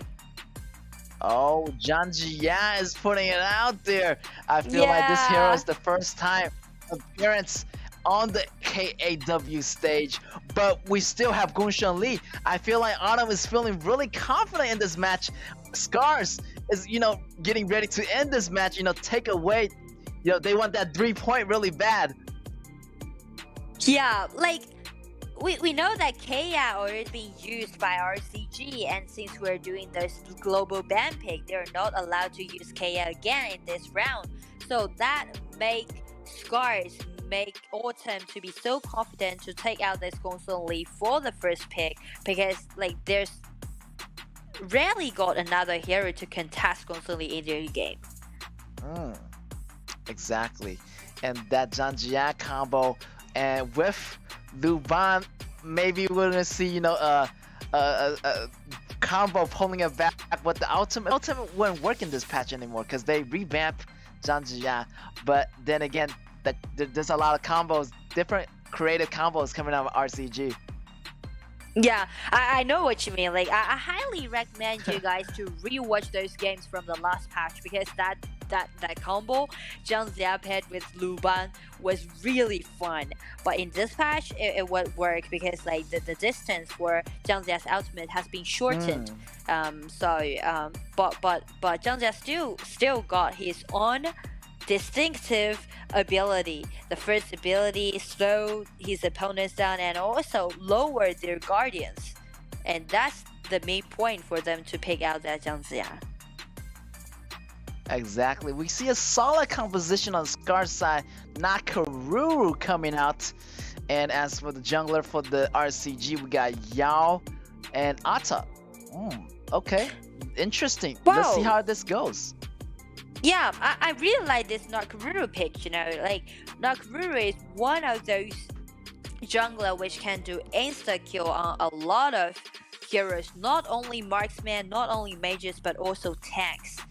Nakaruru is one of those jungler who can do insta-kill on tanks, but the key point for this hero is that it needs time to farm up. So I do like this Nakaruru pick. Once she's gonna be so comfortable in the early game, got at least 2 items, active tournament, and also siege breaker. This girl, sorry, my bad. This girl would be invincible in the mid game. Wow, I feel like with that Zhangjia pick, I feel like he's gonna have a, you know, faster clearing lane, maybe almost as the same clearing pace as Yixing. And they're gonna surround that fight around Diren. I feel like Diren is gonna be their main core, you know, in this fight for RCG, and vice versa. Scar's side, they're gonna, you know, have their core on Autumn, which is gonna be the, you know, Gongsun Li. Yeah. You know, you just remind me about another thing that it's pretty interesting to see Zhangjia and Taiyi Zhenren at the same round, because both heroes' passive allow them to provide extra gold and also extra experience to their allies. It's two like very unique passive that they got. That's right. And here you go, boys and girls. Let's get this thing started. Scars on your left on the blue. We got RCG on the right on the red. And we're gonna see a normal start, you know. They don't want to invade too much, you know, be safe for now. Jungler starting on opposite side of the map. So Nakaruru is gonna go bottom and Yao is gonna go top. And let's see how this thing gonna unfold. Well, we can see both teams are quite playing in a conservative way. You know, they don't want to do those early invasions, but somehow it just led them to highlight their laning phase, because they're doing those normal opening. That also means they need to highlight their laning phase, try to use their players' own mechanics, try to build their own advantage for themselves. So there might be trouble for Zhangjia, taking extremely low. He need to back up for now, but the helps are coming. We got Taiyi rushing back, rotating Yixing. So that bottom lane, they need to focus on that bottom lane. Maybe there's gonna be a solo kill happening. Gongsun Li activating that frenzy, going in with that. Oh, he getting taken solo. He's almost there, but not quite. Wow, that was so close. We can see like Autumn, his really confident with this hero. He just playing this constantly around and trying to get himself a solo kill. But it's because it's before 4 minutes mark, so Danger still gonna be safe under the protection provided by his outer tower. Yes, exactly. And I feel like that Gunshan is playing so well, like so aggressively. He just know that every second counts. You know, he goes in, he does the damage. Even though it's not enough, the calculation is a bit off. But wow, amazing response time and mechanical show off capability. And we're gonna go into a small pause right now, but we'll be right back. They're gonna give you that fix. It's not easy for Gonzalo to play against Yuanjie. Well, I really like Autumn, because every time those heroes that he picked would, or in my perspective, would have the being the underdog during the laning phase. It's not easy for him to play that.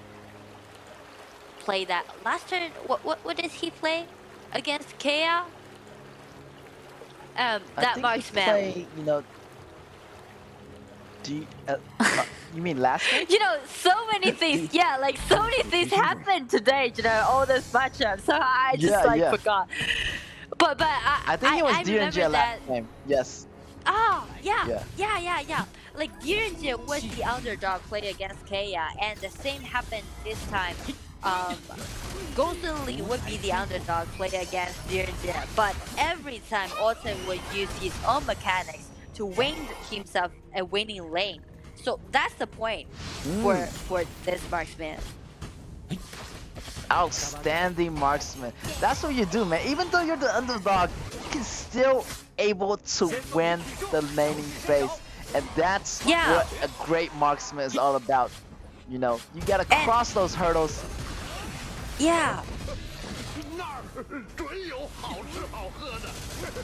Like overcome all those what we call shortage or disadvantage. Once you overcome them and you outplay your opponents, that will help your team to build a winning lane, which shouldn't happen actually. So that's gonna be a extra earning for your team. So I really like this. They're trying to rush the bottom tower here, but Autumn is not gonna quit. Autumn still have that ability ready. 3v2 on the top, but let's see if they can get that kill on Luban. But they just want to go for that red. Scars taking that red, but they don't have no protection. Zhao is still alive. Zhao goes in. Nakaru is in trouble right now. First blood goes to RCG right there. Janjiak just came at the right time and just had enough damage to put Nakaruru down. Wow, like Scars, they want to have some early invasion in RCG's jungle, but the point is, first is before 4 minutes, so RCG's here still under the protection of the Sprite, and second, they're just waste too many time on that hero. They should just aiming directly on that red buff, take it away, and just come out. But they just spend too much time trying to take one kill down. So that makes them to be put into the disadvantage. Wow, RCG really want Autumn really bad, sending Ata to the bottom, applying pressure. They got the tower on the bottom lane. But Autumn is still surviving.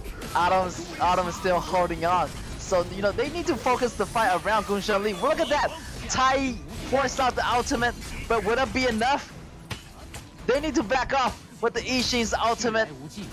They're gonna save their life for now. Wow, that's very dangerous. RCG is pretty aggressive in the early games. Yeah.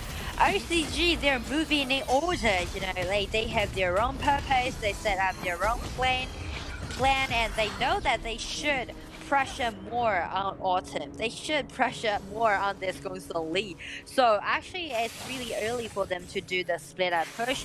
They set up in 4-1, let Yao to clean up those side lanes, and on the other side, 4 people set in group try to stress more on this Gonzalo Lee. Well, I think that's what happened last game. You know, DNJ was the tower pusher, and look at that, Yao escaping, going under the tower. Can he go back? Whoa! Wow, using the ultimate, using the leverage, but that is not gonna be enough. The movement capability, the dash from Gunshanli is able to take down 10x. But that's still a really nice showcase. He almost escaped away from all those traps, but this is like too many people and like 3 core players already sent to take that Yao down. But still, I'll give it to Tianxin. What a nice play. Yes, Tennishin did a great job, and I like how Gunshanli did here. You know, they're kind of trading tempos. You know, you take away my tower, I'm gonna chip down your tower. So Gunshanli is taking the tower as well. Yeah, but RCG over here, they're slow and steady, are pretty much the same. Scars wants to grab that tyrant. Can he do it? Yes, just in time before they came. DNJ is still on the fire. Look at that damage on there. And all that AoE coming from the back from Heart is gonna deal a significant amount of damage on those minions too. And at the same time, something just happened on that Overlord camp, because we can see both junglers try to vie for that Vanguard, and it ultimately be taken down by Yao, but Yao sacrificed himself to trade for that dragon. Wow, that was looks a solo pretty kill even done by right now. Nakaruru. Yeah, it's quite even. All right, but still, the RCG side, look at that. We got the ultimate from, the Janjia, zoning Scars out, dividing them apart. So Scars need to find out another way, another way to flank DNJ on the back. Either, Nakaruru coming with those burst damage, or you set up a protection for Gunshanli to come in to kill the members one by one. Yeah. They really need Gunshanli to stand out right now, because Gunshanli can deal DNJ is in really trouble great damage. here. Ooh! Great ambush on Nakaruru, hiding that patch of grass, surrounding DNJ, and DNJ has nowhere to run. You got Nakaruru, you got the Umbrella Girl on you, so that's gonna be Scars right there coming back with another one. And from the skirmishes on, I would say Scars already win the upper hand. It's really hard for RCG to clean up all those minion waves, because there's no way for them to step out. Scars are trying to push him forward, still crushing on RCG's members, and another skirmish is coming in the mid. Goes down just like that. Tai activates ultimate. He's gonna save himself. DNJ kinda is in trouble. DNJ don't have no frontliner. Only Luban. Luban's gonna go as well. It's gonna be an ace. Double kill for Nakaruru right there. Right. Well, RCG is in deep trouble. Scars is on slot, and from this engagement, Nakaruru got 4 kills already, and Gunshanli, the gold lead is quite good, and also like from all those items, from all those vision controls, Scars can even step forward and just clean up all those neutral objectives, try to get a significant gold lead. Yeah, RCG is rushing a bit because they got DNJ and Luban, and 10x went in. They don't even have a number advantage. I don't know why they choose to fight so early on without their marksman. So that small mistake could cost them their towers right now.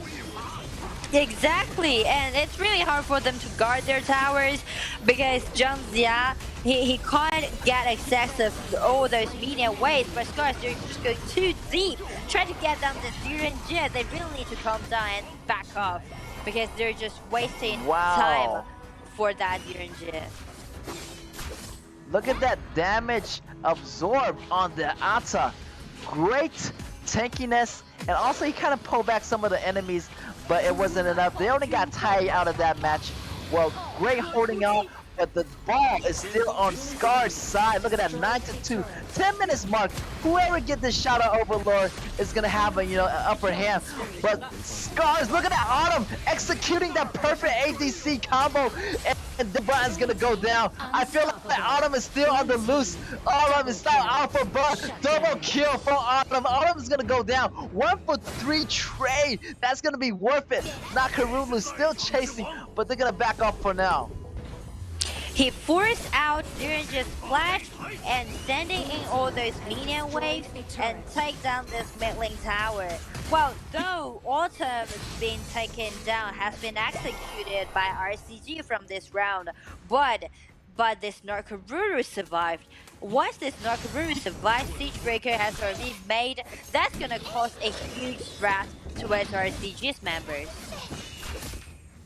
Yeah, any members, get into those burst damage of those Mama Haha combos, I'm telling you, they're gonna go down in a couple of seconds. And they're gonna start that Shadow Overlord. But, whoa, Scar's member in time, maybe they're gonna trade dragons. Yes, they will. Nakaruru at the Shadow Tyrant and RCG at the Shadow Overlord. But would it be enough? They got the damage buff on Scar's side. And look at that! Even Ata can survive the burst combo from Nakaruru. Well, Nakaruru is just being unstoppable right now. But I do like the movement that RCG takes, because they already saw, they spot Nakaruru on the minion map at the bottom, so they know that you're at the bottom. Like, on the other hand, they chose to take down this Shadow Tyrant to do the trade. They know that once you show up at the bottom, you definitely would go for that Shadow Tyrant. So I do like this movement done by RCG. It's quite risky, but it's worth it. The payment, it really worth it. It buys them time. Yes, the payment definitely worth it at the end. Yeah. Buys them the time, and right now it's really looking really solid right now for Scar's side. We got the 1v1 solo on the top. We got the 4v4 combo on the bottom. The 4v4 combo. Look at that combo wombo from Ishii. The damage from Autumn. That's gonna do it. That's gonna be 2 members down for RCG. 2-for-0 trade in favor of Scars. And Scars is trying to end the game right now. Yeah, legendary goes to Scars. Minion is still alive, and there's only 2 members left from RCG's side, and one of them even is being attacked. Try to drag away those minion waves and clean it out, sacrifice himself. Yes, it's good thing that Janjiak cleared out the minion. If not, there would have been gain for RCG, but RCG is still holding on. I'm not sure how long they're gonna do it, Everybody is so solid right now on Scars, and Scars just know how to pick those fights. Yeah, like Scars, somehow they also achieve what they want. They take down this high ground tower in the mid, so actually they can rearrange all those minion waves of those lines and try to marching forward again. But we can see, like, RCG, they really need to pay attention to their marksman, because, like, from all those skirmishes happening from their blue side, Ishin's ultimate blocked Direnja in. Direnja just vanished all of a sudden. Exactly. Yes, they need to put more focus, on that DNJ. They need to protect him really well, because that's the only damage output, RCG is having right now. Instead of, protecting other members. You need to guard your ADC right now, and that's your only chance of fighting back. Yeah. So, and also, Beer really needs to pay attention to his own positioning. Do not overstep. Do not to be overconfident. To make sure to prioritize his own safety, and then try to do some output during the engagement. All right, Dragon's gonna get up in about like 14 seconds. Scars, is getting ready to seal the deal. Maybe they want to be a little bit safer, taking their resource one by one, taking the objective. RCG still cleaning up to their life. There it is, overstepping from Direnja. Oh my god, this is what I'm telling you. You gotta be safe. If the teammates already backed up, you gotta go back, and I think this is gonna be it, guys. they don't have the number advantage here, and there's still 30 seconds to come back, but they want to be safe.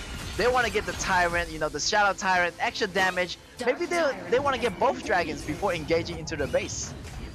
Yeah, like Scars, they totally have the priority to got double dragon, and the point is, we can see Scars is playing such a safe way. You know, they're quite conservative. They know that they need to make sure they got 100% winning rate, and then they're gonna go for that. You know, their lasting fight. They're playing such a safe way, even though they already got 10,000 gold lead.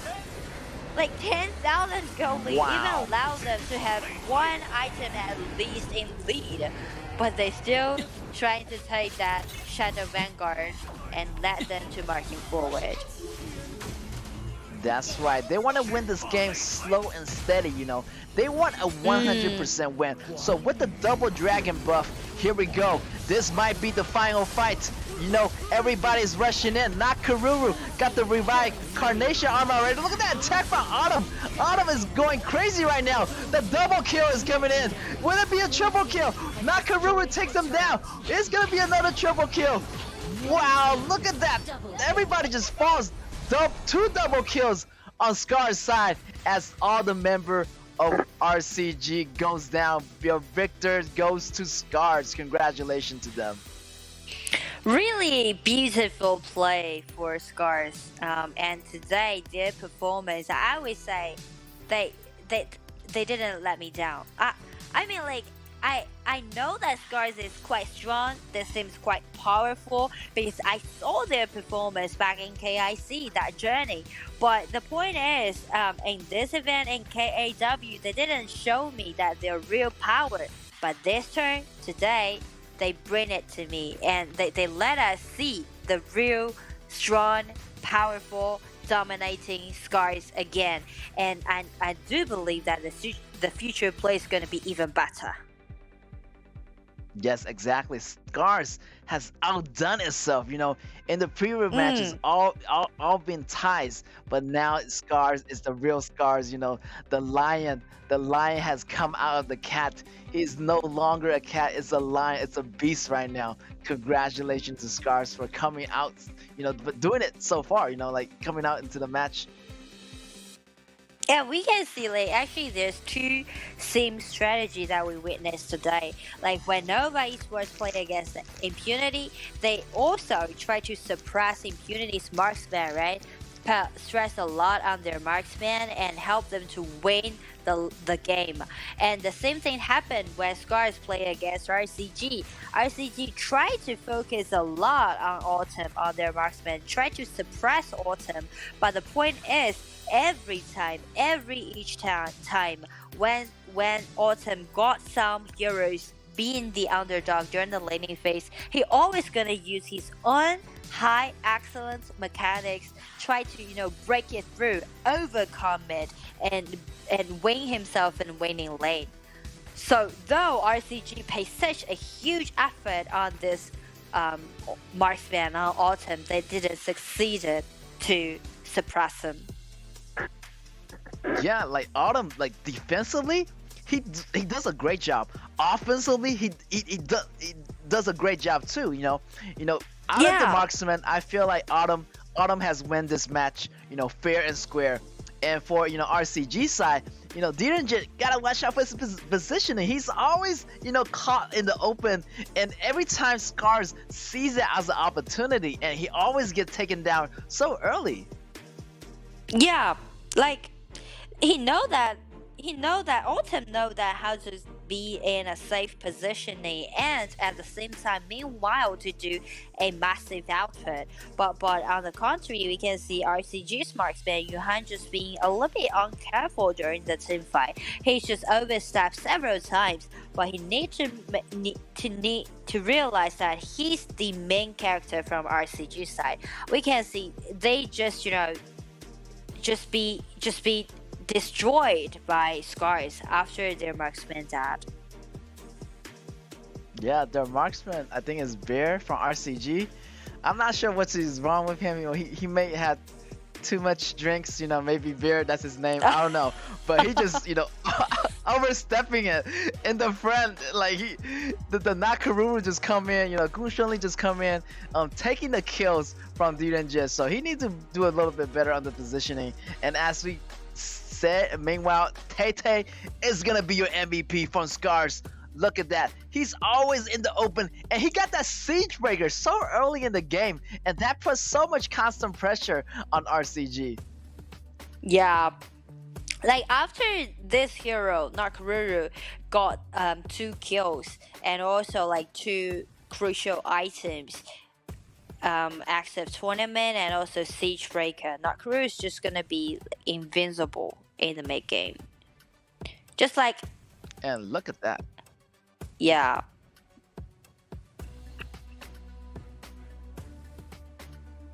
Wow, again, the last battle. Look at that. Gun Shunli getting that double kill. And another double kill for Nakaruru. And that Blood Weeper is coming out. And they have nowhere to hide. And that was game right there. Ace is incredible. Yeah, like once this hero got like those items, she's just like a bomber, just swooped down and just did insta kill on all of those members from a RCG side. Yeah, I thought like the MVP would go to Autumn, but definitely the first match, MVP go to Autumn, but second match MVP goes to Nakaruru. So like they both did a great job. The whole team actually did a great job. They all looked out for each other. Yeah, and also I want to highlight River, that Ata impressed me a lot. Really nice play. Yes, super nice play. Well, there you have it, ladies and gentlemen. It's gonna be 2-0. Scars gonna take the win again. That's another 3 points for them. Wow, today's matchup has been really surprising so far. You got Scars, coming back, taking the win. RTZ, having different kind of strategy, backup strategy, and Nova, another hand, upset against Impunity. The underdog Nova Esports is back in the game. So there's a lot of surprises for me. Yeah, and we can see since our tournaments goes on, a lot of unexpected things are just happening on the battlefield. And the key point is, when you're playing this MOBA game, never underestimate any of your opponents and never lower your guard since your crystal haven't been taken down. Exactly. As the game moves on, as the competition moves forward, all these teams are gaining more and more experience. So, you see the skill difference. You might be really strong in the beginning, but the other teams are catching up. They already get warmed up. So all those teams done really well in the beginning, and they're losing their edge right now because those other teams are coming back for revenge. Exactly, and actually we are seeing 10 different players on the battlefield. But the point is, in this game, there's a group, there's a team behind all these players, their coaches, and even there's some people to do those analyzing stuff, the data analyzing, and also do a lot of strategy setting. So it's like a team effort, and they really need to do a lot of research on their opponents. And since we're doing double round robin, I'm really looking forward to seeing those players, play against each other again. And typically, I'm looking forward to seeing Nova Esports play with RTZ again. Because they lost their game in the first day, but I would say the same thing would happen again in the second round. Yeah, you never know, man. They're coming back. They're coming back for the revenge. And yeah, my favorite match of the day was Nova against Impunity. That really surprises me, and they just have a lot of tricks up their sleeve for Nova Esports. Yeah, I love to see this revenge happen. Do you remember the first day Impunity taking revenge on Scars? Because they only lost one game back in KIC's journey, and that was 1-2 Scars. I always love to watch those stories happening. Wow, I love story, story time, and that's what maybe that's what's gonna happen, to Nova versus RTZ again, RTZ, got their eyes on Nova now they're gonna study Nova, you know. They thought Nova was a easy team to handle, but no, they're coming back. RTZ gotta try harder next time if they want to take down Nova again. Yeah. I guess Nova actually today's victory not only show us or show their rivalries that they are a strong team, but also they set up a really nice role model for the rest of the team who fall behind at the ranking. Because they show them that those strong teams, those top teams are not invincible. They can be taken down. You just need to do some little research on them and you need to execute your own composition and make your own plan and your strategy. There is possible way for them to take those strong opponents down. Never be afraid of your opponents. Just think. Just find a way out. Every difficulties can be Exactly. overcome. That's right. And that's Nova Square. Exactly like you mentioned, it set up a great role model. Even for Alpha D, Archive Esports, those team under the ranking. Don't be too stressed by your points right now. But you still have to manage to come back. I still believe in you guys. So great role model by Nova Esports, and they have it. They done it again. They brought the energy, brought the faith back into the esports community right there.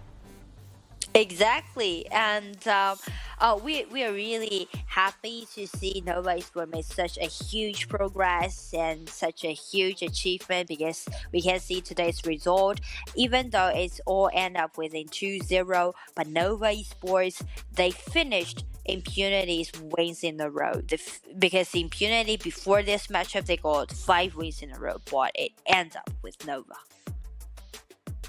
Yeah, I was expecting that match to be like a one versus one. Both sides getting 1 point, but no, Nova just Yeah, came me out and too, me surprised too. us. Yeah. And right now, like the rank is really obvious right now. RTZ in first place, 21 points, 7 win in a row. Second place Impunity, followed by Nova, RCG, and MAH. And yeah, congratulations those top 5 teams. And the bottom 5 teams is gonna be KG as the Scars and Fennel and Alpha D and Archive Esports. Exactly. So things are going to be really tight right now for their rankings, and I bet now RTZ is going to pay attention on Nova, since Nova just take down that Impunity. And we can see the ranking of our MVPs up, still taking the first place, 6 times for taking that MVP. And after him, RTZ's he, and also RCG's Jungle 10X. Wow, up is up there. Wow, he's always in the first place. 6 MVP, like no Yeah. changes. What? Like somebody needs to take him off the board. Like somebody, like maybe Autumn, maybe someone else. But there's a lot of great player out there. Like don't be falter if your name is not up there. There's still a lot of chances to get on the MVP board, and we still have a lot matchup coming for you guys tomorrow. So you gotta be there. Yeah, and I'm really looking forward to seeing Nova Esports performance in the future play. And also RCG play against RTZ. That was gonna be really fun. And also like the first one, right? Archive Esports play against our Alpha Z. One of them's gonna embrace their very Wow. first victory so far in this event. It might be a victory, it might be a tie, but it doesn't matter. I just love to see the underdogs going against each other in the first match tomorrow. So don't you guys go away, be there for or be square, So see you guys tomorrow, and that's it for us today. I'm your caster, I'm Gikit. I'm your caster, I'm Nora. See you guys tomorrow. Stay with us. Bye.